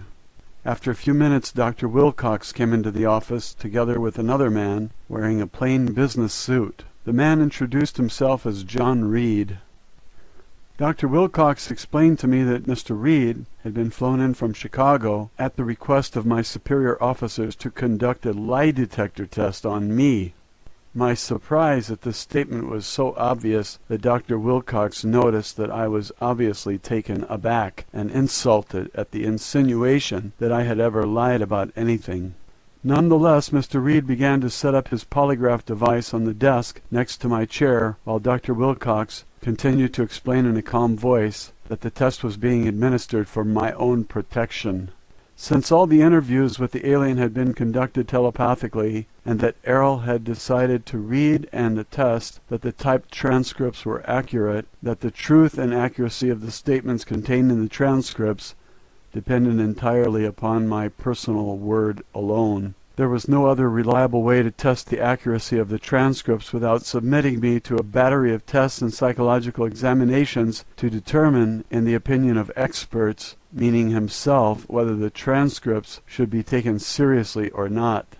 The tone of his voice said very clearly, or dismissed as the delusional ranting of a mere woman. Mr. Reed proceeded to strap a rubber tube around my chest, as well as an ordinary blood pressure cutoff around my upper arm. Then he placed electrodes on the fingers and surfaces of my hands. He explained that he would be very objective during the interview because he had been thoroughly trained in scientific interrogation. This training was supposed to make his interrogation free of human error. Mr. Reed explained to me that in response to the questions he and Dr. Wilcox were going to ask me, that actual physiological changes would be transmitted through a small panel unit. The readings would then be tracked on moving graph paper, which he placed beside the machine on the desk. The parallel graphs on the paper would then be correlated and interpreted by Mr. Reed with the expert assistance of Dr. Wilcox to determine whether or not I was lying. Both Mr. Reed and Dr. Wilcox asked me a series of innocuous questions to begin, which advanced into a more pointed interrogation about my interviews with Errol. Here's what I remember about the questions. "What is your name?" "Matilda O'Donnell," I replied. "What is your date of birth?" "June 12th, 1924, I said. "What is your age?" 23. "Where were you born?" "Los Angeles, California," I said, and so on and so forth. "Are you able to communicate by telepathy?" "No, I have never been able to do this with anyone except Errol," I said. "Were any of the statements you made to the stenographer falsified?" "No," I answered. "Have you intentionally or unintentionally imagined or fabricated any of the communication you claim to have had with the alien?"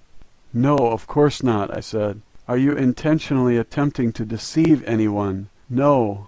"Are you attempting to obstruct this test?" "No." "What color are your eyes?" "Blue." "Are you Catholic?" "Yes." "Would you tell the same stories to your parish priest in a Catholic church confessional that you told the stenographer here at the base?" "Yes." "Are you trying to hide anything from us?" "No, nothing." "Do you believe everything the alien communicated to you?" "Yes." "Do you consider yourself to be a gullible person?" "No." The questions continued in this manner for more than an hour. Finally, I was unhooked from the polygraph machine and allowed to return to my quarters, still under guard by the MPs.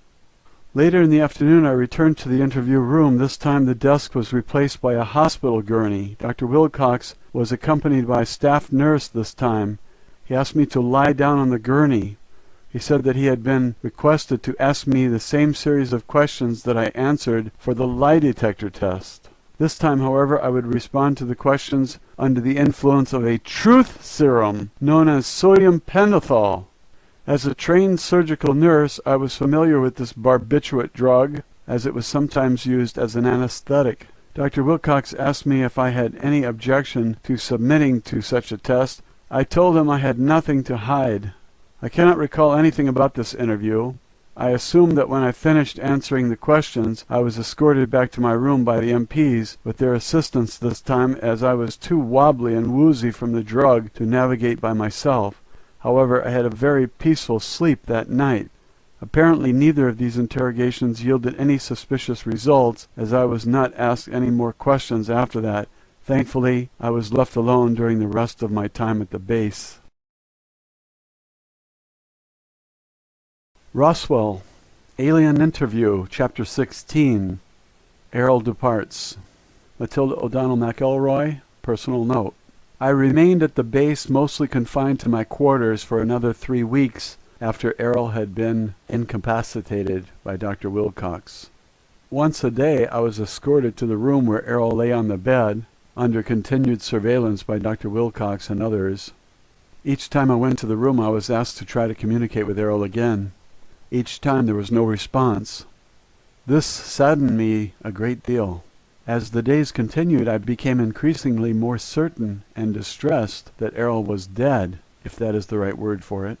Every day I reread the transcripts of my interviews with Errol, searching for a clue that might remind me of something or help me in some way to re-establish communication with Errol.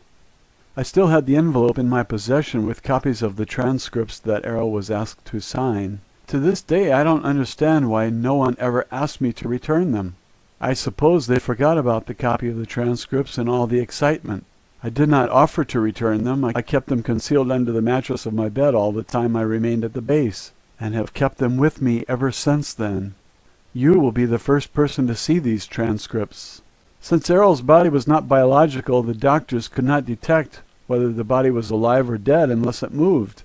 Of course, I knew that if Errol was not consciously animating the body as an ISB, the body would not move. I explained this to Dr. Wilcox.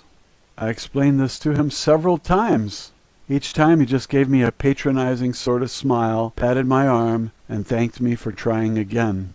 At the end of the third week, I was told by Dr. Wilcox that my services would no longer be needed because it had been decided by the military to move Errol to a larger, more secure military medical facility that was better equipped to deal with the situation. He didn't say anything about where the facility was located. That was the last time I saw Errol's doll body. The following day I received written orders signed by General Twining.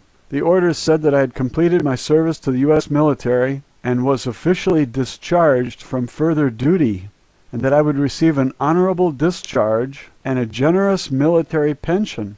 I would be also relocated by the military and given a new identity with the appropriate documents. Along with the orders, I received a document that I was instructed to read and sign. It was an oath of secrecy. The language of the document was full of legalese, but the point was very clearly made that I was to never, ever discuss anything whatsoever with anyone about anything whatsoever that I had seen, heard, or experienced during my service in the military under pain of death as an act of treason against the United States of America. As it turned out, I was placed into a federal government witness protection program, except that I would be protected from the government by the government. In other words, as long as I stayed quiet, I could stay alive. The following morning, I was placed aboard a small military transport plane and flown to a relocation destination. After being shuttled to several locations for short periods, I eventually ended up in Glasgow, Montana, near Fort Peck. The night before I was scheduled to board the transport plane, I lay in bed, contemplating the whole affair and wondering what happened to Errol and to me. I suddenly heard Errol's voice. I sat bolt upright in my bed and turned on the light on the nightstand. I looked around the room frantically for a few seconds. Then I realized that it was Errol, the ISB. Her body was not in the room with me, of course, and it didn't need to be. She said hello. The tone of her thought was plain and friendly. It was unmistakably Errol. I did not have the least doubt about that. I thought, Errol, are you still here? She answered that she was here, but not in a body on Earth. She had returned to her post at the domain base when the doctor and the MPs attacked us in the interview room. She was pleased to perceive that I was well and that I was going to be released unharmed. I wondered how she escaped from them. I was worried that they might have injured Errol by the shock machine. Errol said that she was able to leave the body before the shock was administered and avoid the electric current running through the body. She wanted to let me know that she was safe and not to worry about her. I was very relieved, to say the least. I asked Errol if I would ever see her again. Errol reassured me that we are both ISBs. We are not physical bodies. Now that she had located me in space and time, we would always stay in communication. Errol wished me well, and my communication with her ended for the moment.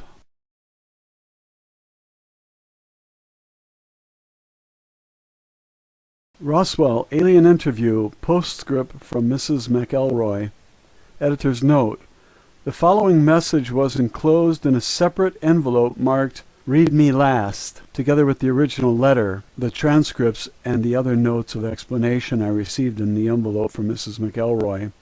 This is what the message said. The other documents in this envelope are the end of the story as far as what happened back in 1947. However, several months after the government got me settled at my final relocation destination, I continued my communication with Errol on a regular basis. It has been almost exactly 40 years since the crash at Roswell. Since then, it has become obvious to me that I have been able to communicate telepathically with Errol for one reason.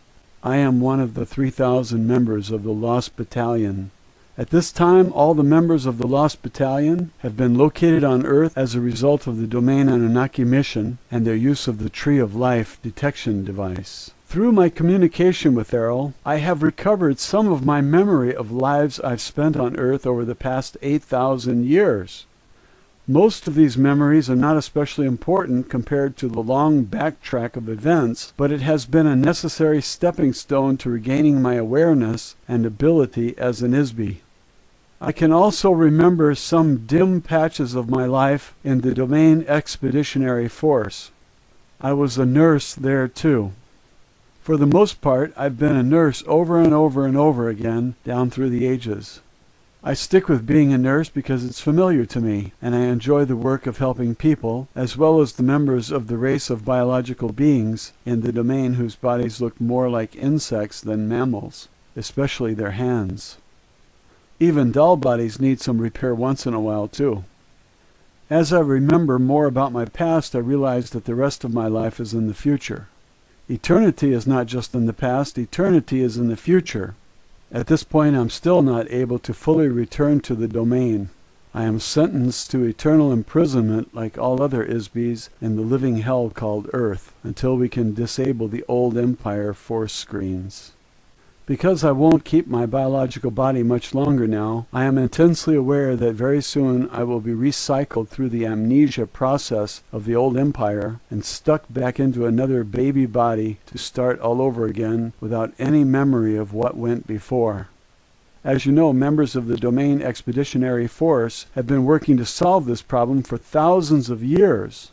Errol said that even though the Domain has located all of the lost battalion officers and crew, the success of freeing them depends on the Isbys who are already on Earth.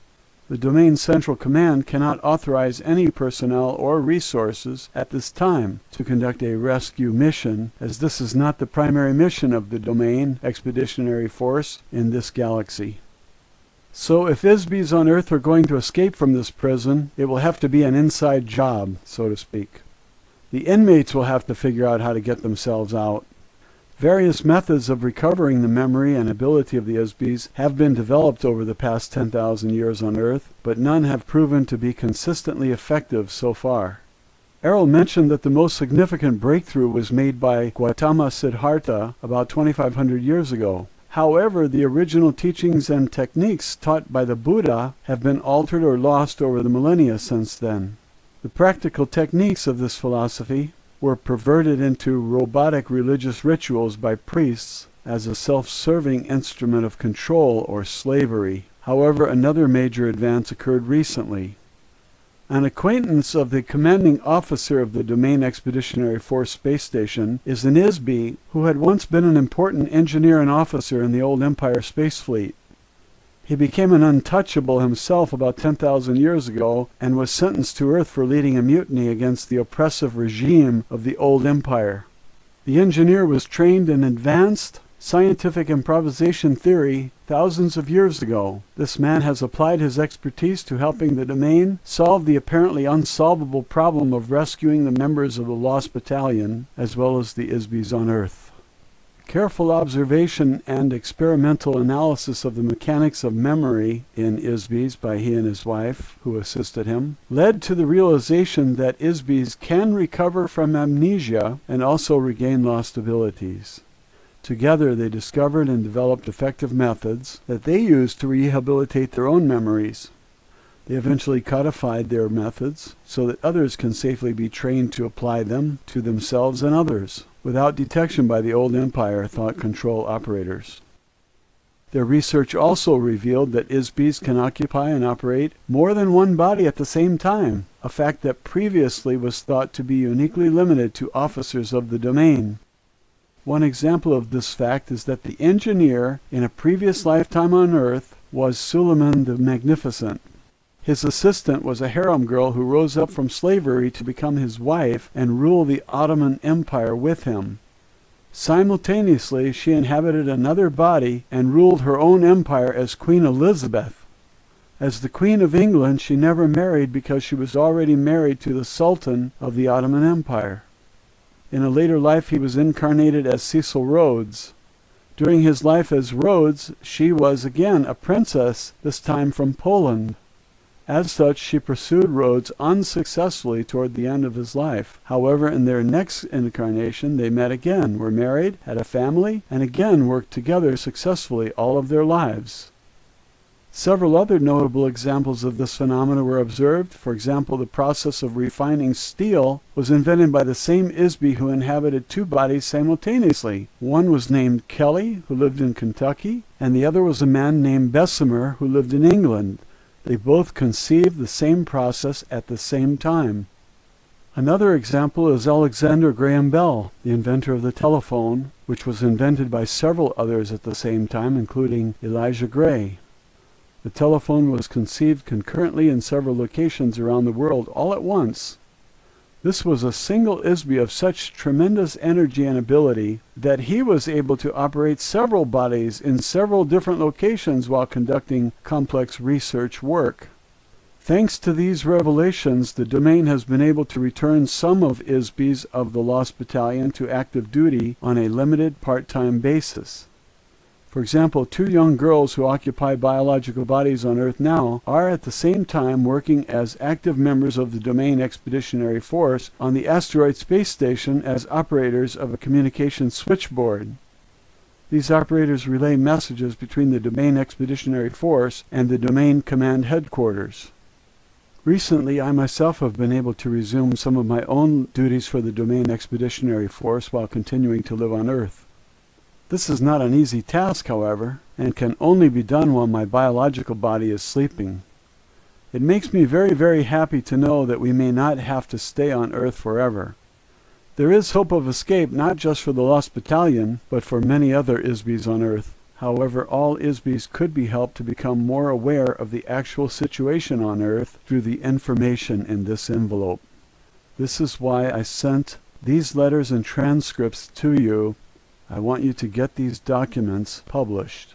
I want ISBEs on Earth to have a chance to find out what is really happening on Earth. Most ISBEs will not believe any of it, I'm sure.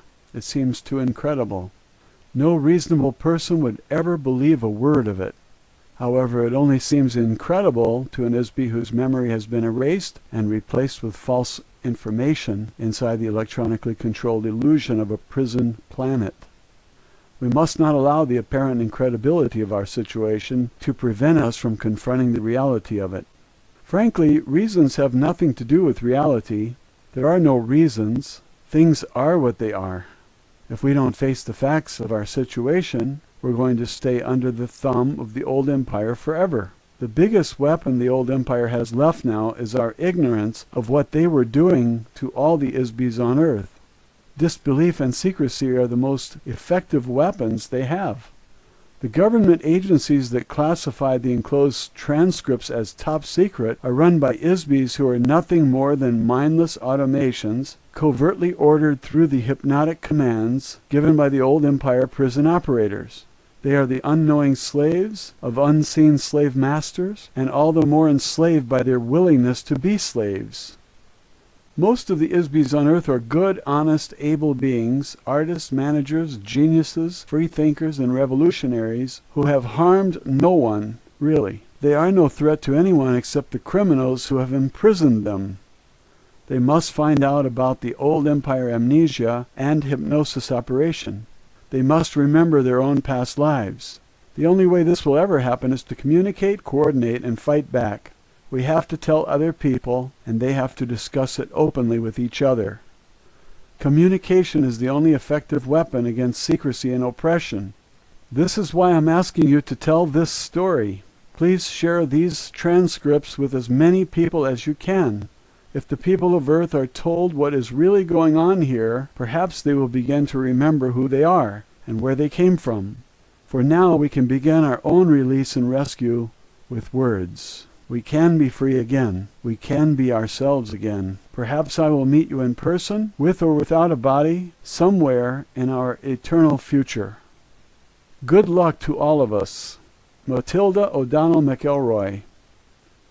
End of Mrs. McElroy documents.